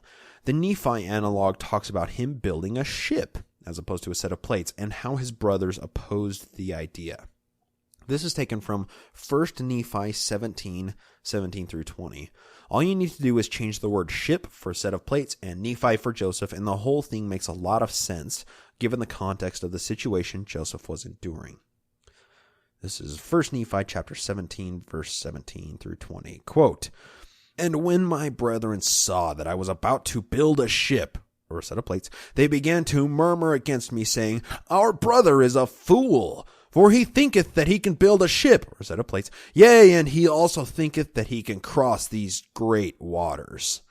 And thus my brethren did complain against me, and were desirous that they might not labor, for they did not believe that I could build a ship," or set of plates, "neither would they believe that I was instructed of the Lord. And now it came to pass that I, Nephi, was exceedingly sorrowful because of the hardness of their hearts. And now when they saw that I began to be sorrowful, they were glad in their hearts, insomuch that they did rejoice over me, saying, We knew that ye could not construct a ship," or set of plates, "for we knew that ye were lacking in judgment. Wherefore thou canst not accomplish so great a work. And thou art like unto our father, led away by the foolish imaginations of his heart." Think about Joseph Smith Sr. there. That's amazing. "Yea, he hath led us out of the land of Jerusalem," or Vermont, "and we have wandered in the wilderness for these many years. And our women have toiled, being big with child, and they have borne children in the wilderness, and suffered all things, save it were death. And it would have been better that they had died before they came out of Jerusalem than to have suffered these afflictions." End quote. I mean, this is just one more thing that could be a parallel. None of these are definitively autobiographical, but once you start to see a preponderance of these same themes in the Book of Mormon, it's kind of hard to ignore them. There's one more connection to make regarding Joseph Smith and Nephi. In light of how much both of our heroes' brothers hated them, we get a sense of the bullying that was taking place for Nephi and for Joseph. Just as elder brothers often do, Laman and Lemuel were making fun of Nephi because he was claiming he could build a ship or a set of plates, but they thought he was crazy. So God grants Nephi a superpower to help with his bullying older brothers. Just get this, all right? This is in 1 Nephi chapter 17, verse 52 through 54. Quote, "And it came to pass that I, Nephi," or Joseph, "said many things unto my brethren, insomuch that they were confounded and could not contend against me. Neither durst they lay their hands upon me, nor touch me with their fingers, even for the space of many days. Now they durst not do this, lest they should wither before me. So powerful was the Spirit of God, and thus it had wrought upon them. And it came to pass that the Lord said unto me, Stretch forth thy hand again unto thy brethren, and they shall not wither before me, but I will shock them, saith the Lord. And this will I do, that they may know that I am the Lord their God. And it came to pass that I stretched forth my hand unto my brethren, and they did not wither before me, but the Lord did shake them, even according to the word which he had spoken." End quote. Now, I remember being a young kid and wishing that every time the school bully got around me or touched me, it would shock or kill him. How great would it be if God safeguarded every single nerd from being bullied by giving them superpowers? Well, that's exactly how Joseph saw the protection that God gave him, or at least it's what he wished for so hard that he might have thought he could actually do it. I mean, it's all a product of Joseph hating his life so much that he was able to create this alternate reality that he could live vicariously through. And it seems like that's what we're reading with these passages that are so autobiographical in the Book of Mormon. There is one more autobiographical thing to talk about, and that's Joseph Smith's mother's memoir. There is a book written by Lucy Mack Smith titled Biographical Sketches of Joseph Smith, the Prophet, and His Progenitors for Many Generations, and it was published in 1853. In this book, Lucy is kind enough to let us in on the Smith family a little bit. This is our main source for understanding the reality of the Smith family, as well as some of their many tribulations as a destitute family with an alcoholic father figure to rule the house. It details some of the arguments that were had in the Smith family about religiosity, which Lucy believed in, versus a vague belief in a deistic God, which Joseph Sr. had, and passed on to the young Joseph. Well, there are a couple of parts from the book that we need to read to see if we can understand some final autobiographical tones in the Book of Mormon. This is an excerpt taken directly from an article on UTLM, and it details some of the early life occurrences in the Smith family. Quote, according to Lucy Smith, her husband, Joseph Smith Sr., had a number of dreams or visions prior to Joseph's visions. LDS historian Richard Bushman noted, in many of the dreams, Joseph Sr. found himself alone, decrepit, or ill, or on a vaguely defined quest. In one, he traveled alone in the desolate world on a road so broad and barren that I wondered why I should travel in it. In another, he was in a gloomy desert amidst the most death-like silence. Usually, the desolation was followed by redemption, a flower-filled garden, or the fruit of an exceedingly handsome tree representing the love of God. One of the father's visions in 1811 seems to be the inspiration for a section in the Book of Mormon. As Lucy recounted, Joseph Smith Sr. described seeing both a broad and a narrow path. Upon entering the narrow path, he came to a stream of water, then a tree bearing white fruit. After tasting the fruit, he tried to persuade his family to partake as well. He then saw a great building filled with finely dressed people, mocking those who partook of the fruit. This should be compared with 1 Nephi 8 through 11:36, where we read of Lehi and Nephi's vision of the tree of life. They describe seeing a river, a narrow path, a tree bearing white fruit, and a building full of finely dressed people who mock those who partake of the fruit. End quote. That was all taken from LDS historian Richard Bushman's study of the Book of Mormon versus Lucy Mack Smith's book. Think about that. Does that little dream that Joseph Smith Sr. had sound familiar at all? I mean, this is something that's taught to Mormons from a very, very young age about the vision of the tree of life that Nephi had. I mean, originally Lehi had this dream, and then Nephi prayed to the Lord so that he could see the vision also, because he wanted to see the dream that his father saw in order to understand and interpret it in his own way. I mean, does it sound like it could be the source of the vision in 1 Nephi chapter 8? Let's bring in one more of these examples from the same UTLM or article, and it's taken directly from Lucy's own memoir, with a sentence preceding it. Quote, Joseph Smith was intrigued with the stories of the earliest inhabitants of the New World, and it can be seen in Lucy Smith's memoirs. She noted Joseph's storytelling ability and interest in the Indians. Quote, this is now quoting Lucy Smith's memoir. During our evening conversations, Joseph would occasionally give us some of the most amusing recitals that could be imagined. He would describe the ancient inhabitants of this continent, their dress, mode of travel, and the animals upon which they rode, their cities, their buildings, with every particular, their mode of warfare, and also their religious worship. This he would do with as much ease, seemingly as if he had spent his whole life with them. End quote. So apparently, according to this passage from Lucy's own book, she remembers Joseph acting out or telling stories about the ancient inhabitants of this continent. To be perfectly clear, this was talking about when Joseph was a young boy becoming a young man. A long, long time before the Book of Mormon was even a concept floating around in Joseph's mind. If all of this just isn't enough to make the case of Joseph early autobiographical influences on the Book of Mormon clear, and you want to find further information and research about these connections, then check out the book Inside the Mind of Joseph Smith, Psychobiography in the Book of Mormon, written by Robert D. Anderson, or the book titled The Sword of Laban, Joseph Smith Jr. and the Dissociated Mind, by William Moraine. I haven't personally read these books, but they are the points of primary research where all of these connections come from, and I'm just relaying those to you. All right, that's enough for these early autobiographical connections, but trust me, we only scratched the surface when it comes to these. We're just truncating the study for the sake of time.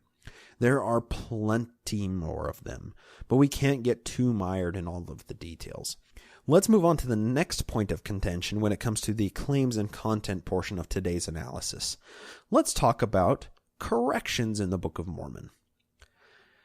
As it is reported during the translation process of the Book of Mormon, Joseph would see a phrase, then he would read it out loud to the scribe, then the scribe would read it back to Joseph, and the phrase would remain in front of Joseph's eyes until they both had the phrase down perfectly.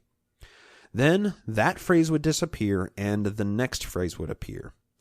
With this method of translation, there is literally no possible way that there could be a mistake. Whether or not Joseph was translating from plates doesn't matter if he was indeed translating by the power of God as described. There shouldn't be a single mistake in the entire book. Well, there have been well over 4,000 changes from the original 1830 print of the Book of Mormon compared to the current publication, and those changes have just been occurring bit by bit, piecemeal, year after year. And those are 4,000 non-clerical changes, not just commas or periods. Those are large changes, adding of words, removal of words, changing sentences around. It's just unbelievable. But those aren't the mistakes that I'm talking about for this part. I'm talking about mistakes that made their way into the Book of Mormon and for whatever reason remain there to this day. We'll talk about the problems with the printer's manuscript momentarily, which is where all the commas and punctuation and stuff comes into mind. But for now, let's just talk about some specific verses that have physical mistakes in them. This is Mosiah chapter 7, verse 8. Quote, "And it came to pass, when they had been in prison 2 days, they were again brought before their king, and their bands were loosed, and they stood before the king and were permitted, or rather commanded, that they should answer the questions which he should ask them." End quote. That little "or rather" phrase in there is a correction that Joseph made mid-sentence while dictating the Book of Mormon to Oliver Cowdery or Peter Whitmer or any of the other people that served as scribes. Let's get a few more examples rapid fire. Quote, "And thus we see that when these Lamanites were brought to believe and to know the truth, they were firm and would suffer even unto death rather than commit sin. And thus we see that they buried their weapons of peace," or they buried their weapons of war for peace. End quote. What are weapons of peace? Oh yeah, Joseph didn't even know because he stopped and changed it to weapons of war for peace. The mistakes just keep coming. Let's go. Quote, "While on the other hand, there was now and then a man fell among the Nephites by their swords and the loss of blood, they being shielded from the more vital parts of the body," or the more vital parts of the body being shielded from the strokes of the Lamanites by their breastplates and their arm shields and their head plates, and thus the Nephites did carry on the work of death among the Lamanites. End quote. Now, why does a person need to be shielded from the more vital parts of their body? Oh, wait, Joseph just went back and fixed it to say the more vital parts of the body were shielded from the strokes of the Lamanites. It's just one more correction that Joseph had to make. The next one dovetails into our next point of criticism about the Book of Mormon claims and content, but it also represents a mistake that he made. And this is just 2 different verses successively. Quote, "And I did teach my people to build buildings, and to work in all manner of wood, and of iron, and of copper, and of brass, and of steel, and of gold, and of silver, and of precious ores, which were in great abundance." The next verse reads, "And I, Nephi, did build a temple, And I did construct it after the manner of the temple of Solomon, save it were not built of so many precious things, for they were not to be found upon the land. Wherefore it could not be built like unto Solomon's temple, but the manner of construction was like unto the temple of Solomon, and the workmanship thereof was exceedingly fine. So the people learned how to work with all these amazing materials, which were in great abundance, but when it came to build a temple like in Solomon's temple in the very next verse, Nephi just couldn't find enough materials to make it perfect. I mean, this is just a very simple contradiction from one verse to the very next consecutive verse. Not only that, but I said that this dovetails into the next point of criticism of the Book of Mormon content and claims. We've talked about enough of the mistakes that Joseph Smith made that he just fixed on the fly, and trust me, there are way more than we just talked about. But now let's talk about the things that Joseph didn't realize were mistakes. This is where our comprehension of anachronisms really comes into play. We talked about it earlier, but it's a challenging point in dating of something. In the last verse that we read, it said that Nephi taught his people to work in all manners of wood, and that's where he should have stopped. Joseph could have added in stones and gold, but even those are kind of going a bit far, and they weren't used in America until after this supposed account. But Joseph didn't stop at wood, and he made a list. He said that the people worked with wood, iron, copper, brass, steel, gold, silver, and other precious ores. This meant that the people of ancient America smelted metals and used them. The people that were actually in ancient America at the time had no idea this was the case, but the Book of Mormon says that it's the case, and of course it's the most correct book on the planet.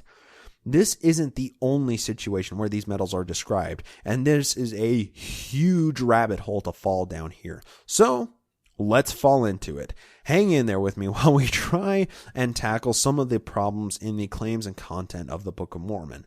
Anachronisms are going to be our main point of focus for the next little while here. The use of various metals is something that we can harp on for quite some time here. The Book of Mormon mentions swords many times, chariots, scimitars, and blades that were cankered with rust, implying steel or iron swords. Well, none of these existed before the Old World started exploring the Americas and bringing those things over. A person might say that a smaller tribe of Native Americans might have been using them on the American continent, and we, of course, just haven't found evidence for them yet. Well, the problem with that is the strategic advantage that these things give. Historically speaking, the society with the most advanced weapons typically comes out on top and conquers the surrounding societies. For example, chariots, bows, and steel swords were the marks of the society that tended to conquer everybody during the supposed time of the gold plate's authorship. I mean, even the Bible says in Judges 1:19, quote, "And the Lord was with Judah, and he drave out the inhabitants of the mountain, but he could not drive out the inhabitants of the valley because they had chariots of iron," end quote. Well, whoever had the chariots had the tactical advantage, simple as that. And that society tended to win battles more frequently. That meant that the neighboring enemy tribes had to either get their own chariots or they would be squashed by the tribe with the technological advance. This spread of the most advanced idea is something that can be traced with countless things throughout human history. It's very simple. The most successful idea tends to be the one that spreads the best. That's just a meme. That's how it works in human society. Well, chariots are a major tactical advantage, and the society that had those destroyed the societies that didn't. So, we would expect to find a lot of those chariots. And the best thing about metal chariots is they never disappear without explanation. I mean, they may rust, they may fall apart, but in paleontology studies, there should be hundreds of these things popping up all over the American continents. I mean, according to the Book of Mormon anyway. Or, I mean, even in just one small isolated part, but the evidence simply isn't there. No matter how much searching we do, we can't find any chariots, swords, scimitars, metal shields, metal armor, or even high-temperature smelting furnaces to turn iron ore into chariots or swords or any of these other fun toys. Now, let me cover both bases here, because we have found some evidence that smelters were used in ancient Mesoamerica, but they were usually low heat, and they were usually used to refine copper ore or make dyes extracted from ore for use on clothes or staining leather. There is absolutely zero evidence of metal swords being used, or even evidence of the practical capability of the ancient inhabitants to perform advanced metallurgy with these smelters. They didn't even have wheels to put on chariots. That's right, the Native Americans didn't even know about wheels. They occasionally used metal for hatchets or other small tools, but entire metal swords and armor are things that simply did not exist on the American continents during the times described in the Book of Mormon. There are just huge problems with this. Another big anachronism in the Book of Mormon is the use of precious metals for coins. That is something great about coins for money. They never deteriorate like other commodities do. We have thousands of coins from the ancient Roman Empire, which was constructed 300 years before Joseph was supposedly born. I mean, these coins have heads of state printed on them. Whether they're Julius Caesar or Alexander the Great, they still exist in their authentic original form, and we can date them to the Roman Empire. Well, apparently the people in the Book of Mormon times used coins as well. There's an entire economy of coins described in detail in the Book of Mormon. This is Alma 11:3-19. It may seem like a large excerpt, but it says a lot that we need to talk about. Quote, "And the judges received for his wages, according to his time, a senine of gold for a day, or a senum of silver, which is equal to a senine of gold. And this is according to the law which was given. Now these are the names of the different pieces of their gold and of their silver, according to their value. And the names are given by the Nephites, for they did reckon after the manner of the Jews who were at Jerusalem." The use of reckon there is like reconciling, a ledger book. "Neither did they measure after the manner of the Jews, but they altered their reckoning and their measure according to the minds and the circumstances of the people in every generation until the reign of judges, they having been established by King Messiah." So basically, Joseph said that these coins are based on a fluctuating market.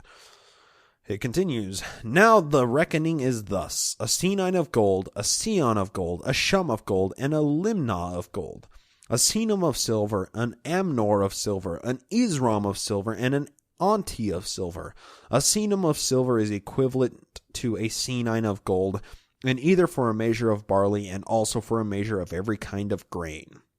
Now the amount of seon of gold was twice the value of a senine, and a shum of gold was twice the value of a seon, and a limnah of gold was the value of them all, and an amnor of silver was as great as 2 senums, and an esrom of silver was as great as 4 senums, and an onti was as great as them all. Now this is the value of the lesser numbers of their reckoning." I know these are some crazy names, just hang in there. "A shiblon is half of a senon. Therefore, a shiblon for a half a measure of barley. And a shiblum is half of a shiblon. And Leah is the half of a shiblum. And this is their number according to their reckoning. Now an antion of gold is equal to 3 shiblons." End quote. It continues a little on after that, but that was just too much of a headache anyway. Every name that we just read, all of that crazy verbiage, was a different and distinguishable coin from every other name of the coins that were read. Given the abundance of these coins, and the fact that the passage started out with talking about the judges being paid by these coins, which would make them the proprietary commodity of the Nephite Empire, there should be tons of these things still around. We should be finding these things everywhere with the head of Captain Moroni or Alma the Younger or somebody stamped into the metal, but they simply don't exist. In most cases, Native Americans used cacao beans as a commodity like paper or money coin is used today because you could make chocolate out of it and it was very, very valuable. Metal coins were never used for direct trade in the ancient Native American civilizations as it is implied in the Book of Mormon. Now, these metallurgical anachronisms go on for days, but we kind of covered the brunt of them there. Well, some of them can be explained away, while most of them stand as a very legitimate hard criticism of the Book of Mormon. But metals being used for weapons, armor, or commodities is only one small point of anachronism in the Book of Mormon. Let's talk about plant and animal life in the Book of Mormon. Horses are referred to numerous times. We have them in Alma 18, Alma 20, 35:3, many other places.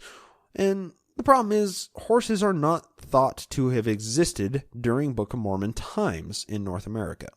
I mean, they evolved here, but they became extinct at the end of the Pleistocene period, which was 2.5 million to 12,000 years ago. Horses did not reappear in the Americas until the Spaniards brought them over from Europe in 1519, the 16th century. There are multiple references to horses existing and being used in the Book of Mormon, but they simply did not exist during the Book of Mormon time period. Some apologists may argue that they were using tapirs instead of horses, but when you read the passages in context, that's a pretty ridiculous assertion. I mean, how often do you see people riding tapirs like horses or plowing fields with a tapir-drawn plow? I mean, not very often. Another problem is the reference to elephants.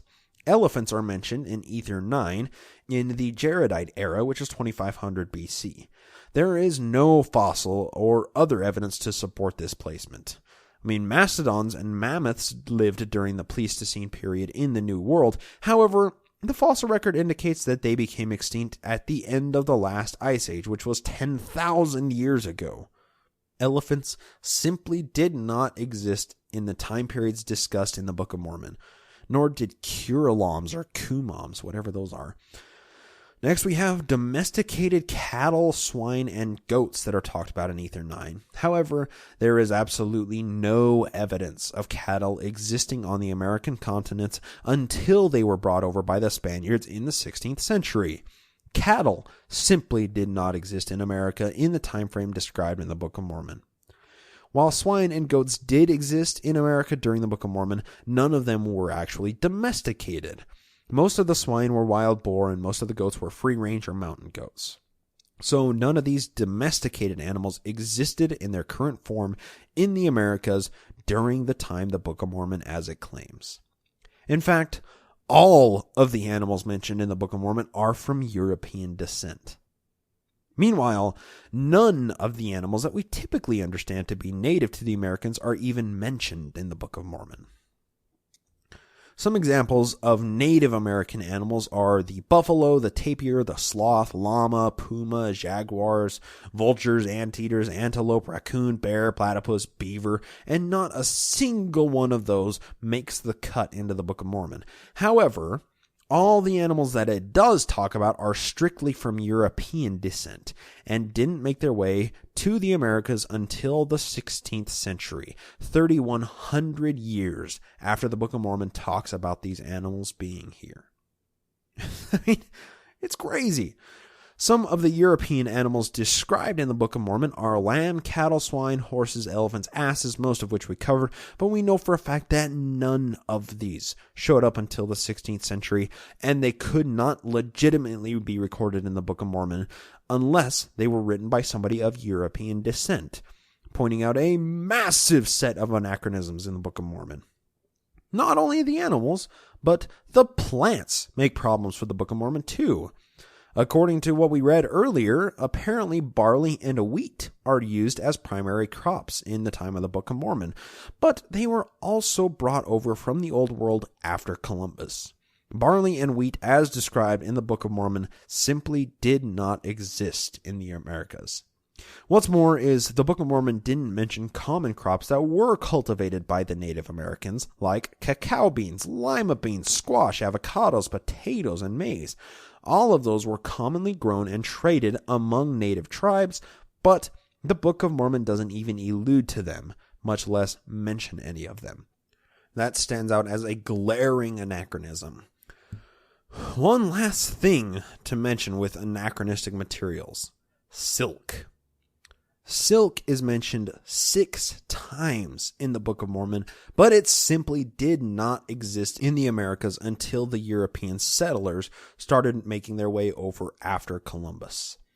It wasn't even manufactured in the Old World. Most Europeans that had silk acquired it through trade with Oriental Asian societies. Silk was a very, very rare commodity, especially in the Book of Mormon times. Now, you may ask why it took so much time to go through all of those anachronisms. Well, because that is a lot of evidence that is problematic, whether it exists and it isn't mentioned in the Book of Mormon, or the Book of Mormon mentions it and it doesn't exist. Both ways, the evidence that exists flies in the face of the Book of Mormon.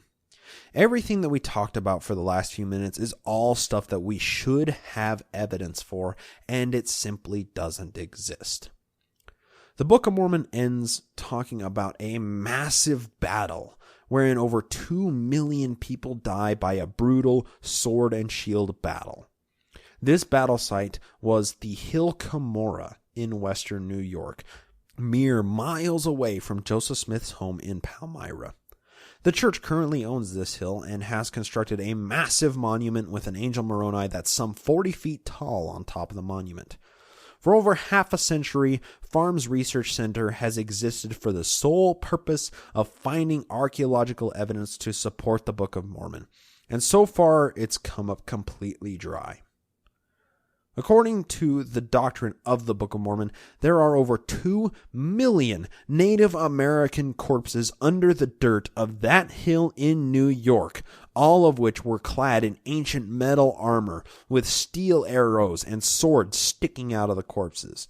But we have yet to see a single remain uncovered on that hill.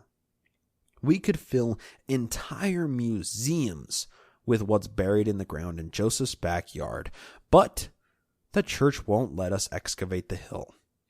Farms could have all of their work and research come to fruition by digging 20 feet below the surface of that hill, but the church won't allow it to happen. We would be able to see that these artifacts exist if we only could take a powerful metal detector or ground-penetrating radar system up there and look around. We wouldn't even have to dig into the actual dirt. We could just run this device non-invasively over the ground, but the church simply won't let that happen. I only ask why. There is no justification for this unbreakable stone wall in place by the church against hard research to try and substantiate the Book of Mormon. We have to ask why. To solidify this point and everything that we've been talking about leading up to this, I'm going to default to an expert. I can relay hours worth of information that can be easily found on the internet, but it just doesn't quite hold as much weight as bringing on an actual person that works in these fields of study. For this, I petitioned Rachel Nanon Brown to come onto the show and discuss some of the finer points of archaeology and paleontology and her experiences with digging in the ground. Hopefully we can all learn a bit from her contribution to the show.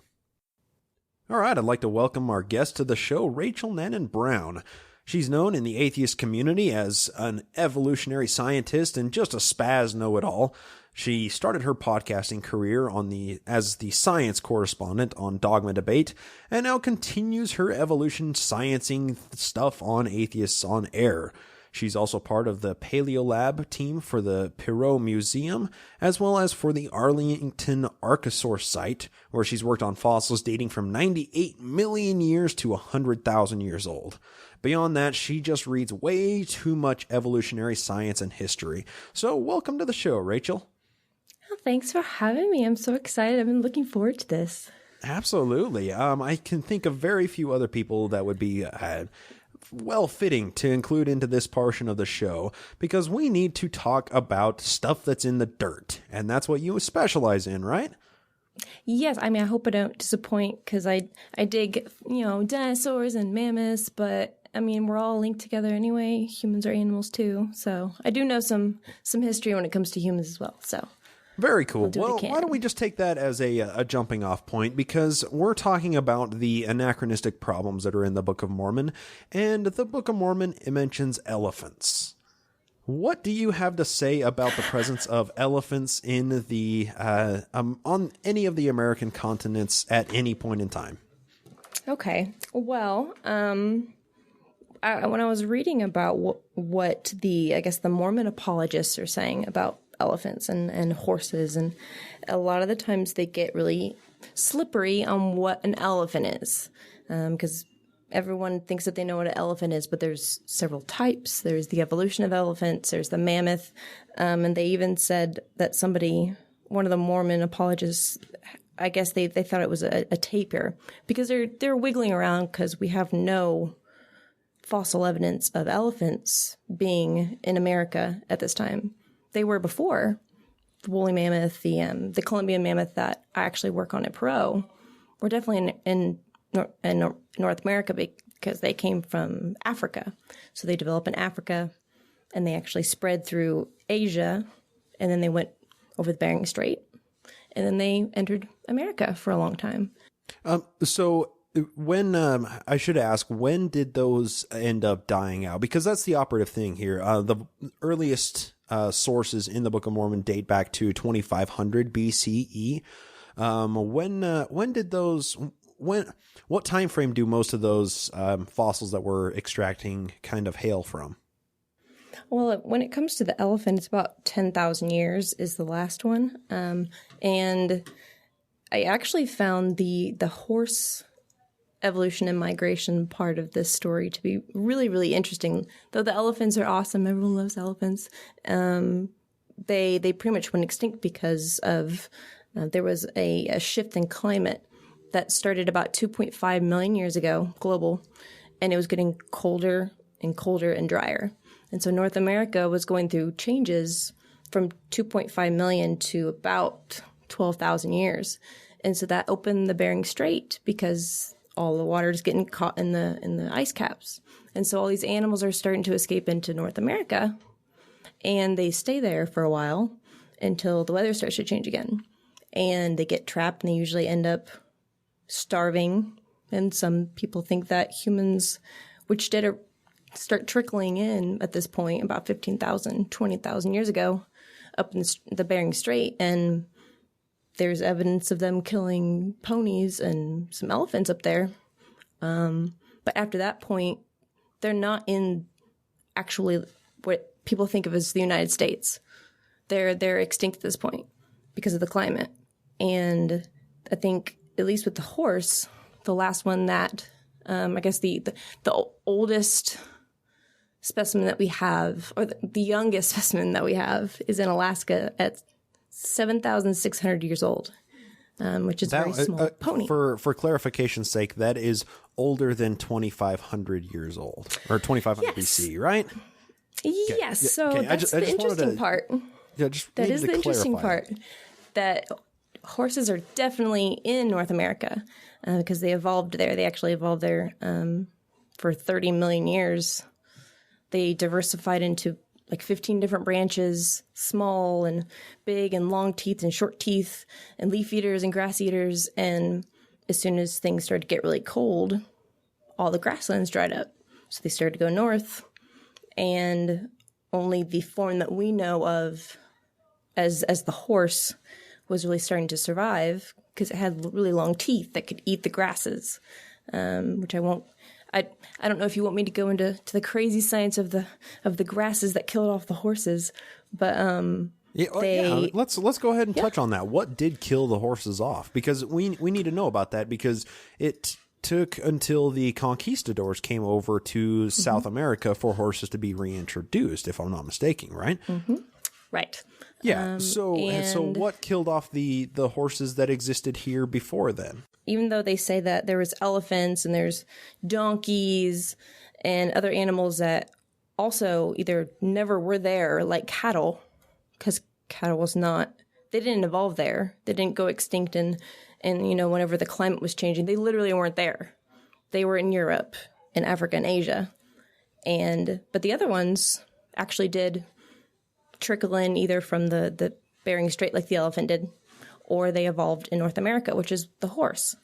And the story of the horse, summarized, is about 35 to 50 million years ago, all of like the zebra and the horse and the donkey and every kind of horse form was evolved from one group that was really small. It ate leaves. It wasn't like a grass eater. And over the next 30 million years, as the climate was getting colder, because at about 2.5 million, they hit a cold spell, and it kind of kickstarted the evolution of the horse. So I think the horses are a very good example, instead of having to go into the evolution of the elephants and every other animal that they say that's there that wasn't. The horses are a really good example because though cattle were not in North America at all at this point, they did not evolve in North America like the horses did. They didn't enter, through the land bridges as the climate was getting colder like the elephants did. They literally weren't there. They were in Europe and Africa. And I pretty much just pushed them aside because there's literally no fossil evidence of them being around at the times that they're saying. So with horses... I think that's kind of the operative of what we're talking about here, because where you specialize is in the fossil evidence. I mean, you don't read supposed ancient texts or things that are recorded as ancient texts and say, okay, this is fact. You're actually digging into the ground and unearthing bones that tell us a lot more than any book or religious text could. And I think that's important. I'm glad that we're talking about horses, because I have here 3 or 4 different references that horses are referred to in the Book of Mormon in the Native American, or in the North American continent, in times that they just simply could not have existed. Yeah. And that's kind of a glaring problem. Yeah, that's something that, I mean, science is always as honest as it can be. And so I always feel like if there's something worth discussing and passing on knowledge-wise, then it better not be connected to, it's just an old man several thousand years ago that said that he saw it happen.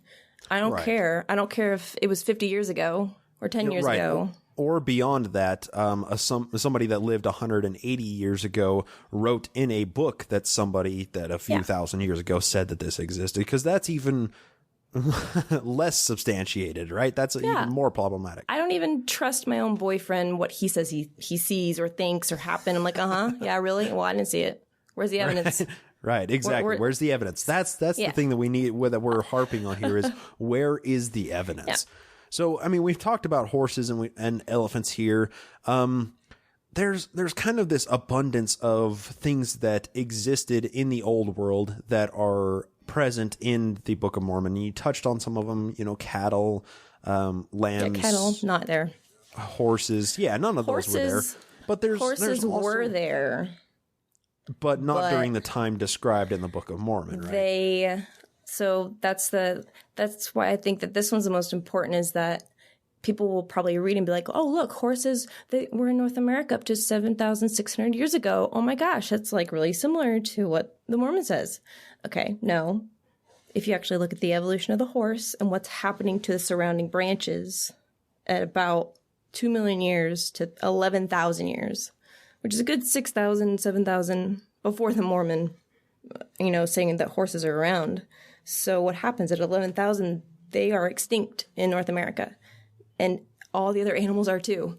These large animals, they have nothing to eat. It's too cold. The grasslands have become tundras and forests and ice caps. And they are pretty much trapped in Alaska.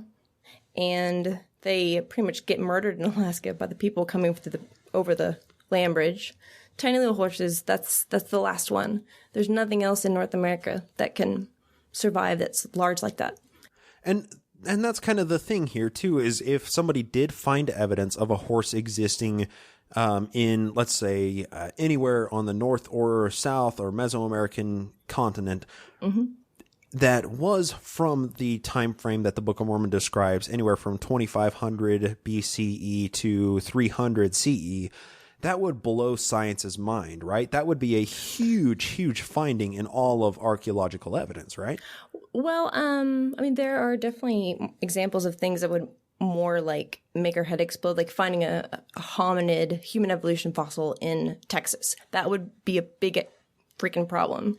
With if you find a dwindling horse that's hanging out in Texas at around the time that the Mormons said, I mean, we have the fossil record that they were not there at 11,000 years. We had the reasons why. It's not just, oh, they disappeared. What happened? Oh my gosh.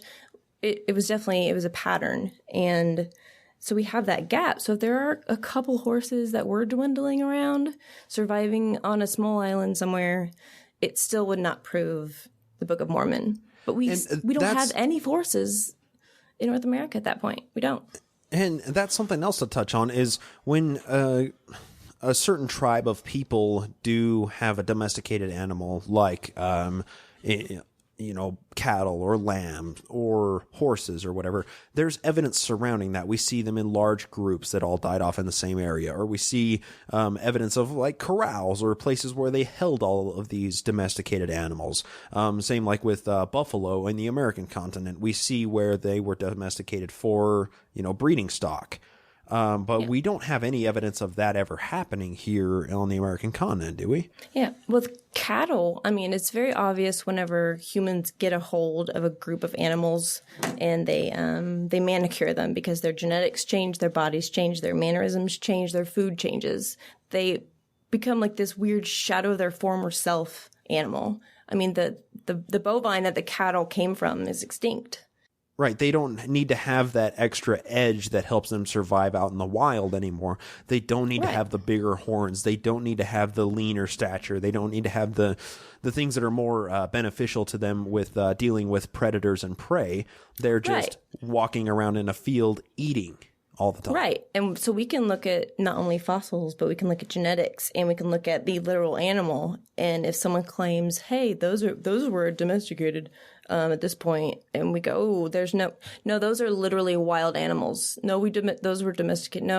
No, that shows no signs whatsoever of it being domesticated. That would be an issue for their side. But we don't even have any fossils at all of the animals that they claim to have domesticated. Right, and that's the thing is there are a lot of animals that were in America at the time that the Book of Mormon was, the source text for the Book of Mormon were supposedly written. I mean, there are examples of, buffalo or tapir that we talked about that some apologists like to allude to, or there's sloths, there's llama, puma, jaguar, vultures, there's anteaters, antelope, raccoon, bear, platypus, beaver. There's all kinds of other animals, but they're strangely absent from the Book of Mormon.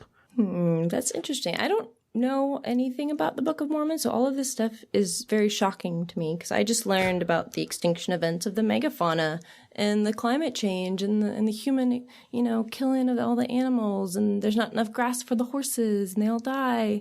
And then it's like Mormons just come out of nowhere and they're like, no, we had chariots. What? Okay, so let's see if we can blow your mind a little bit more. Apparently, in the Book of Mormon, there is an entire economy based off of metal coins, specifically silver and gold coins. Let me read you some of these denominations and see what you think of them. We have a senum of silver, an amnor of silver, an Ezrom of silver, and an anti of silver. There's a Sion of gold, and it's twice the value of a C9. There's a Shum of gold, it's twice the value of a Sion. A Limnah of gold was twice the value of them all. What? So have you, in all of your workings? How do we know of these words? Like, are there other evidences? Have we found any? Have we found any other writings, maybe of the culture that use those words, or is it just in that book that says that it happened and that's what it was called? Well, that's the thing is the Book of Mormon kind of represents the only history of any of the Americans that we've ever had. I mean, as far as I'm aware, the Mayan culture was the only Native American culture that ever had any sophisticated writing that we have evidence of. And they weren't related to anybody described in the Book of Mormon. This is the only evidence that we have have that's written by any historian or abridger of anybody that was living in Native America. Well, it sounds like they got it all wrong anyway.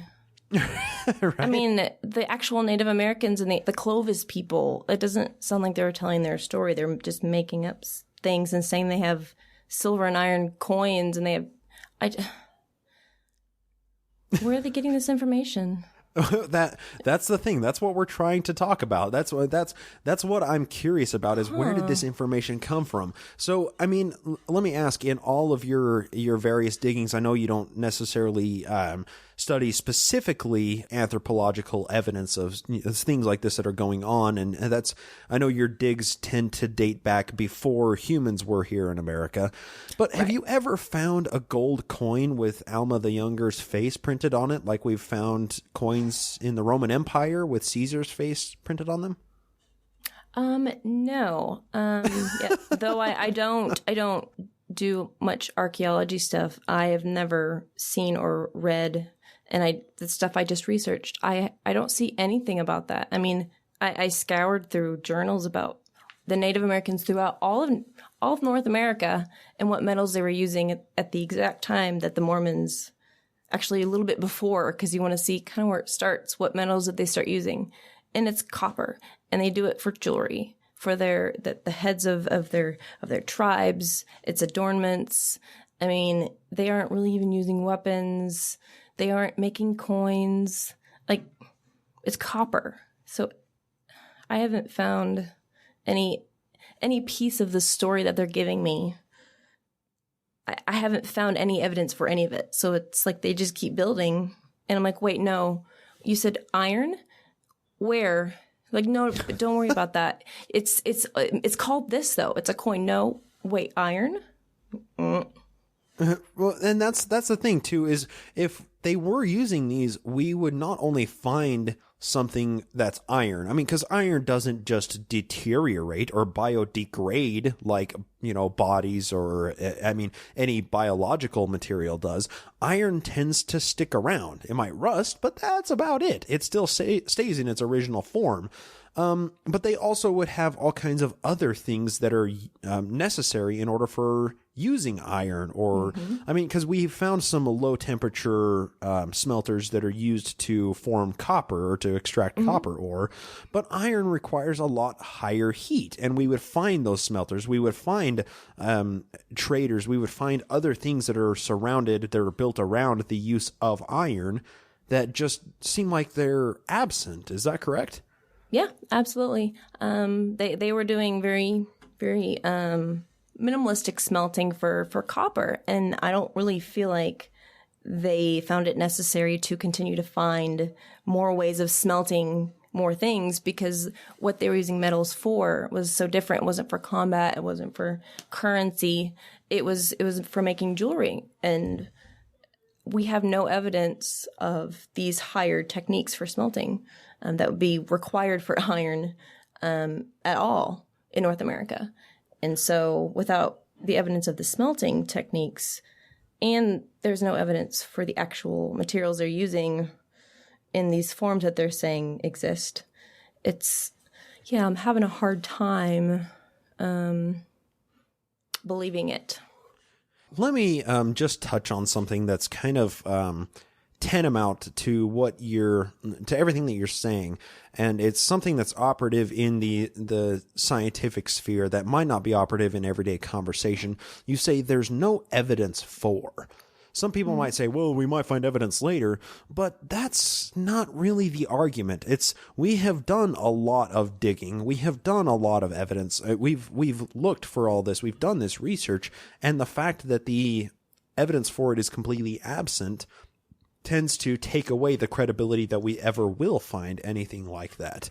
So, I mean, Can you speak on that? Like what science considers we haven't found evidence for, as opposed to it doesn't exist? Because those are two different things, right? Yeah, absolutely. That's one of the arguments, when people say, oh, anything's possible, maybe we just haven't found it yet. Well, what if God is a pickle on the outside of the universe that loves to eat spaghetti? I'm like, okay, well, I mean, it's cool that it could be in some sort of imaginary reality, but unless you give me, the rudest way I usually say it is, unless you give me pieces of information that make it worthwhile to contemplate the idea you're giving me, I'm not going to contemplate it, because we have so much more information that we do have that we need to contemplate and understand and put together. Why would I want to sit here and go, oh, well, that is possible. Maybe it's using the metals of the things that we haven't found yet, because it could be there. We just haven't found it. I'm like, okay, we have no evidence. So I'm not going to contemplate it.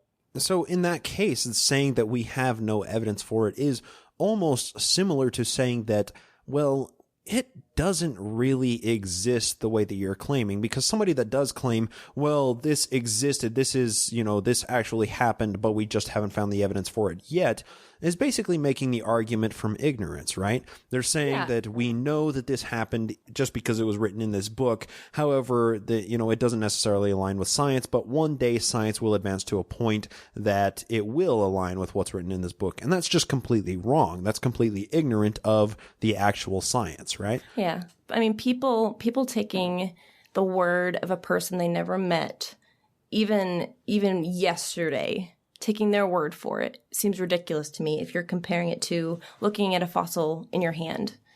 And then you start to go back a couple thousand years and you just get, oh, that's Joseph. Joseph, this is what happened to him. And this is a book that was written, and these are the stories, and this is the way it is. This is because he said so.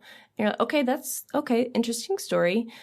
Ooh, is that a fossil? What is that? Oh, that kind of contradicts. I'm going to believe the man and what he said that I don't know over the thing I'm literally holding. And right. I feel like that's the most honest way to kind of see it, is that you need to respect the evidences that you find and that we've already found, because we've not only discovered it, but we've put it together with every other part of a living theory. And another really big idea is, even though, you can say anything's possible, and then you go, well, there's no evidence for it, so I'm not going to contemplate it. But what's more powerful... Well, and that's the thing, is it's not necessarily possible until it's demonstrated that it's possible, right? Right. I mean, if you're positing a theory of the existence of something or any sort of scientific theory, the phrase is, Aaron Ross says this all the time, if you can't show it, you don't know it, right? If you're making an argument for some sort of theory, a scientific theory or otherwise, you have to have something to back you up, right? Right. You have to have the evidence. Yeah, exactly. That's what science is so good for, is scientists constantly disproving each other with the new information or new evidence that they find. And I find that remarkable. And the amount of information... Like, all we know now, what's so amazing is that we not only can go, oh, you don't have any evidence, then, then you have no evidence, and that story is probably not true because you have no evidence. We go, okay, exactly. What's happening around this scenario? So if you say, oh, you could find a hominid fossil in Texas, anything's possible, we go, okay, there's no hominid fossils in Texas, so there's no evidence for it. Also, we know the human evolution story. We know we came from Africa. We know hominids developed in this area at this time, in these populations. This is what they look like. This is generally what they're doing. This is where they're not supposed to be at all. It's literally impossible. They can't be in Texas because they're literally in Ethiopia only. And this is what they look like at this time. So it is impossible for a hominid to be in Texas with the information that we have. And if he has wings or something. And you're using hominid here as kind of a point to catch the larger idea here. You can apply this idea of, we haven't found a hominid here, therefore we can assert that it probably doesn't exist until some other contrary evidence comes into play. The same thing is, like we were talking about earlier, horses or metals or anything other than copper, like iron or gold or silver like this, or coins. I mean, the evidence just simply isn't there to substantiate the claim. Yeah, and if it was true, it would make no sense to the story we've already built, which is a big issue. It's like, you have an iron sword, but we have no smelting evidence. We have no iron in the area. What do you mean? That doesn't Where make did the sense. sword come from? Did it just fall out of the sky? No parts leading up to it. That doesn't. It's like finding a rabbit in the Cambrian. You have no parts leading up to it. And anything's not possible. There will not be a rabbit in the Cambrian period at 500 million years old, because rabbits evolved after everything else, after the reptiles and the fish and the mammals. It can't happen. So we know it won't happen. It doesn't matter if you think you have evidence. It's not. It can't happen. Literally. And that was something I was going to say earlier. I find it remarkable that oftentimes a believing Mormon will say, "Well, that's on the internet. You can't believe everything that you read on the internet." Okay, I can agree with that. There is a lot of useless stuff on the internet that is not believable, that can't be substantiated. 99% of it.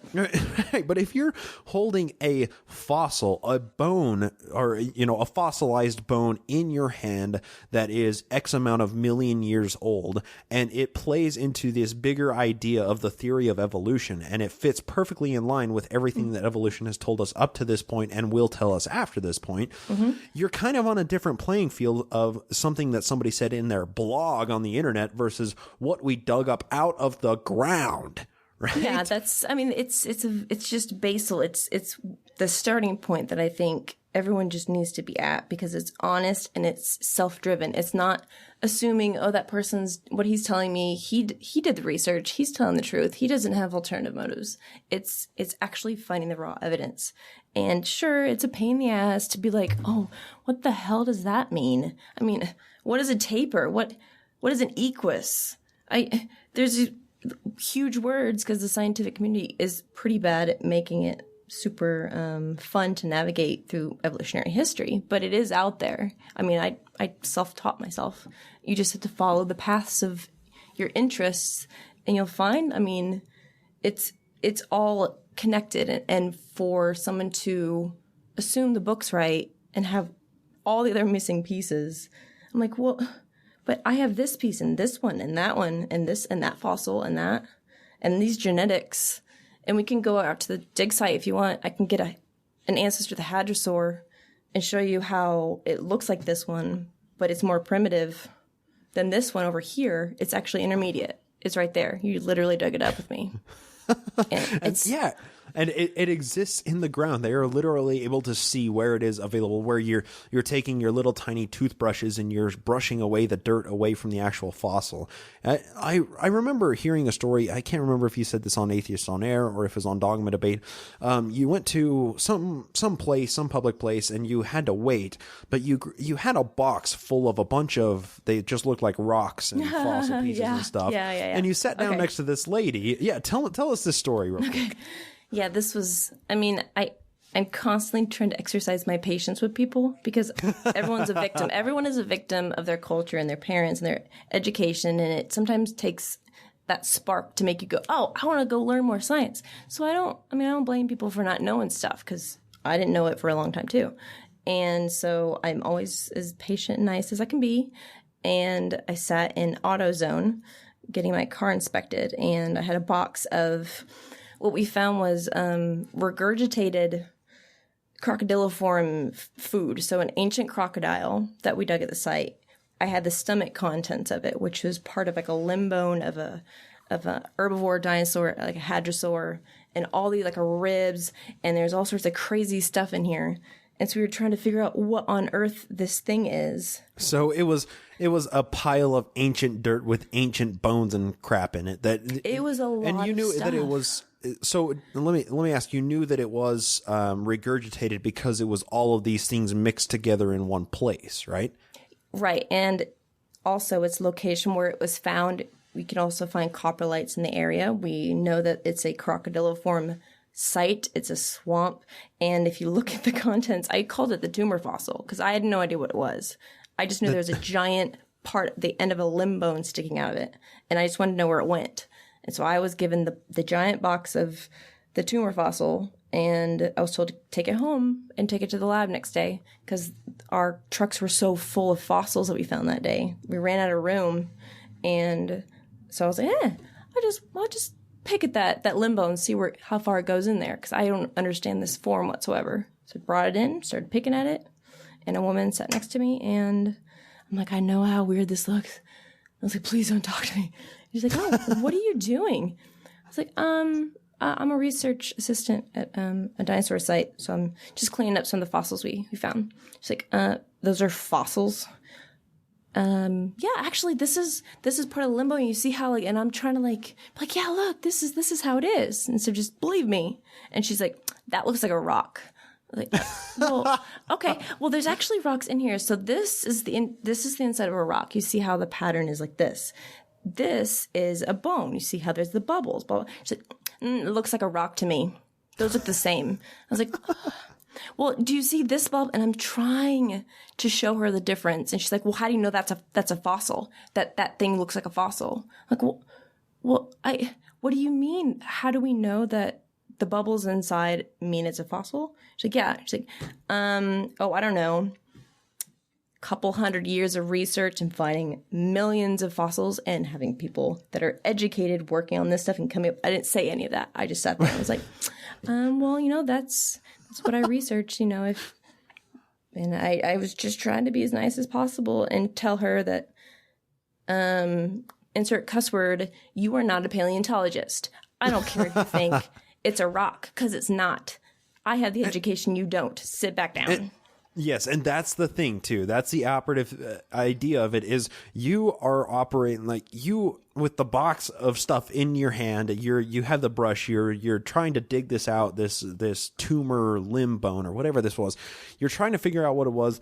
You're operating based off of hundreds of years of research and people doing exactly what you're doing, digging in the dirt, finding bones, finding rocks, separating them out, and saying, what does all of this evidence tell us? Yeah. And this lady was probably sitting back from a perspective of saying, well, she probably didn't have this thought in her mind specifically, but this, the Bible doesn't say anything about any of the stuff that's in your hands, so, I don't care to believe it. Or, maybe she just wasn't even interested in entertaining the conversation because she thought that it might come in conflict with what she knows.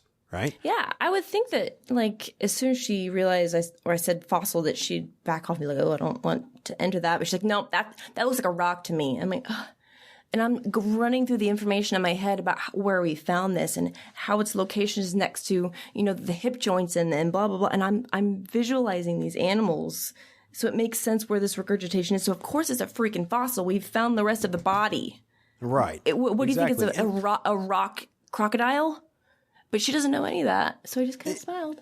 And that's the thing that I think is more intellectually honest with taking an open mind about this, because if I would have been sitting next to you in that AutoZone, I would have been looking in the box and saying, what is all of that? That is really weird. I've never seen that before. And then you would start to explain this to me and tell me about the science and tell me that we know for a fact that this was... I was ready to Google pictures for her. Exactly. I was like... This is here. This is the journal, and you see, this is a diagram. But she just kept saying it was a rock, and I just got pissed eventually. Exactly, and that's the thing. I would have been so intrigued by what you had in your hands. I would have been like, what you're holding in your hand is 20 million years old. My mind is exploded right now. Yeah, her face when I said 97 million was amazing. Oh, 97 million years old? You're holding something in your hand that was that old? That's just unbelievable. The whole site is 97 to 100 million. Everything you touch. It's pretty crazy. That's so crazy to think about. I'm wearing clothes that were made less than a year ago. You were holding something that was made 97 million of those ago. And we can still see, its stomach contents. I know it ate part of a hadrosaur that probably drifted down the creek system in a very, very watery Texas at the time. And they think the world's 6,000 years old. And Mormons think, oh, wow, there's chariots and horses, at 2,500, BC. I'm like, that is not a long time ago. This is such, small stuff. I met 97 million. Yeah, that's a huge blind spot that humans tend to have is we have recorded history from ancient Sumeria, maybe 6,000, 7,000 years ago, and that is the furthest back any written evidence ever goes of any written language that's taught or passed down through generations. Before that, the Earth existed 3.5 or 4.5 billion years before that. We can't just ignore that. We're kind of a blip on the radar. Yeah. People think like, oh, there's no writing? Guess there's no people. Guess there's no planet. I'm like, Homo sapiens have been around for 200,000 years. Here's a fossil. It's called Omo. O-M-O. Go look them up. And they're like, oh, well then humans were created. No. Here's Homo heidelbergensis. This is the one right before it. Okay, before that, here's Homo erectus and Ergaster. And I'll link them all the way back. And then they're like, nope, those are monkeys. Maybe you can comment on this. So for my job, I do sales, and I travel to very rural parts of Colorado and Nebraska and Wyoming. And, there are people that have a very certain mindset out there. And somebody brought up, I got into a discussion with this really nice lady, and she brought up this news headline a few months back of a new find of, I think it was Homo naftali, maybe? Homo something, that there was like over 2,000 specimen of these bones that were found in this common colony that factors into the entire field of anthropology and, anthropological archaeology. Do you recall that story that was in the headlines fairly recently? Oh yeah. Homo. I don't know how to pronounce it, but it's Naledi, because you never know what the weird pronunciations of these things. I say Homo naledi, but it could be naldi. Okay. You never know how they're going to say it. Yeah, so you know what I'm talking about. But this nice lady was, she was just like, yeah, I think it's just so funny, all those evolutionists don't know what to say or how to answer that because this just throws the whole theory off. I'm like, whoa. No. This falls perfectly in line with the theory of evolution. You don't know what you're talking about. And she just shut up after that for some reason. I will blame the way that people write articles because they love, as soon as something new comes out or kind of new, they're like, oh, let's make a title that makes everyone click it because they panic. Right. And it's usually new fossil rewrites evolutionary history. And everyone's like, oh my gosh, it's that other thing that they found that makes evolution look stupid, and new hominid fossil that flips at, the human evolution tree on its head. And then they're like, evolution's stupid. And then it's actually just a fossil group, just like this one, which 1,500 to 2,000 specimens have been found that are absolutely transitional species between the more ape-like or previous, going back to about 7 million years. It's named Sahelanthropus chidensis, and there's several. In the next couple million years, there's Orientugensis, Ardipithecus ramidus. Whole bunch of big words. Everyone knows Lucy. I know Lucy. Yes. Australopithecus afarensis. There you go, about 3 million years, and there's like 10 gradually evolving species and branches before Naldi, and then there's more after, and then they just fit perfectly in the middle of this mosaic of features of having, the primitive grasping long fingers, but they're actually very precise, just like human fingers. Mm-hmm. And then you're going to find something that's mostly bipedal, mostly comfortable being bipedal, but having the ability to climb trees. And then they'll have very small, maybe slightly larger than chimp brains. They definitely aren't human, but they're standing upright with precise, little picking fingers, and they're 5 feet tall. But they have a smaller brain, and they sit there and go, that's an ape. That's an ape. Well, okay, really? It might have been part of the ape family or descendant from apes, but it's not an ape as the way you would say it, because, there's 5 main groups that are ape, right? We're part of, or Homo sapien is one of the 5 great apes. Is that correct? Right. So that's another part of the whole story that they don't understand what they're actually saying, because we are part of the great apes, and we are primates, and we are homininae, hominidae, hominids, and hominins. We're all this like branching groups.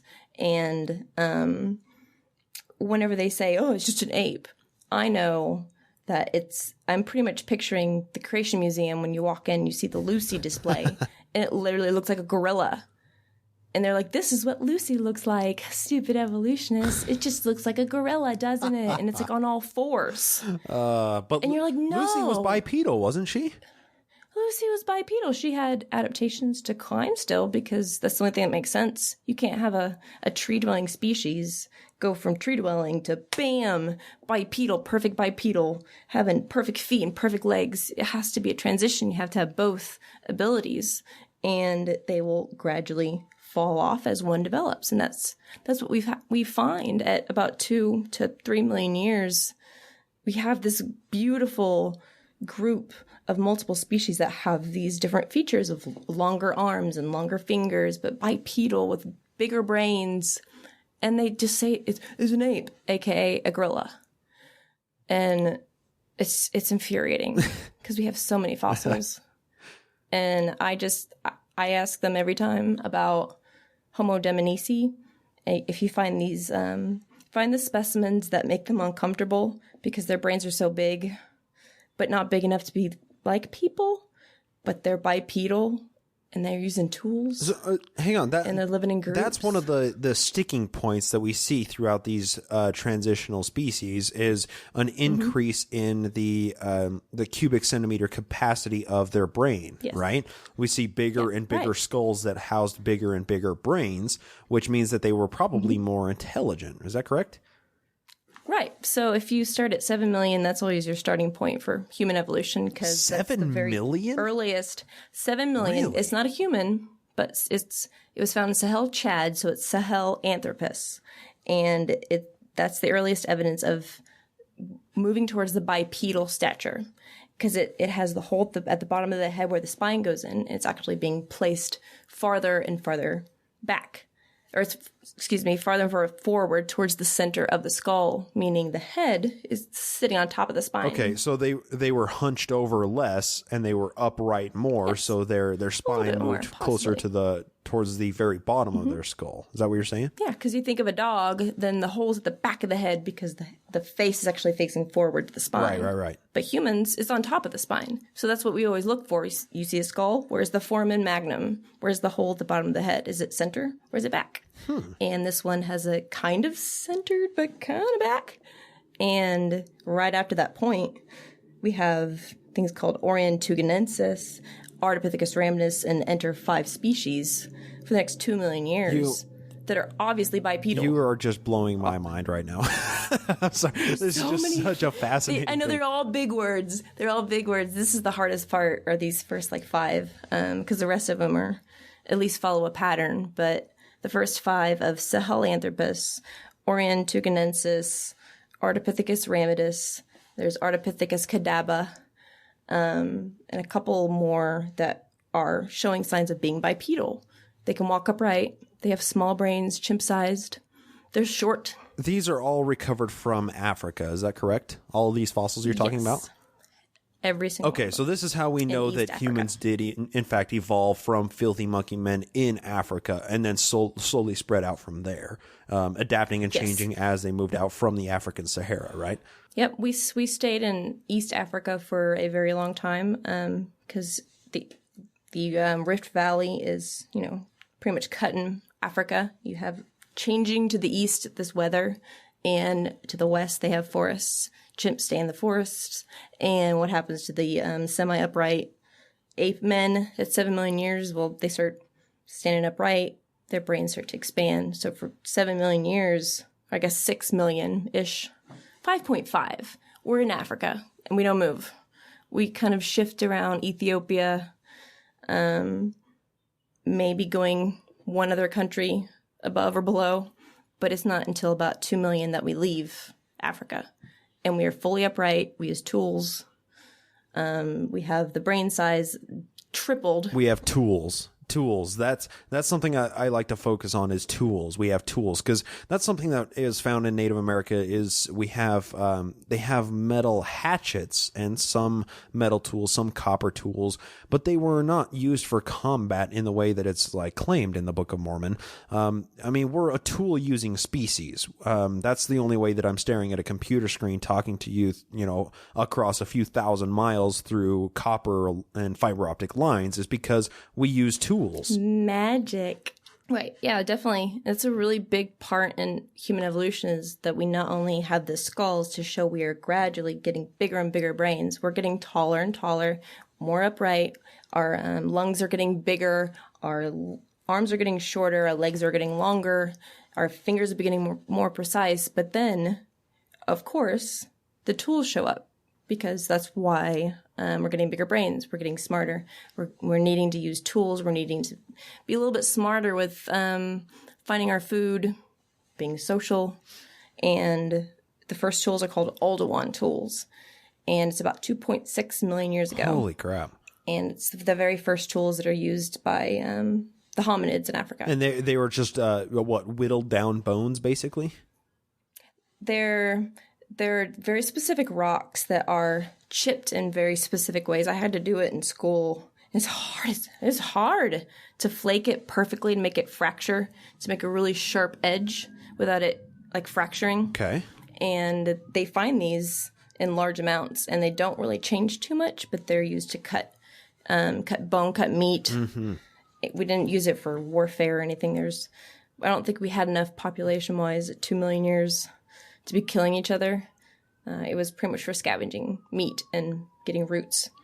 And, I mean, that the fact that it corresponds so perfectly. We didn't find Oldowan tools with the chimps.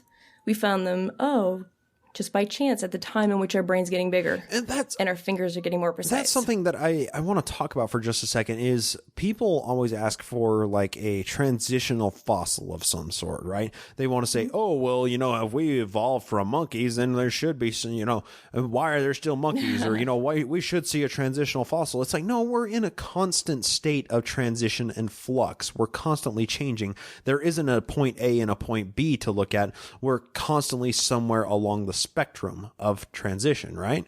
Right. It's you pretty much, the person who's asking for the transitional fossil, I've always said, well, you're the one who's choosing point A and point B. So you go, okay, point A, worm, point B, potato chip, go. And I'm like, okay, well, those are random points. Right. I'll try to find out, okay. And then I realized most of the time they don't want to sit through the explanation of how a potato chip could be related to an earthworm, because that's a lot of evolutionary history. It's a lot. But they go, okay, I want a transitional species for humans. Where's the ape man? Where's the missing link? And even though the word missing link is not really an actual term, they aren't Googling it. If you Google transitional fossil hominid, or if you Google Homo erectus, Homo ergaster, Homo habilis, all of these species are literally right in the center, and they actually have varying brain size that bridge the bottom and the top of these categories that creationists will say, oh, that's absolutely human. If you have 1,000 cubic centimeter brain, human, absolutely. And then they're like, oh, 400? No, that's an ape. Like, okay, well, about 500. What about 600? That's an ape. And then you get to 600, and you get to 700 and 800. Right. They think those don't exist. And all of those, they do. The spine is moving farther and further down on the skull. Fingers are getting longer and more precise. Arms, like you said, arms are getting shorter. Lungs are getting bigger. There's all kinds of things that are coming into play with this. It's not just brain size. Right. So if you want a transitional species, I always like using, they're called Homo erectus, but it's Homo diminuti, which is found in Diminuti, Georgia. And they have actually so many individuals in this find at 1.8 million years. Wow. And there's multiple ones. So they have within that one group that they found a varying spectrum of brain size from like 500 up to like 800. Which bridges the creationist comfort level of human and ape. And I'm like, well, then how is that not transitional? And they're like, well, no, it's a deformed monkey. Like, but there was an old individual found there that didn't have teeth, and he had an injury. And it looks like he survived for a really long time. Wonder who was taking care of him. Oh, was it a tool? Who was taking care of him? That's a fascinating thing that I didn't think about, is people taking care of people, or early, long time earlier hominids that took care of their old or took care of their deformed. That's a sign of intelligence. So the bigger brain, the better fingers, the tool usage, what should come after?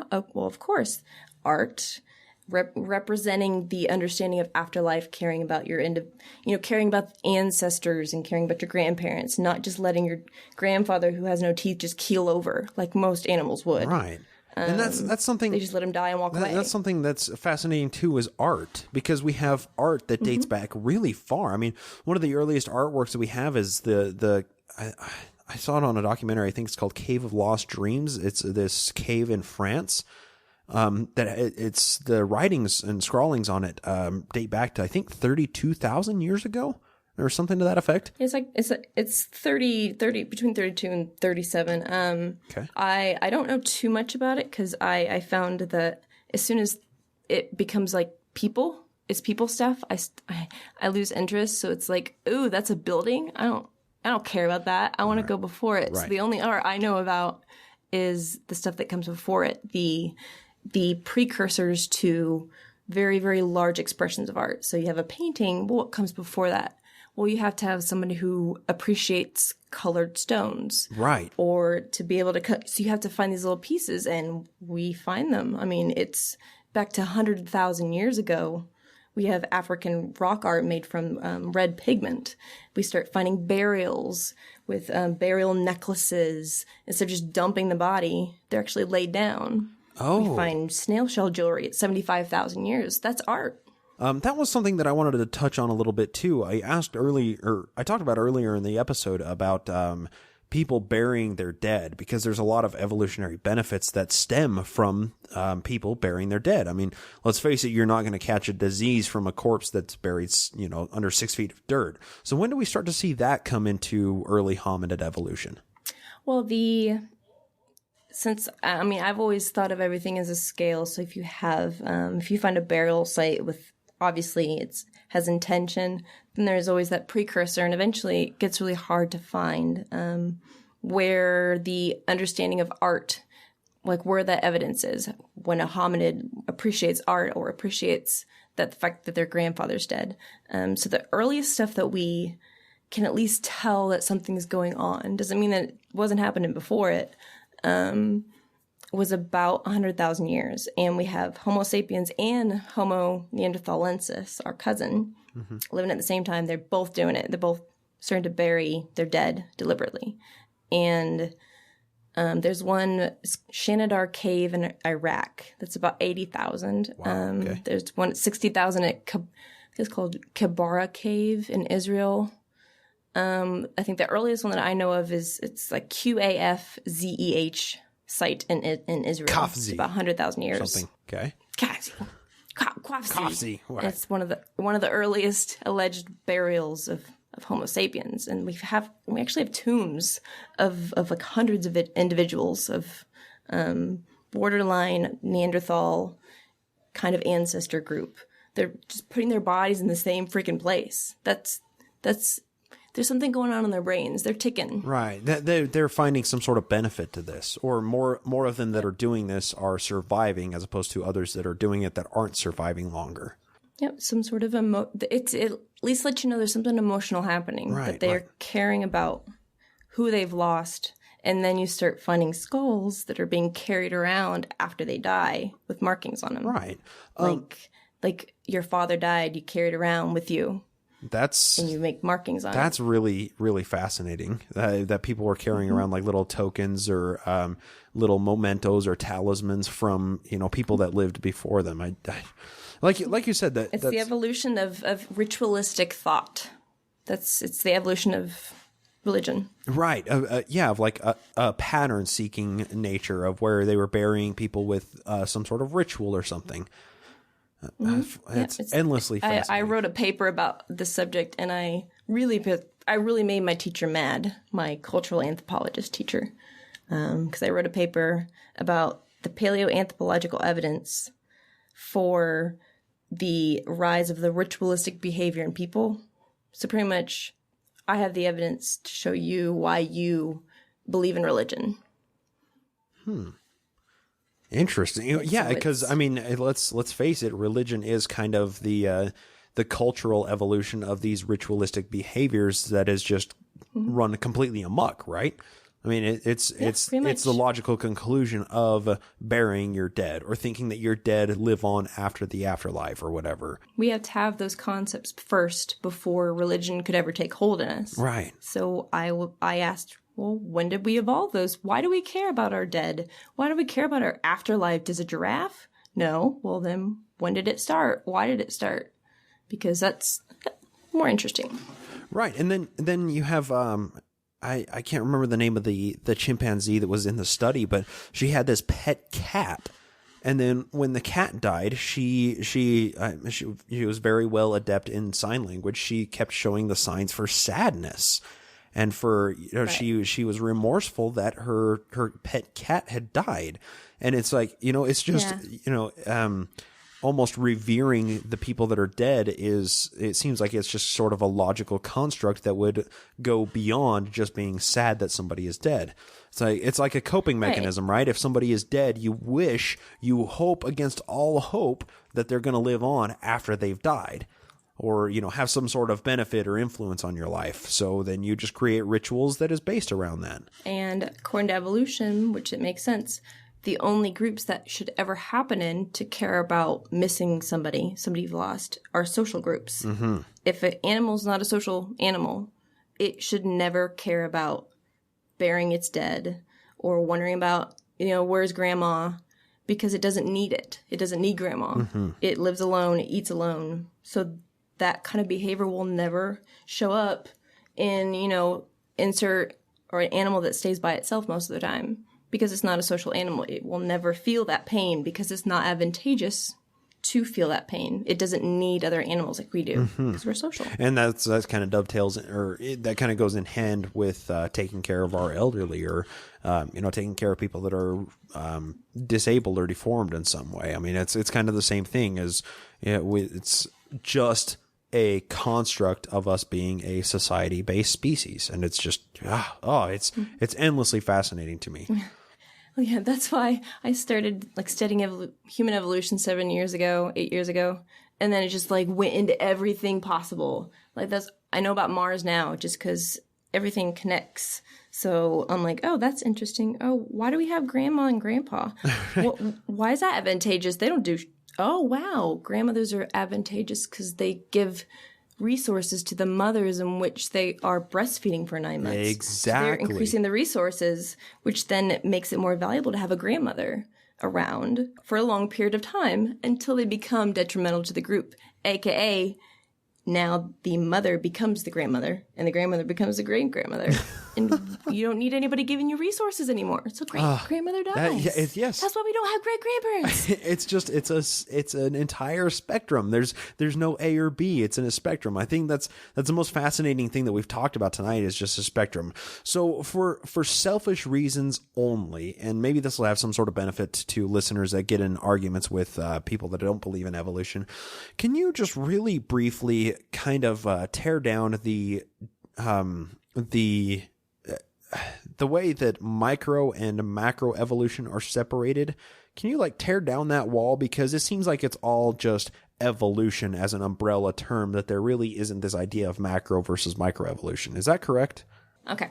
So I wish that everyone, Christians and everyone, just assumed that you should probably take it's a sliding scale, it's a spectrum view of pretty much everything. Because when it comes to take microevolution and macroevolution, if an evolutionary anthropologist said those words to me, I would understand what they mean because they know I'm not going to try to take it out of context. But microevolution and macroevolution to maybe a creationist, the way they're using it is completely different.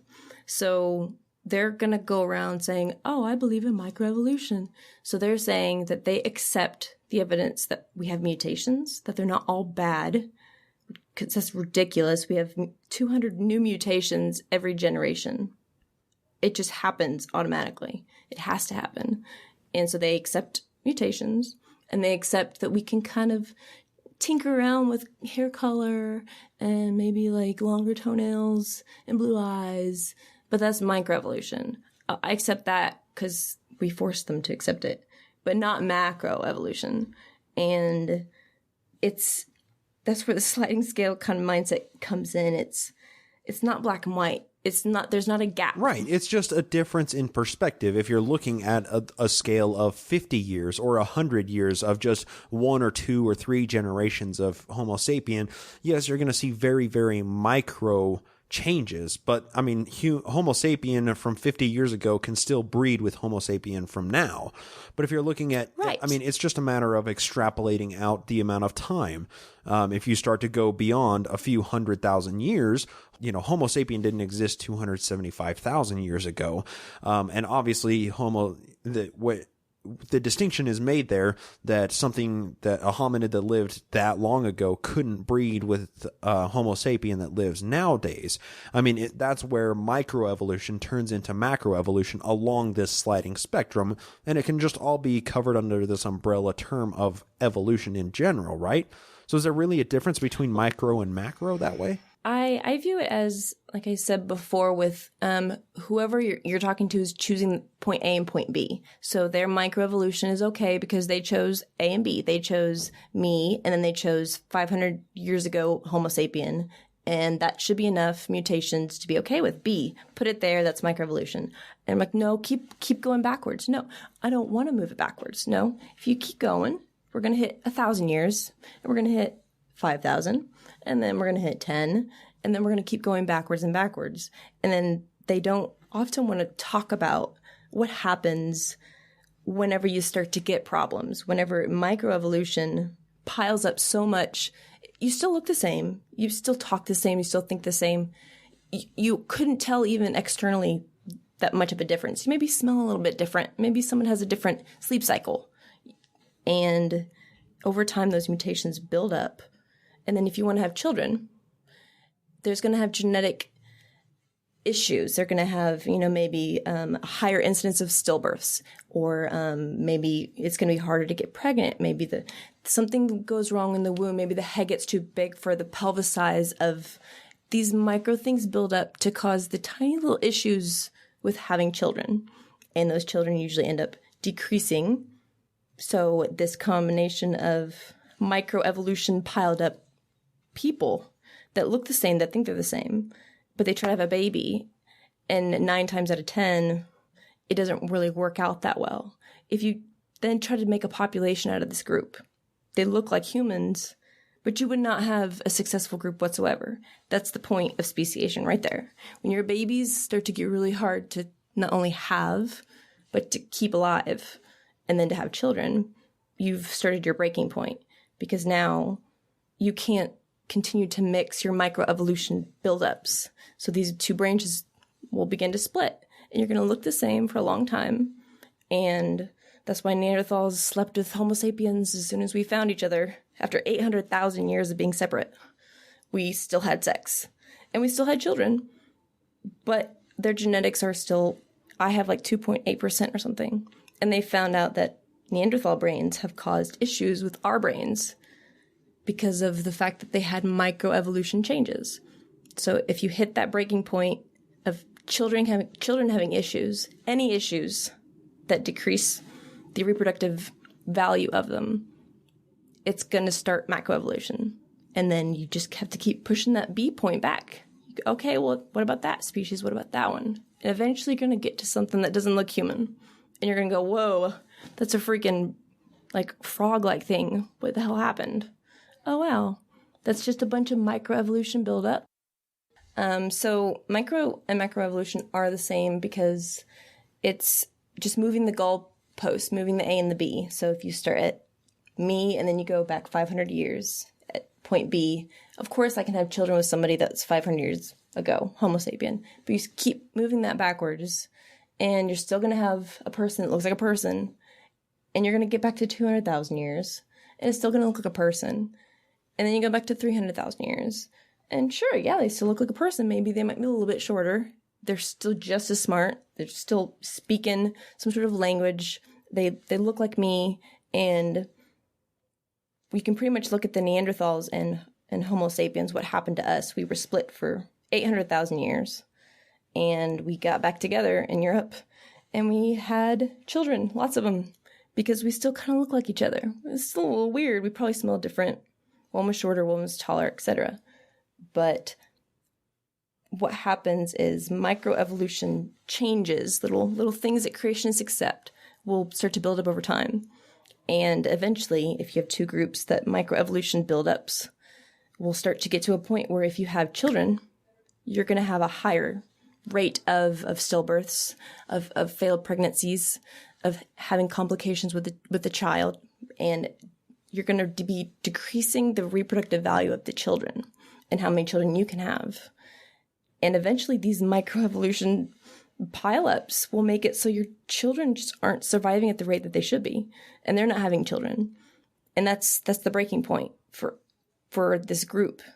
Doesn't matter whatever group. It's happened to every single branch in evolution, is that point where microevolution has piled up to a point where the children start having issues, or you start having issues having children. So that breaks the population in two. And so now these microevolution things that they accept are going to keep piling up to the point where you go backwards and backwards, and you look at a frog and you're like, whoa, that doesn't look like a person. How did I get there? Well, you got there from piling up microevolution changes causing instability in children and reproduction, and branching a little bit more and branching a little bit more. And I don't want to have babies with that panther in that forest over there. They smell weird. They wake up a little bit too early. That's a microevolution change that can cause two populations to just split, because that one smells a little bit different or is awake a little bit too early in the morning. And then that panther will become, a black panther, and the other group will become an ant. I don't know, something like that. Yeah, you're making some crazy connections here that are just blowing my mind. And I seriously, I have to admit, this has been an endlessly enlightening conversation. Hopefully you've given me a lot of terms to Google, and hopefully a lot of the listeners will be interested in a lot of the things you've been saying. But to sum this all up, give me your one-sentence synopsis of the archaeological evidence that supports the Book of Mormon. Is there any? From what little I know of the Book of Mormon, all of it I have found no evidence for, which isn't a very good start. So there's no horses, there's no elephants, there's no donkeys, there's no chariots, there's no weapons, there's no iron. I think the only thing they have is that there's people in the area at the time, which I guess they got lucky because the Clovis people did enter America. They've been hanging out for several thousand years. That's pretty much all they got right. There it is. So no. That's pretty much all that they got right. There were humans. They existed here. And that's it. Yep. That's at that point these similarities break down, and the evidence that is asserted in the Book of Mormon doesn't necessarily align with reality in general. And that's yes. something that's kind of the reason why I invited you on here, because oftentimes people that study these things, and people that let's just say Mormon apologists, will make the assertion that, well, you can read all that stuff on the internet, but there's nothing saying that it's really true or whatever. Well, okay, we can read stuff on the internet. There's a lot of really good information there. But it starts to come down to talking to somebody that actually knows the facts. Somebody that's studied it, somebody that's gone to school for it. And that's kind of why I brought you onto the show today, was just to discuss these things straight from a person that is in the know, somebody that studies similar things to what we're talking about here as far as evidence in the Book of Mormon. And I think that whoever you go to, just make sure that it's a person that's not just saying, oh, because I said so, and I don't have to show you the evidence. You need to, help people be able to navigate the internet for real evidence because Right. it's hard. Right, exactly. You Google hominid and you're going to find 50% of them are photoshopped giants. And you're like, wait, what is true? What is not? How do I do this? So, I mean, I'm always willing to help filter through stuff. It's a pain in the butt, but it's really worth it to find the little actual real information out there. Just Right. find the fossils and go from there. And that's the important thing, is the real information that's out there. We can't just go off of internet conspiracy theories. We can't go off of what people write in a blog. We got to go with people that are actually have boots on the ground, have brushes to bones, are actually doing the research themselves. And I mean, that's why I appreciate your presence in the atheist community, and why I'm really happy to have you on the show. So just thank you once again. Thank you. Yeah, absolutely. If there's somewhere that people want to find you, if they want to hear your lovely voice in other places, if they want to learn more about you or contact you or discuss early hominids with you, where can they find you? Where can they reach Rachel Brown? Well, I would say the most effective way is my Facebook. Just look up Rachel Nanon Brown. And I also do have a Twitter. I don't look at it too much, but it's at Rachel Nanon, Nanon. I'm on Atheists on Air podcasts, which we have lots of stuff on YouTube, but you're welcome to message me. I can go on any show. I can talk about any subject, even if you're Christian. I can be nice and help and just show you what's really out there and ask you what you think. I just like talking science. That's it. You like talking science, and that's the important thing. You're not pushing an agenda. You're just saying, I know science. I like to talk science. I've researched science. Let's all come to a consensus based on science. And I mean, that's a very noble goal, and a very it's something that I really appreciate you for, and just what you do in your presence in the atheist community in general. You're a science communicator, which is something that the science community will always be lacking, because there's a huge disconnect from the standard everyday person that just reads news articles and watches TV and, stares at their belly button, versus the people that are actually out in the field doing the work. And I think you're one of those people like you that, and I mean, there's plenty of other people, Richard Dawkins and Lawrence Krauss, that bridge that gap, that allow us to tap into that wealth and plethora of knowledge that is beneficial to understanding the reality that we inhabit. So all in all, just thank you so much for coming on the show, and thank you for doing what you do, Rachel. Well, thank you. Thank you for having me. I had a lot of fun. Have me back on. Absolutely. Yeah, I'll probably have you back on sometime to talk some more crazy archaeological Insert stuff. science subject. Yes. Insert subject. Yes. Very nice. All right. Thanks for coming on. I'll talk to you later. All right. See ya. Once again, thank you for coming on, Rachel. That interview was a lot of fun, and it was very, very informative. And, I really hope to have you on the show in the future when something like this comes up in our studies. Alrighty then. I think that was a really good way to finish talking about anachronisms. However, we do need to talk about some of the problems with authorship of the Book of Mormon, dovetailing off the topic of anachronisms. I could have included this in the authorship portion of our analysis. However, it goes hand in hand with blatant anachronisms, even though these anachronisms are hidden a little bit better. What I'm referring to, of course, is the use of the Bible in the Book of Mormon. Let's start off with the easiest and most well-known out of these contradictions, and that would be the extensive quoting of Isaiah in the Book of Mormon. Well, we know that Isaiah was written in 3 different parts. Even more modern scholarship would assert that it was written in even more parts than 3, but definitively we can say that Isaiah is split up into 3 different parts. We have Proto-Isaiah, Deutero-Isaiah, and Trito-Isaiah. All of them were probably written by different people.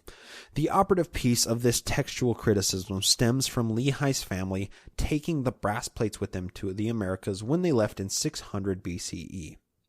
The brass plates, of course, were a compilation of the Old Testament up to that point. Originally, it was thought that Isaiah was written around 650 BCE, so Lehi's family having access to Isaiah really isn't a problem. The problem arises when you talk about the different authorship of Isaiah.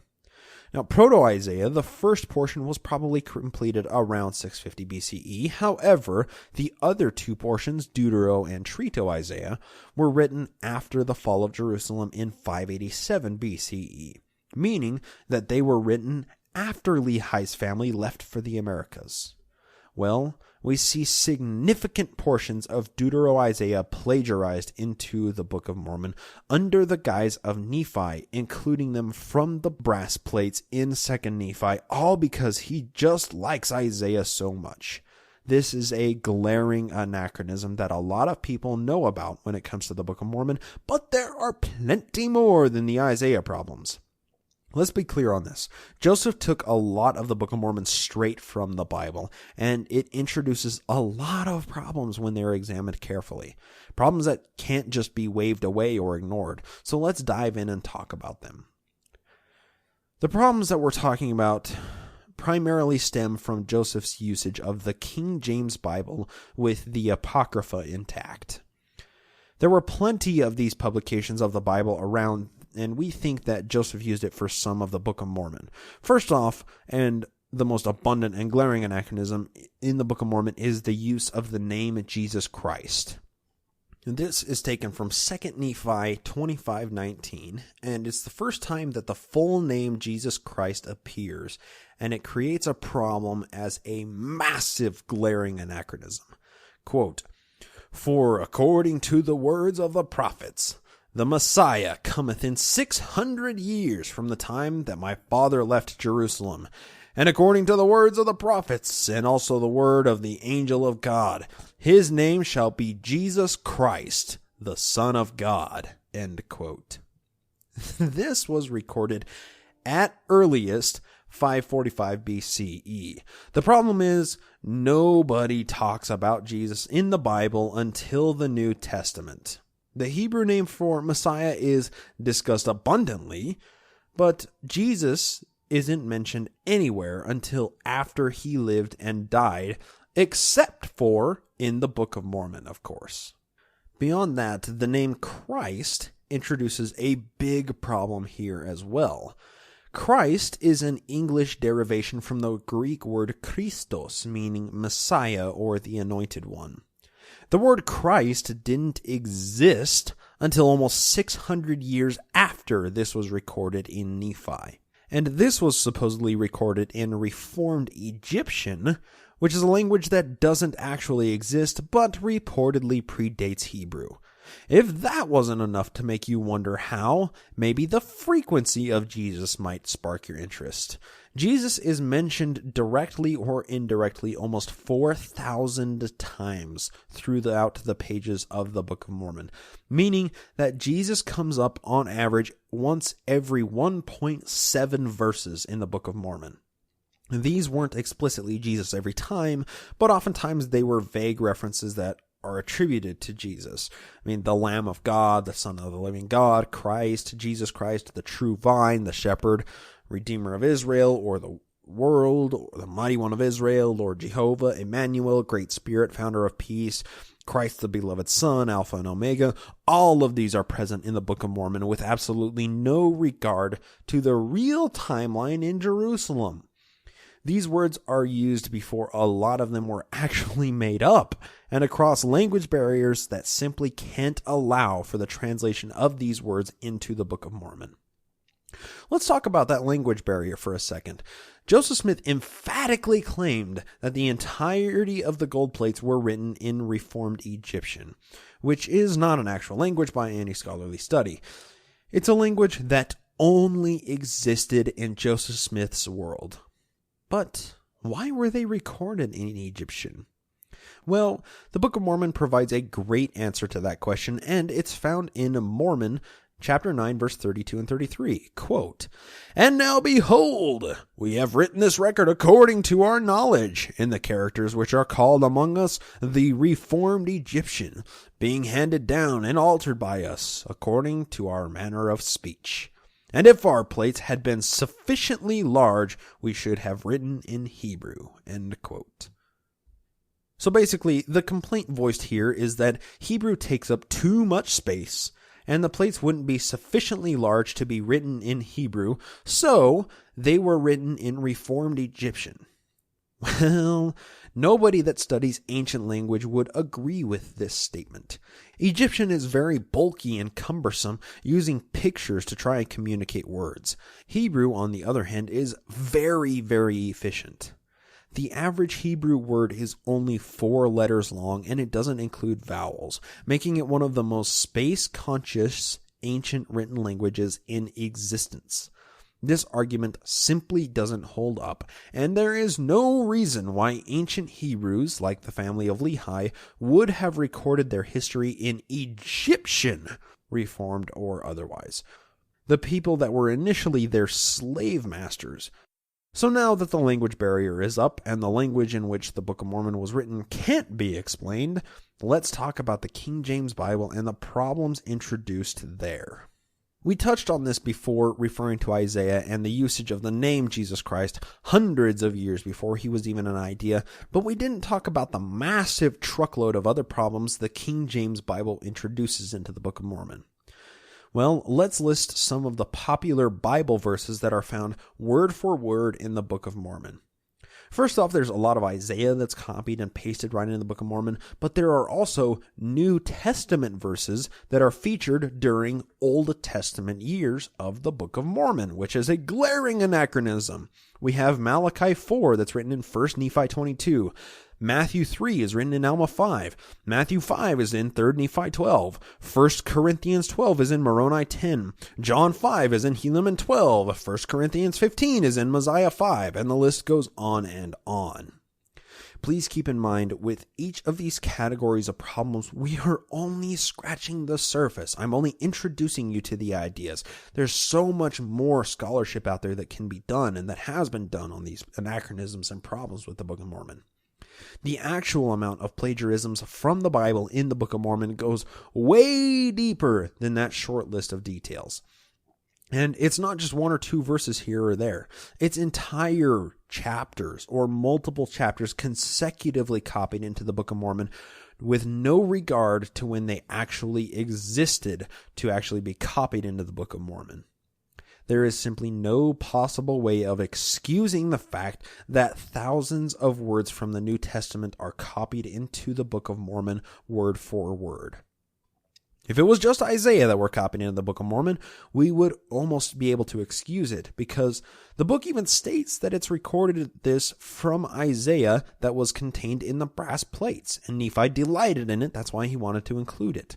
The problem is there's so much more that's taken directly from the Bible, explicitly the New Testament, that has to be dealt with, that creates a problem on the timeline with the Book of Mormon.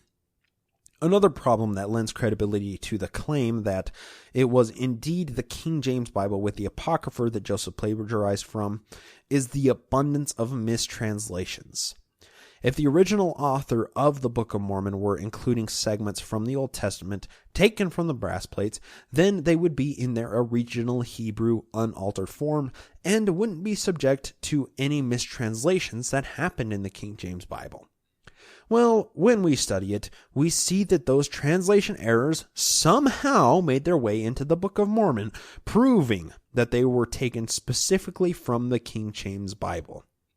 We have the KJV version of Isaiah using the word seraphims. Well, that's a double pluralization. It's a kick in the balls for the Book of Mormon showing a translation error. The plural of seraph is seraphim.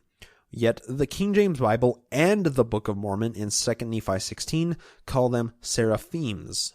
There's no excusing that translation error in the Book of Mormon unless you concede that that part of the Book of Mormon was copied from the King James Bible. Let's talk about another translation problem that makes us think the Book of Mormon was plagiarized from the King James Bible. 2 Nephi 24:12 says, quote, "How art thou fallen from heaven, O Lucifer, son of the morning? Art thou cut down to the ground, which did weaken the nations?" End quote. Well, the problem lies with the usage of the word Lucifer. That is a Latin word, and the King James Bible only mistranslation of the original Hebrew text. That was a mistake introduced in translation centuries after the writer of Isaiah died. Some other rapid-fire problems with the Book of Mormon is a prophet named Abinadi putting on a disguise and then outing himself to the people he was disguised to blend in for. Next, the prophet Jeremiah was imprisoned by King Zedekiah 10 years into Zedekiah's reign. However, the people recording this information had fled to the Americas in the first year of Zedekiah's reign. Therefore, there is no way that these people could have known that information because they were thousands of miles away. Next, the Book of Mormon has submarines in the Book of Ether, where multiple families, along with an abundance of livestock, all spend almost a year crossing the ocean, whereas a person that was just walking could cover that much distance in a couple of months. In the first book of Nephi, chapter 4, the Book of Mormon talks about Nephi in disguise as Laban. And it talks about him meeting some brethren from the church, which is a concept that didn't even exist and wasn't discussed until the New Testament, the idea of a church or a synagogue. Next, in 2 Nephi 29:3, we read, quote, "Many of the Gentiles shall say, 'A Bible, a Bible, we have got a Bible, and there cannot be any more Bible,' end quote." Which is a passage written almost 800 years before an actual Bible existed in full form like we read it today. People didn't know what that word was or what it meant until the Old Testament and the books of the New Testament were compiled into the Bible. We could just continue talking about these contradictions for a long time, but I just don't want to bore you as a listener any more than I already have. I'll just briefly mention something interesting. With all this talk about the Bible and how Joseph probably plagiarized it from the King James Bible, there is a book of more interest that we haven't mentioned.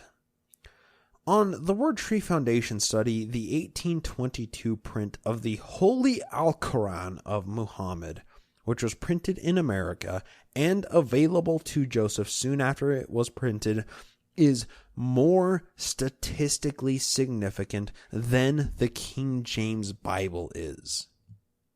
Let that sit for a minute. That means that the Book of Mormon shares more similarities to the Quran than it does the Bible. Mention that to any believing Mormon and see what they think. I just figured that was worth briefly mentioning for a second. Before finishing our analysis of the Book of Mormon, we need to talk briefly about the printer manuscript and the golden plates.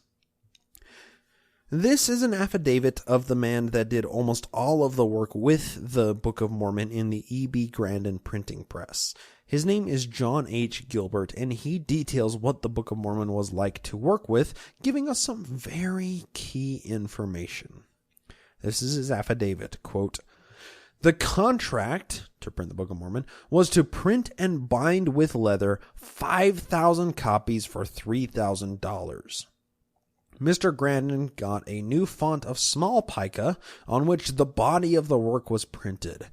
When the printer was ready to commence work, Harris, meaning Martin Harris, was notified, and Hiram Smith brought the first installment of manuscript of 24 pages, closely written on common fool's cap paper. He had it under his vest, and his vest and coat closely buttoned over it. At night, Smith came and got the manuscript, and with the same precaution carried it away. The next morning, with the same watchfulness, he brought it again, and at night took it away.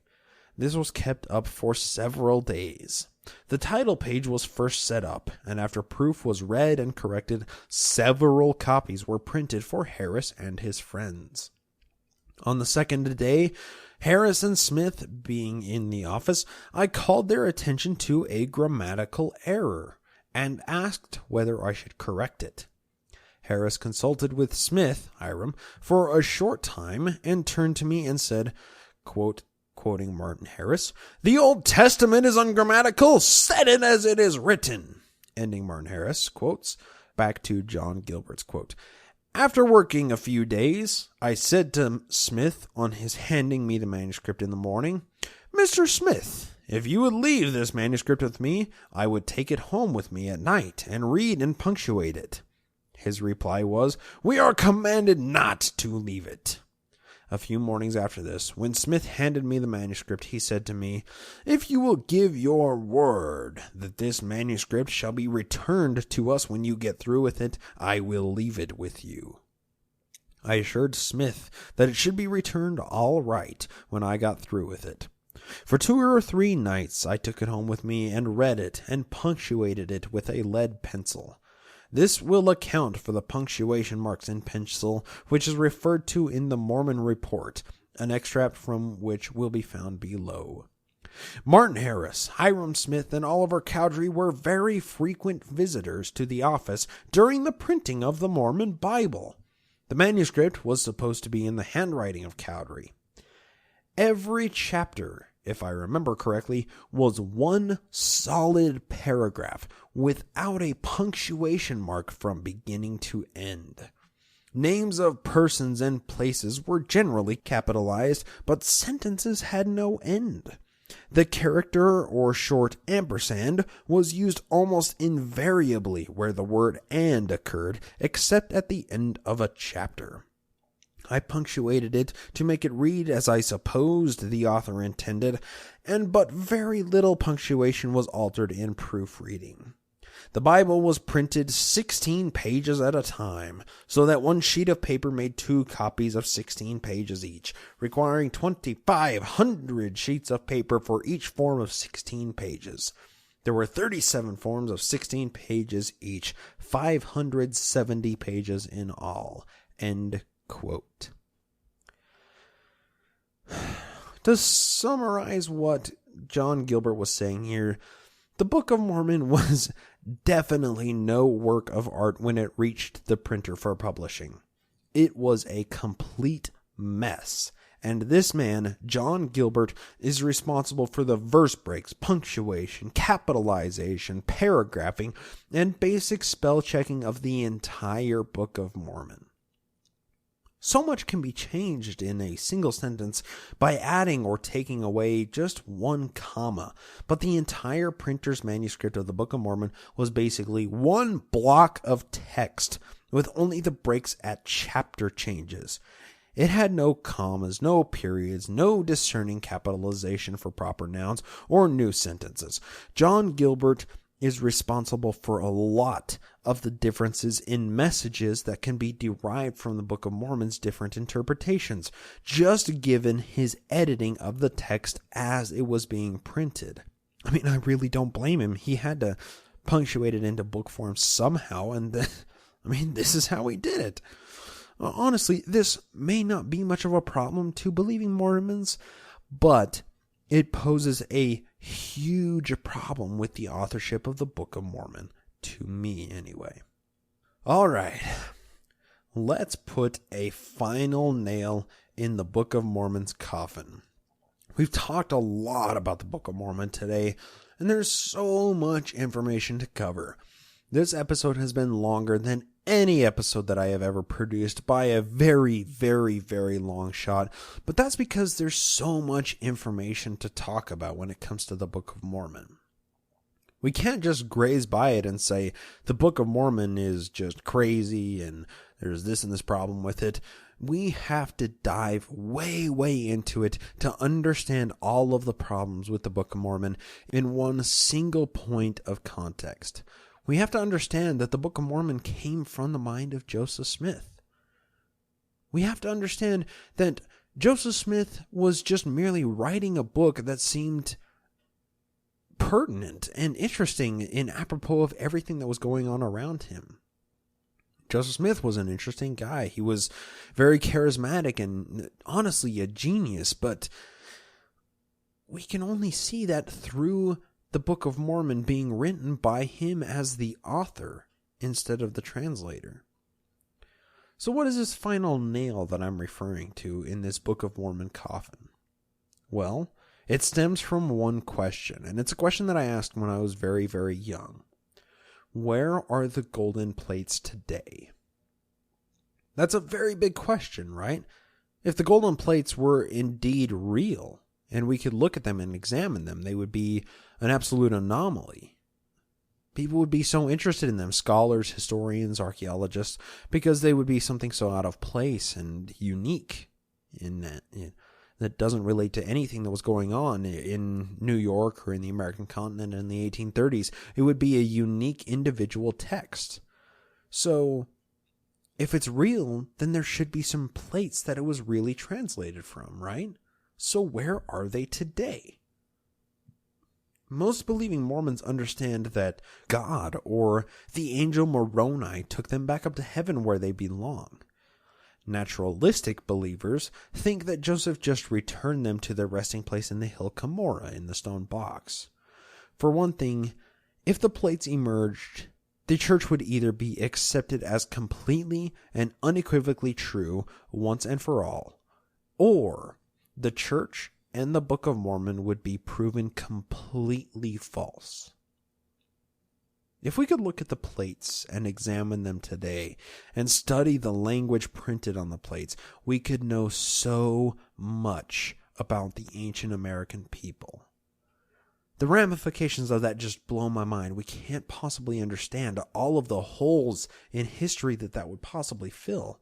I mean, it would fill a huge gap in our understanding of New World history. Volumes of books would be produced about the study of these plates. Every historian or archaeologist would clamor to get some time in with the legitimate gold plates to see what they really were and where they came from. But we simply don't have them. I mean, I remember saying as a child that if I could see the plates, then I would know that the Book of Mormon and the church is true. I think that was just my younger inner skeptic starting to develop at that point. But when I asked where the plates were, I was met with the meaningless platitude that Heavenly Father took them back up to heaven for safekeeping. That seemed to quell my questions at the time, but it didn't quell the curiosity that was driving the questions. Well, I think we may have a definitive answer to that question of where the plates are. This is something that isn't known by a lot of Mormon historians or believing Mormons especially, and I had never heard about this until I began studying for this very episode. We know where Mormon and Moroni's safe house for all of the plates are.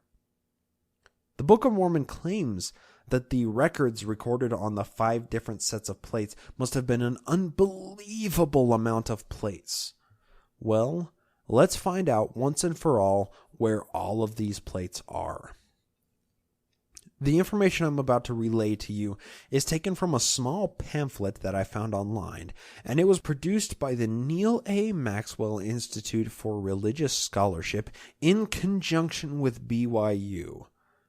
This is a church-produced pamphlet regarding the ancient repository of metal plates that Mormon and Moroni used to compile the golden plates that Joseph Smith translated into the Book of Mormon.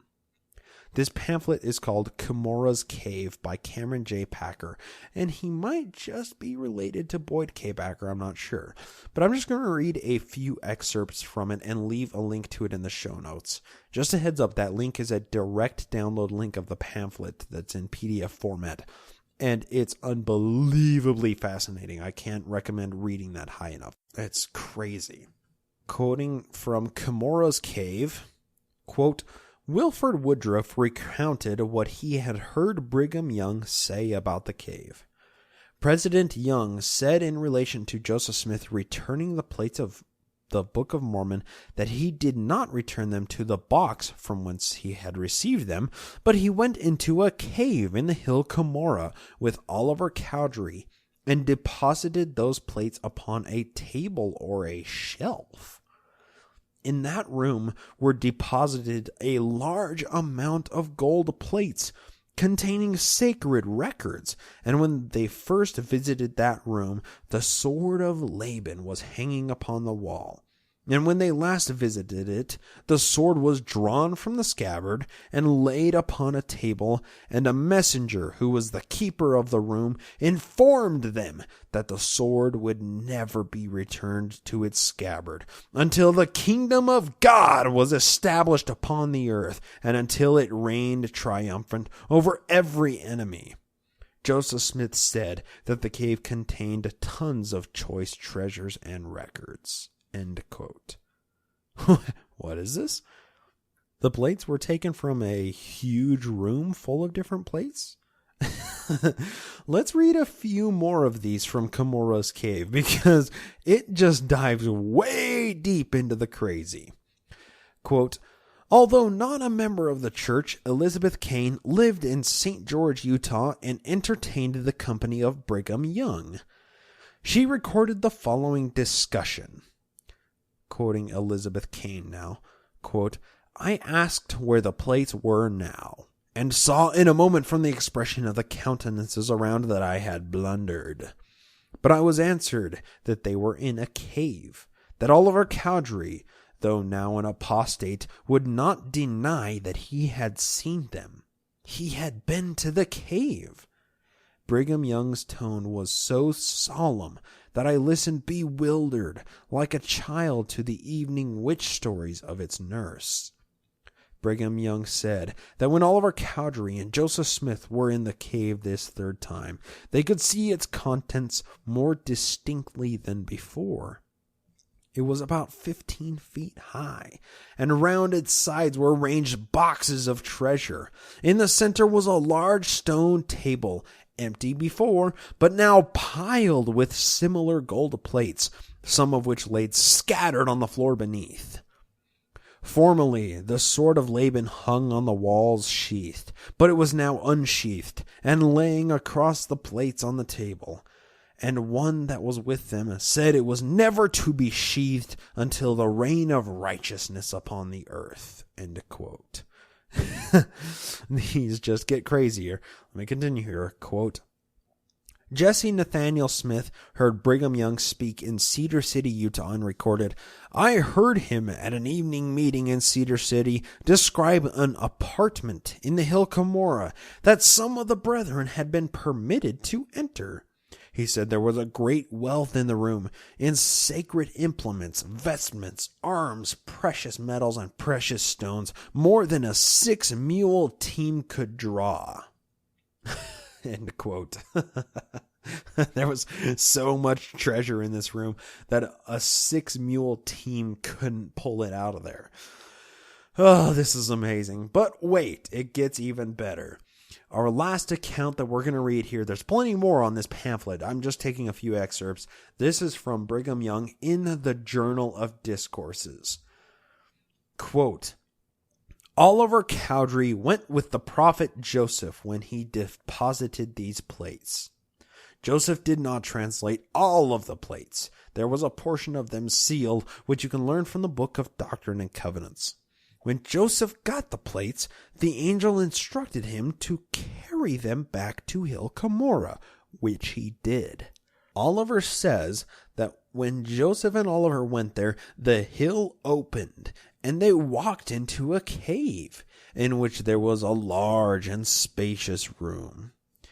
He says he did not think at the time whether they had the light of the sun or artificial light, but that it was just as light as day. They laid the plates on a table. It was a large table that stood in the room.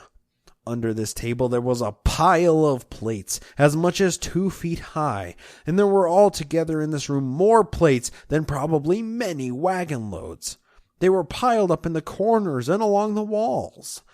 The first time they went there, the sword of Laban hung on the wall.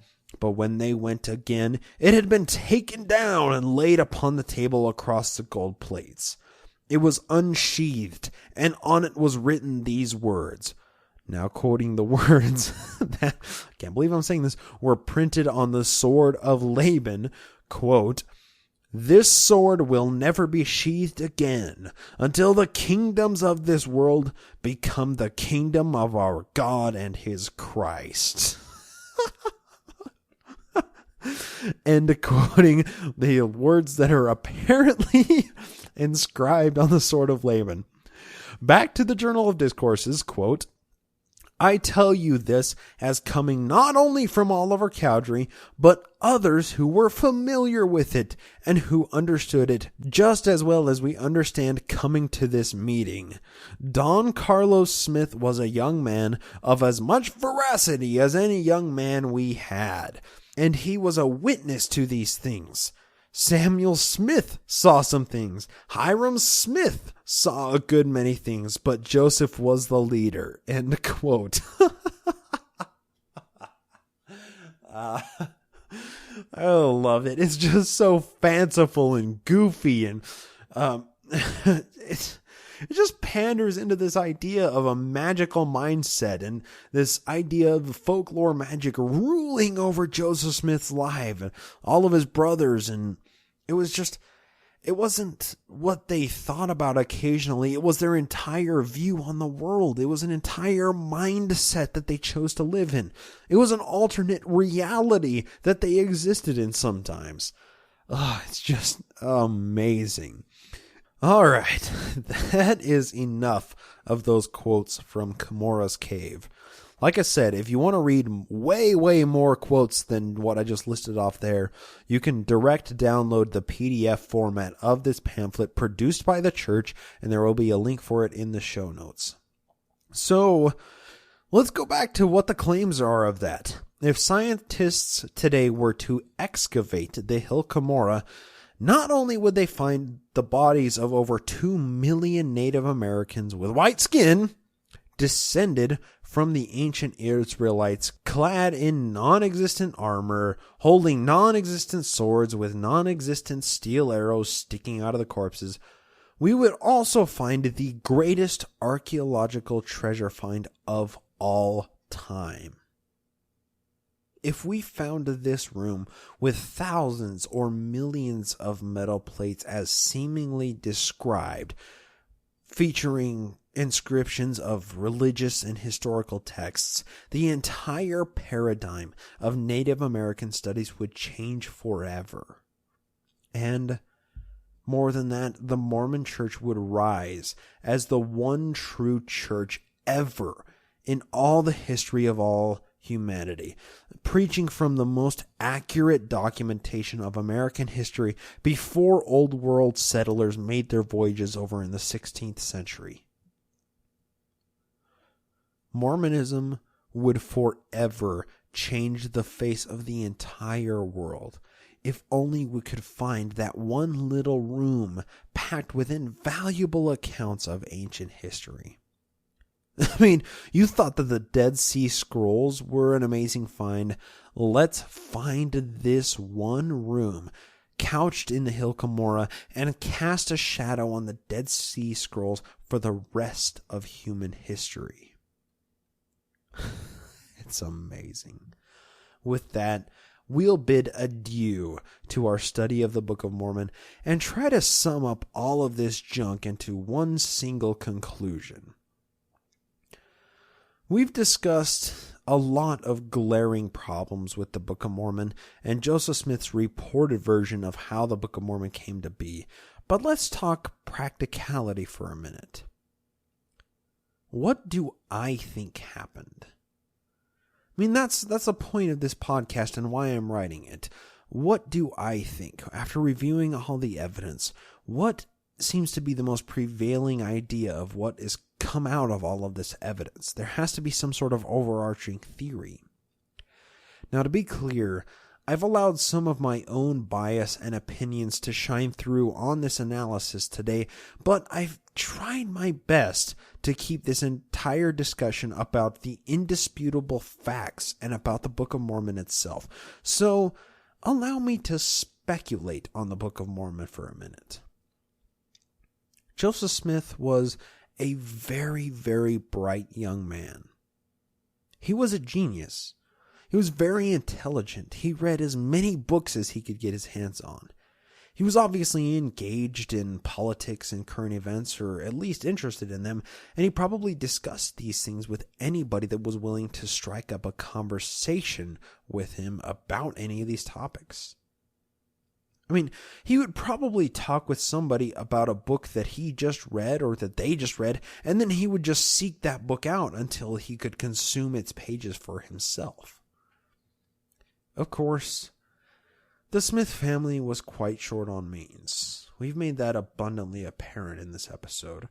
They lived in a perpetual state of squalor and destitution, and Joseph's only escape was putting himself inside of a different world that he could understand and manipulate for himself. It was a survival mechanism almost. The more Joseph practiced existing inside this fake world of magic and folklore and nature bending to his will, the more Joseph enjoyed that world. So, Joseph got to a point that he did everything he could to make that dream world a reality, to try and lift him out of this world that he so loathed, reality as we call it.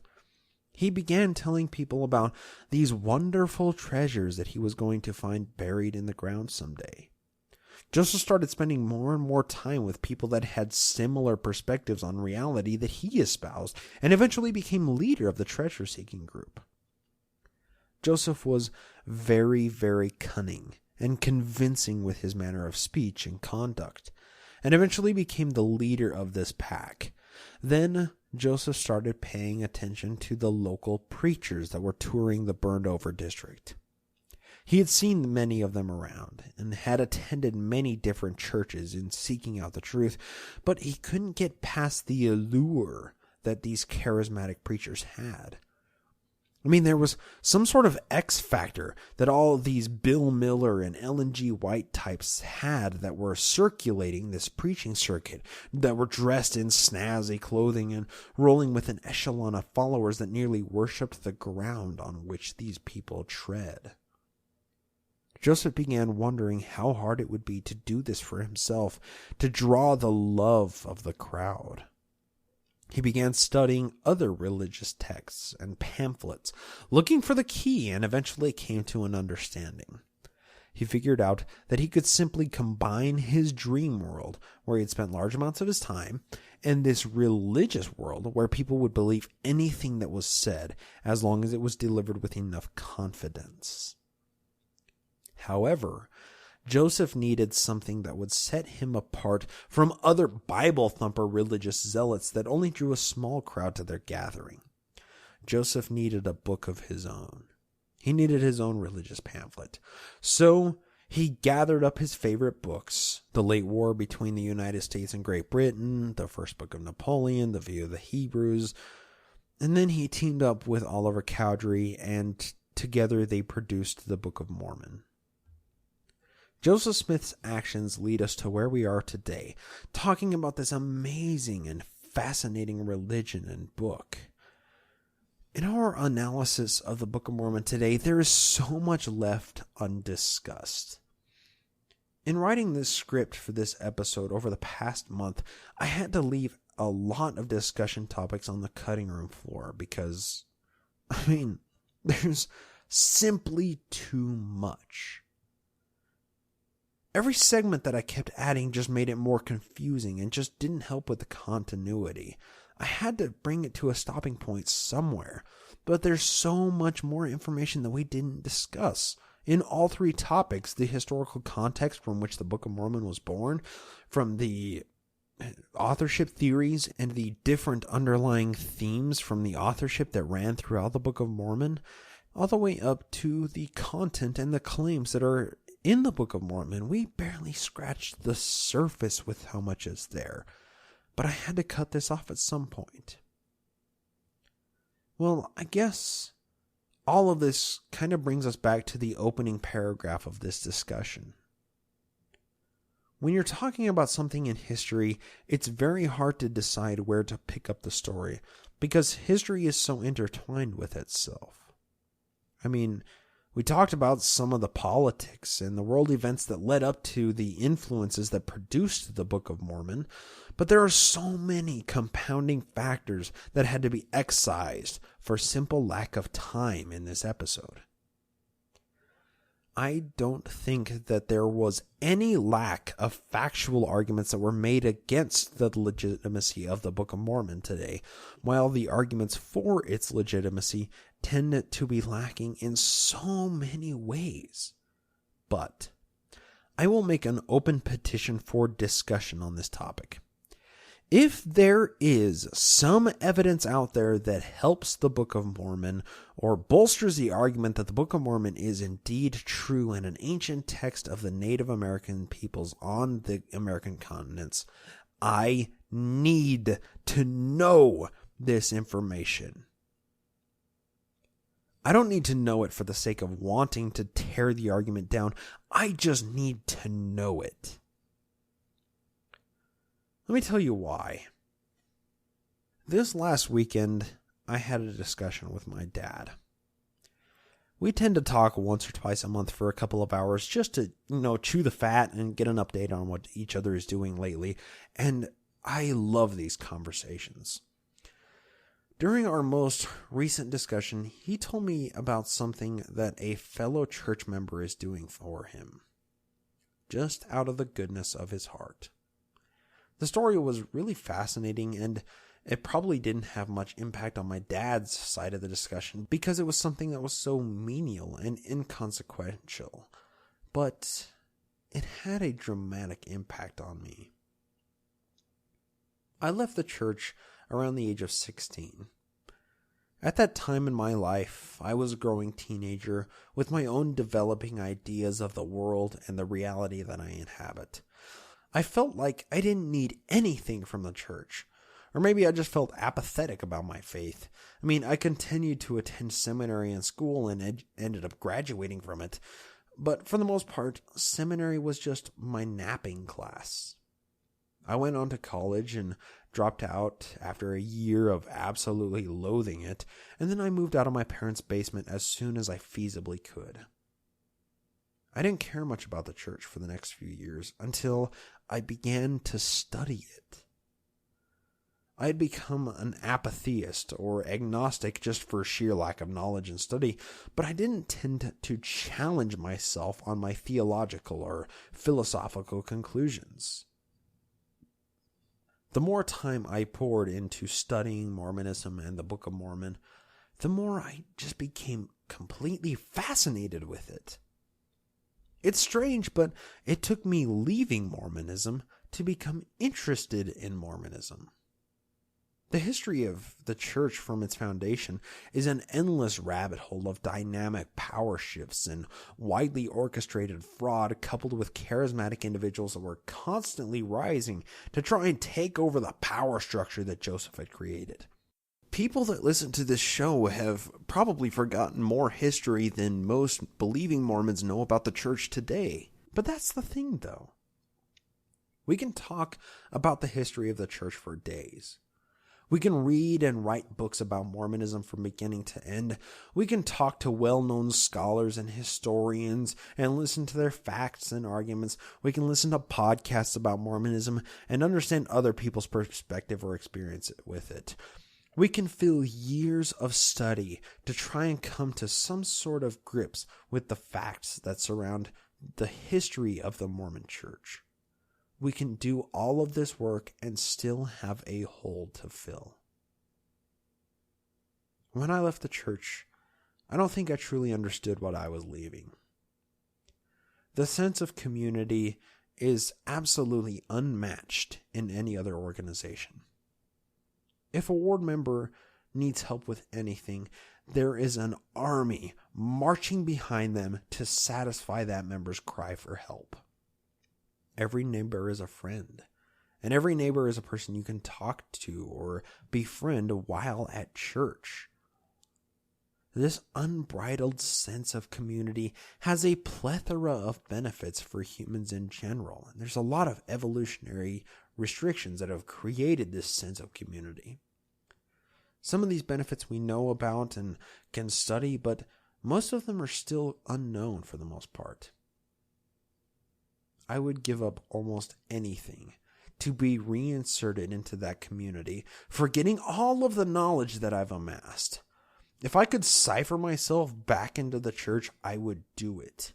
If I could take this blue pill and forget that all of this happened just for a chance to have that community back in my life, I would do it. So when I say, if there's something that proves that the Book of Mormon is true, I need to know it, I really, really mean what I say. The church can be completely false and still be beneficial to people with its strong doctrines about community. But if the Book of Mormon is genuinely true, I can ignore everything that I've learned about the church and its teachings, and I can be inserted back into that sense of community. The older I get, the more I realize how much it sucks to be an island. Luckily, our society as human beings is at a point that being outside of any community it won't get me eaten by wolves, but the unpleasant emotions and feeling of insecurity are still there. The hole that was filled by the sense of community that the church offers will always be there, and there's just no escaping that fact.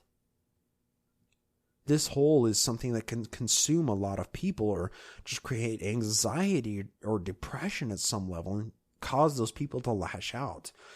Being excised from your family or the friends and community that you knew and loved isn't something that just goes over easily. The thing is, while this hole of a lack of feeling of community is very unwelcoming and seeks to be filled with the next easiest thing available, it's manageable. Personally, I'm not consumed by it. I just wish it was something that could not be there or not be a presence in my life. Being a very emotional and communal species, there are a few emotions that we can tolerate and some that we can't. Those differences in tolerable emotions vary from person to person, and that simple fact offers a wide diversity of personality types to interact with and be around.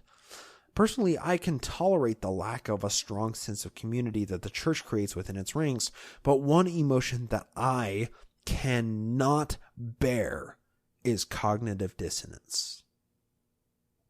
Cognitive dissonance is a complicated and very ugly word, but it's extremely descriptive and useful. It's that nagging in the back of your mind when you know something is one way and you come into new information that shakes the foundation of that knowledge and comes into conflict with everything you know. If I were to submit to allow myself to start attending church again, the cost of overbearing cognitive dissonance in my mind would far outweigh any small benefits that the community of Mormonism in general could offer. It would be nice to see and interact with all those smiling Mormon faces again, but I would never be able to conceal the emotional damage that this painful sense of cognitive dissonance would be constantly inflicting on my weak human psyche. So you have to ask, where does this cognitive dissonance come from? Well, it's the church itself.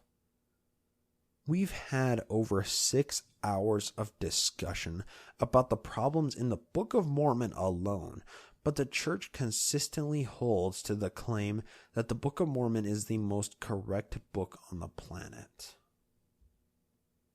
This is quoting from the Book of Mormon.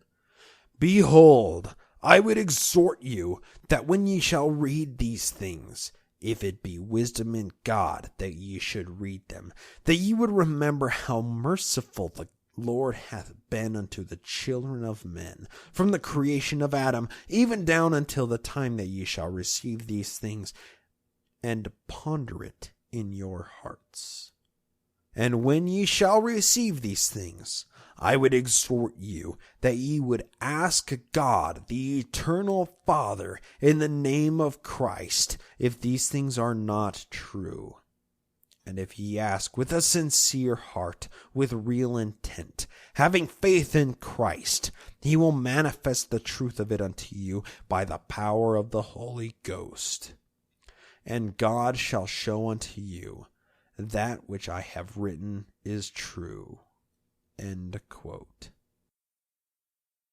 For 179 years, this book has been examined and attacked, denied and deconstructed, targeted and torn apart, like perhaps no other book in modern religious history, perhaps like no other book in any religious history. And still it stands. Failed theories about its origins have been born, parroted, and died. From Ethan Smith to Solomon Spaulding to deranged paranoid to cunning genius. None of these frankly pathetic answers for this book has ever withstood examination, because there is no other answer than the one Joseph gave as its young, unlearned translator. In this I stand with my own great-grandfather, who said simply enough, no wicked man could write such a book as this, and no good man would write it, unless it were true, and he were commanded of God to do so. I testify that one cannot come to full faith in this latter-day work and thereby find the fullest measure of peace and comfort in these our times until he or she embraces the divinity of the Book of Mormon and the Lord Jesus Christ, of whom it testifies. If anyone is foolish enough or misled enough to reject 531 pages of a heretofore unknown text teeming with literary and Semitic complexity, without honestly attempting to account for the origin of those pages somehow, especially without accounting for their powerful witness of Jesus Christ and the profound spiritual impact that witness has had on what is now tens of millions of readers, if that's the case, then such persons, elect or otherwise, have been deceived. And if they leave this church, they must do so by crawling over or under or around the Book of Mormon to make their exit. In that sense, the book is what Christ himself was said to be: a stone of stumbling and a rock of offense, a barrier in the path of one who wishes not to believe in this work. That's the problem. That's where all this cognitive dissonance comes from. The Book of Mormon and the Mormon Church in general unequivocally claim that the Book of Mormon is true, that the church is true. I can still bear my testimony from when I had it instilled into my brain that this church is true, that Joseph Smith is a real prophet of God, that I love the church, that Gordon B. Hinckley is our one true prophet of God, that I know the Book of Mormon is true. But is it really? That's the question, isn't it? Is the Book of Mormon really true? Is Mormonism really true? This level of cognitive dissonance that I experienced while I was in the church didn't affect me until I left, until I really started studying the church and understanding how wrong it really is. If there's anything that the headlines recently are teaching us, it's that the morality of the church doesn't necessarily align with the morality of human beings. What I'm referring to, for anybody that's listening to this in the backlog, is the fact that the Mormon Church recently came out with some very unpleasant and scathing ideas and stances on homosexuality and the family structure of gays. They said that any person that is raised by two homosexual parents, two mothers or two fathers, can't get into the kingdom of God unless they denounce their family. That is horrible. That is the teaching of a very cynical and controlling and overbearing and malicious leadership that is embodied by the quorum of the 12 apostles and the presidency of the Church of Jesus Christ of Latter-day Saints. They're disconnected from reality. They're disconnected from this evolving morality that we have as human beings. They're stuck in the 1950s. They don't understand that we're advancing as humans and that they are being left behind.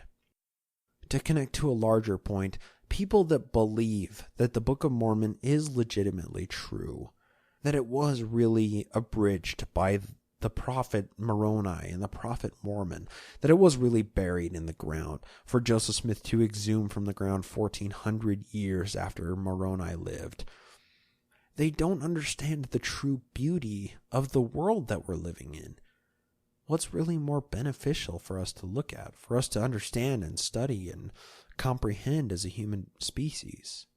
What's really going to get us further? Studying a book that was dreamt up from the mind of Joseph Smith, who was a convicted and well-known fraud? Or science?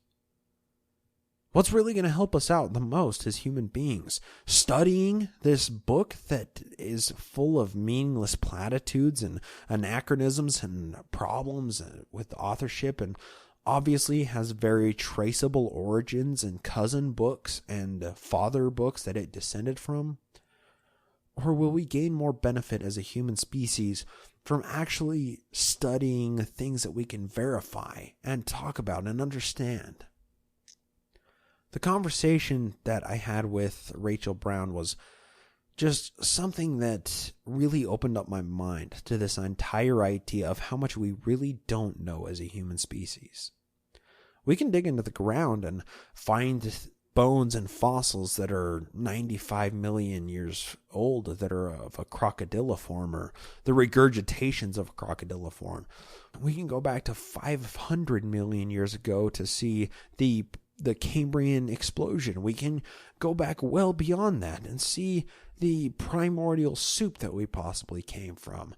There are so much more embodied in this beautiful idea of science that is just not talked about or encapsulated by these books that are passed down from so-called prophets of the so-called Almighty God of the universe.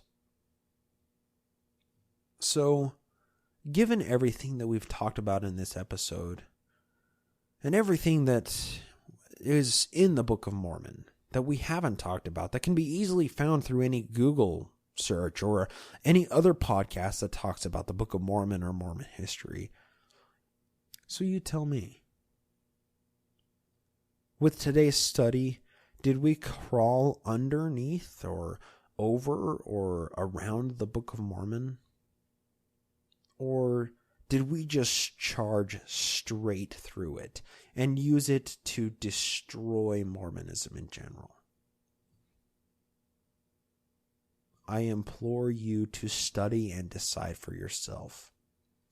Is the Book of Mormon true?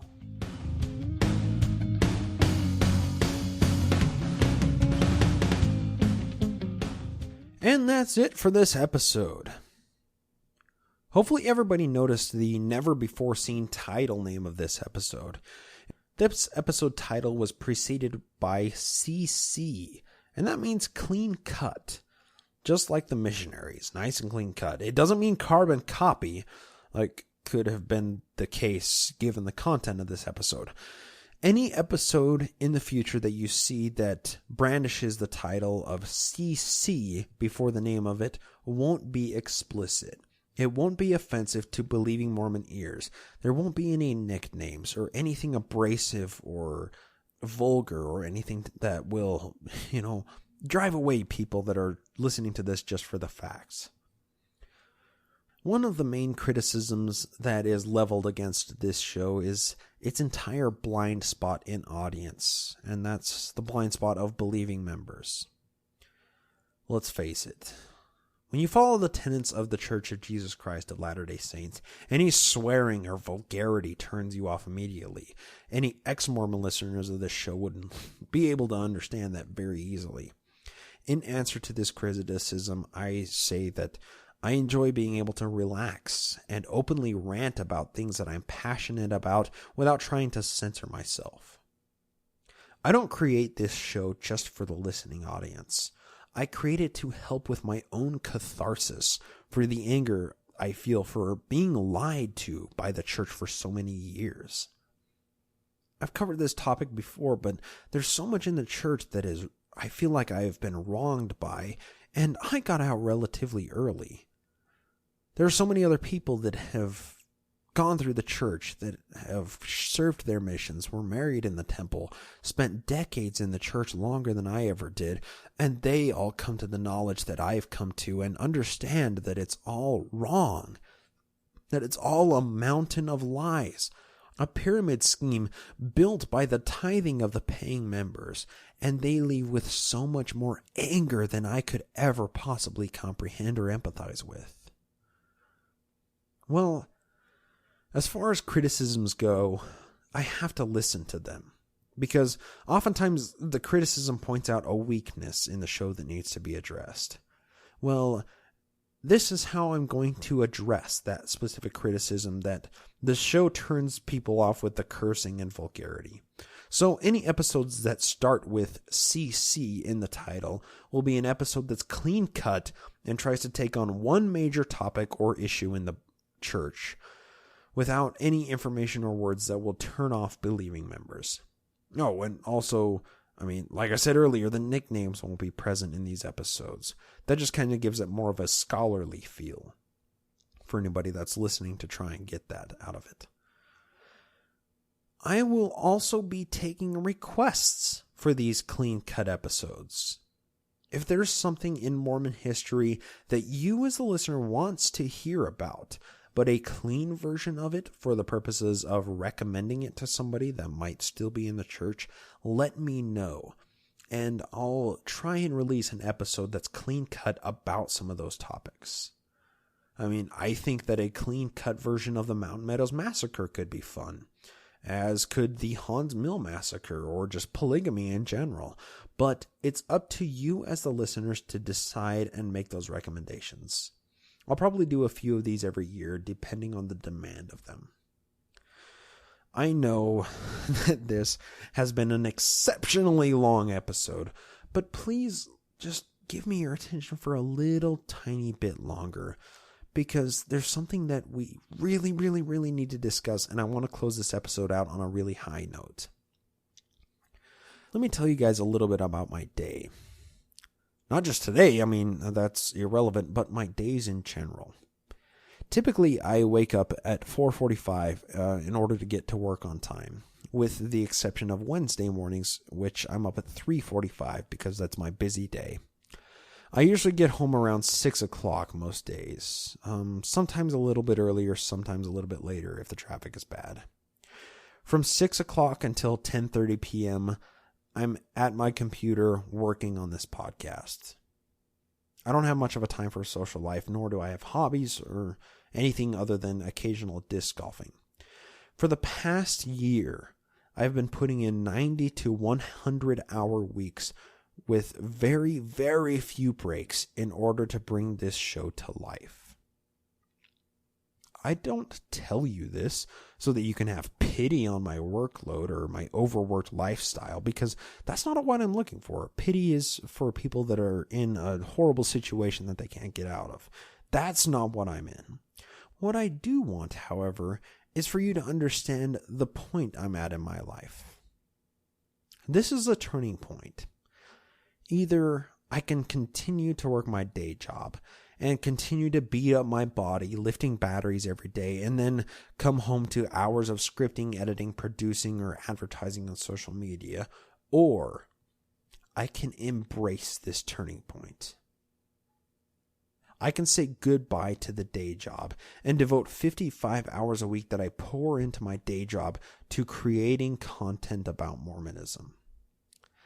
You might say, where can 55 hours per week go when you're talking about a podcast? Well, I don't want this bi-weekly show to be the limit of the content that I produce.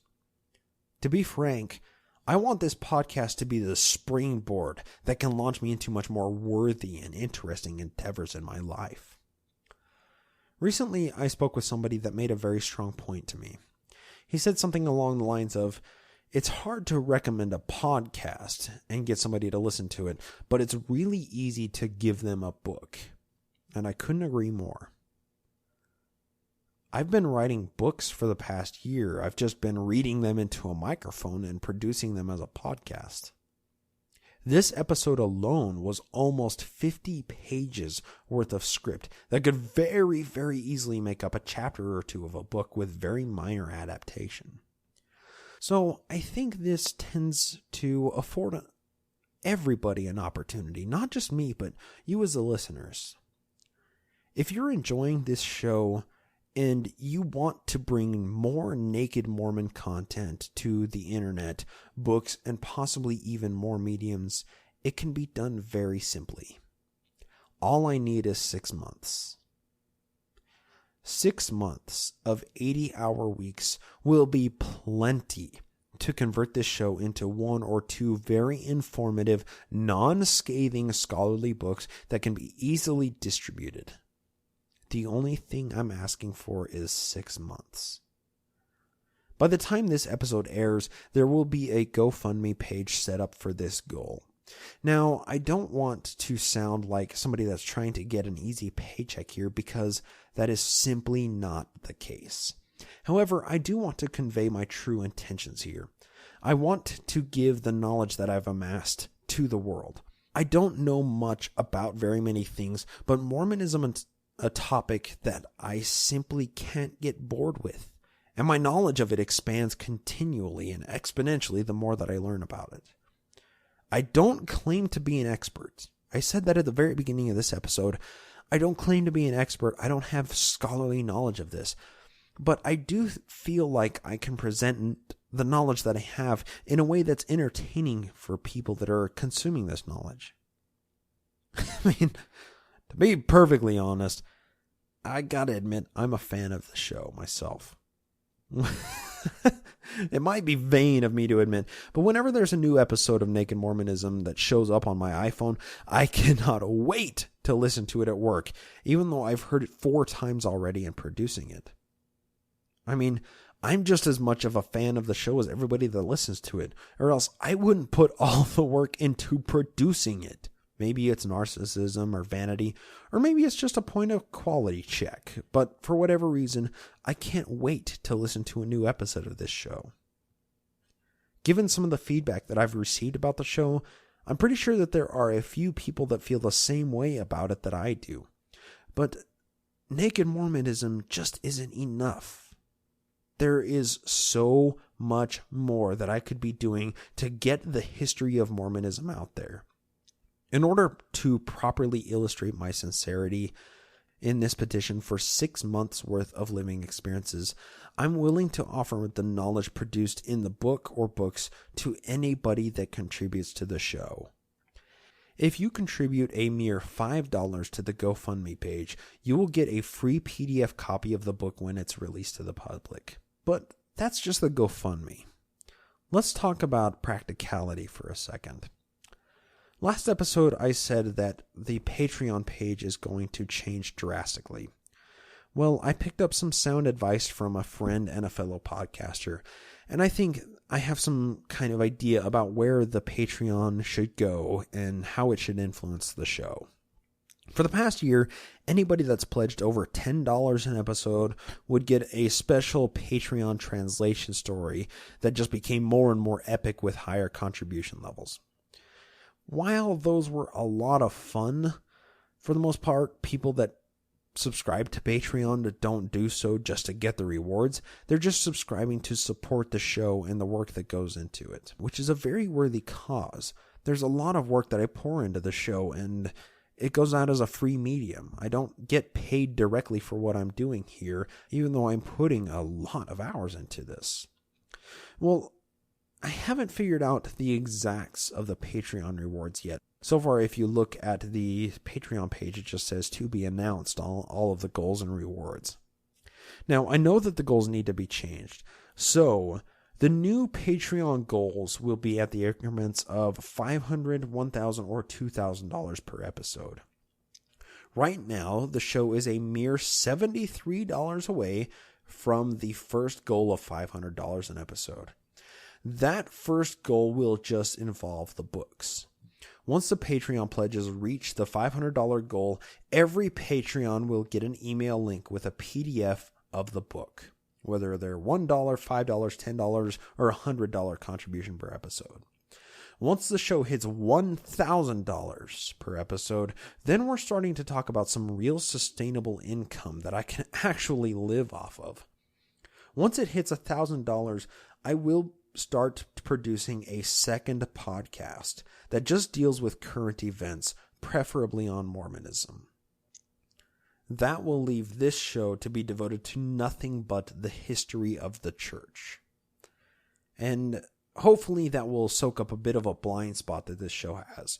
So far, I've occasionally addressed some current event topics that are happening in the Mormon church, but there's a lot of other podcasts out there that are covering, things that are going on in the church. But I feel like I can offer my own individual take on those things, and I would like to do that. But this type of show doesn't really seem like the proper avenue to do that. It seems like that would be much better embodied in a separate podcast completely. So that's going to be the goal at $1,000 an episode. An entire other show will be created and just focusing on Mormonism and current events, because there's a lot going on in the church right now. Once the show hits $2,000 an episode, I'm going to go on tour. That's right, I'm going to go visit various ex-Mormon meetups, and I'm going to produce live episodes, all while still getting out 2 episodes of the show every month and producing the other podcast that is going to start being produced at $1,000 episode.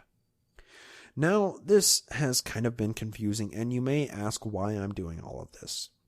Well, I'll just refer you back to the turning point. I'm at a turning point in my life.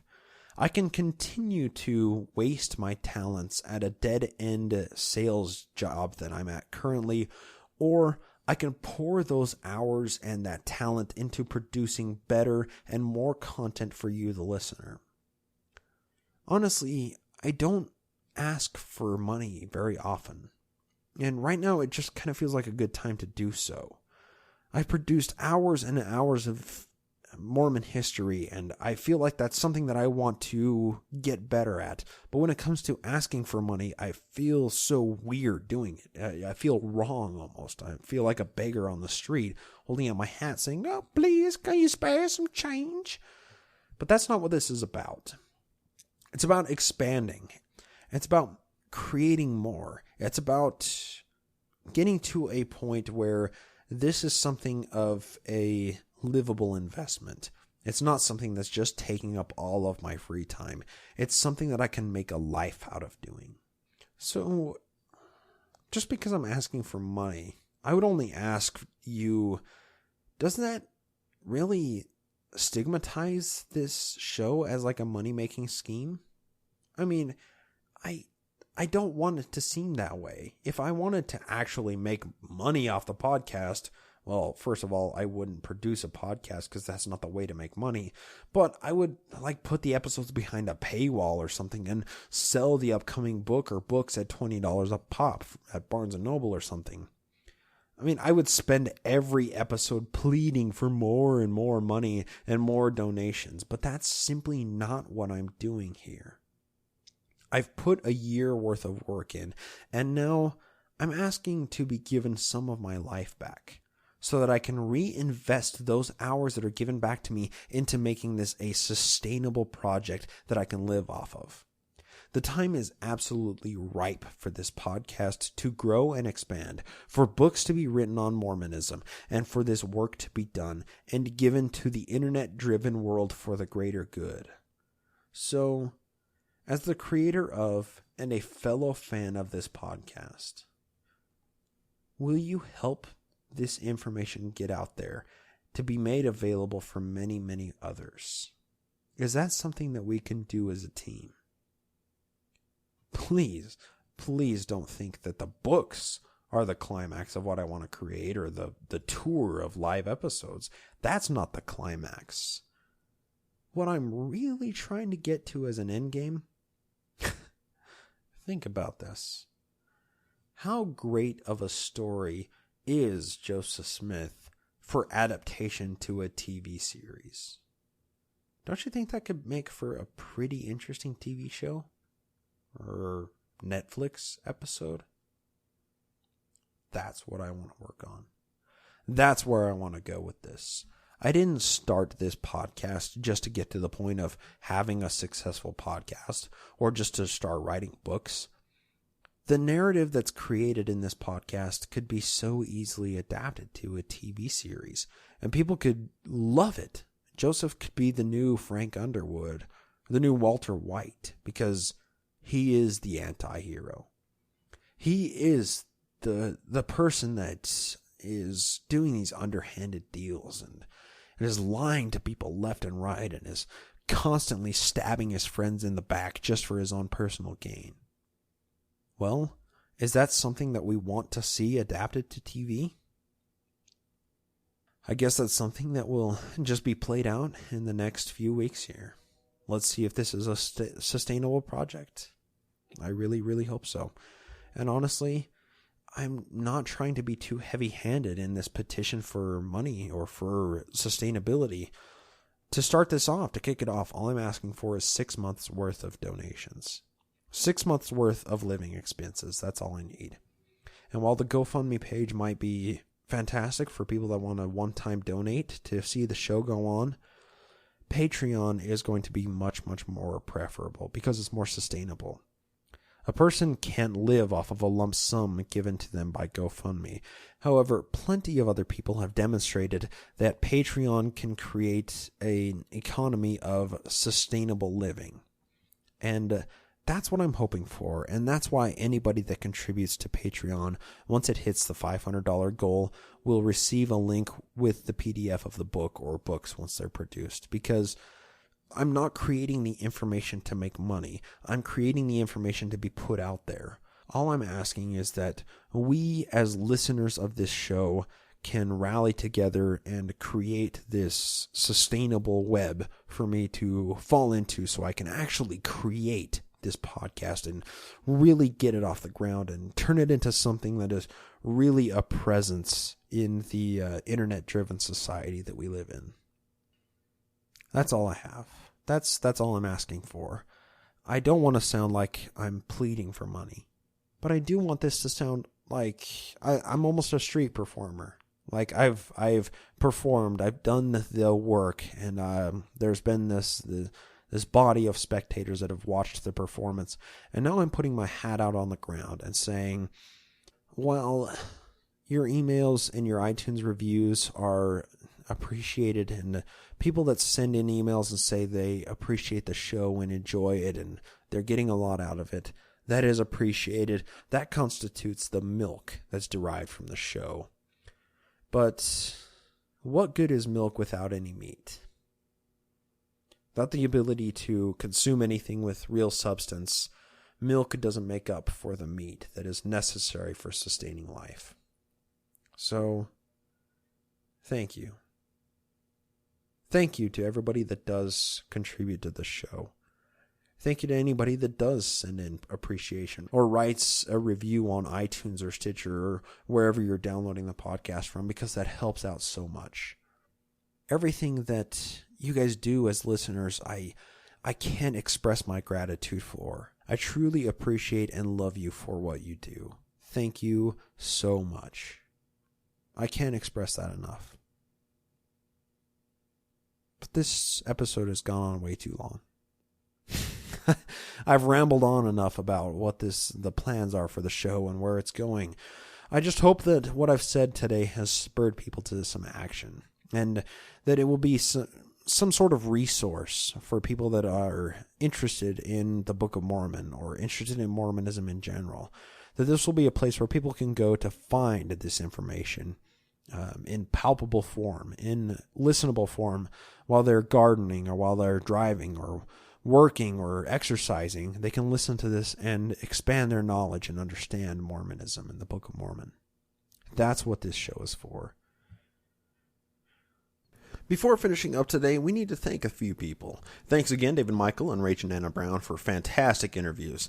Thanks to all the podcasters for lending me their voices for the new intro. If you'd like to have your voice featured in the intro, or your blog or podcast or group plugged at the end of the episode, you can find the script on the website. Simply email an MP3 of you saying those clips and it will be introduced on the show.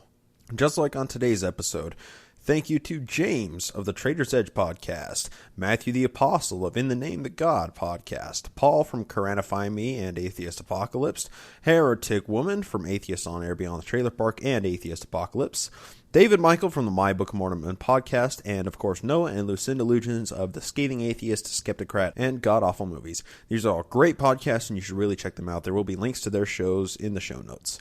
Thank you to all the patrons who support the show. If you'd like to be as awesome as them, you can go to patreon.com/nakedmormonism to sign up to make your per episode donation. If you can't afford a couple bucks, you can always help out the show a bunch by going on to iTunes, Stitcher, or your podcast app of choice to leave a 5-star review for the show, and it'll only cost a couple of minutes instead of a couple of bucks. Thank you to everybody that shares the show through Facebook, Twitter, and other social medias. If you want to get in touch with me directly, email nakedmormonism@gmail.com, and I'll try to answer your questions during the next listener mail segment. Check out the show notes and a lot more information about the show on nakedmormonismpodcast.com. Thanks to Demonista for working so hard on the Facebook page that stays rich with fresh content and lots of exciting conversation. Thanks to Jason Camo for his talented musical creation that is used in this show with permission. For more of his amazing musical stylings, you can go to aloststateofmind.com. I'm Bryce Blankenagel and would like to thank you, especially the listener, for lending me your ear. I hope to talk at you next time here on the Naked Mormonism Podcast.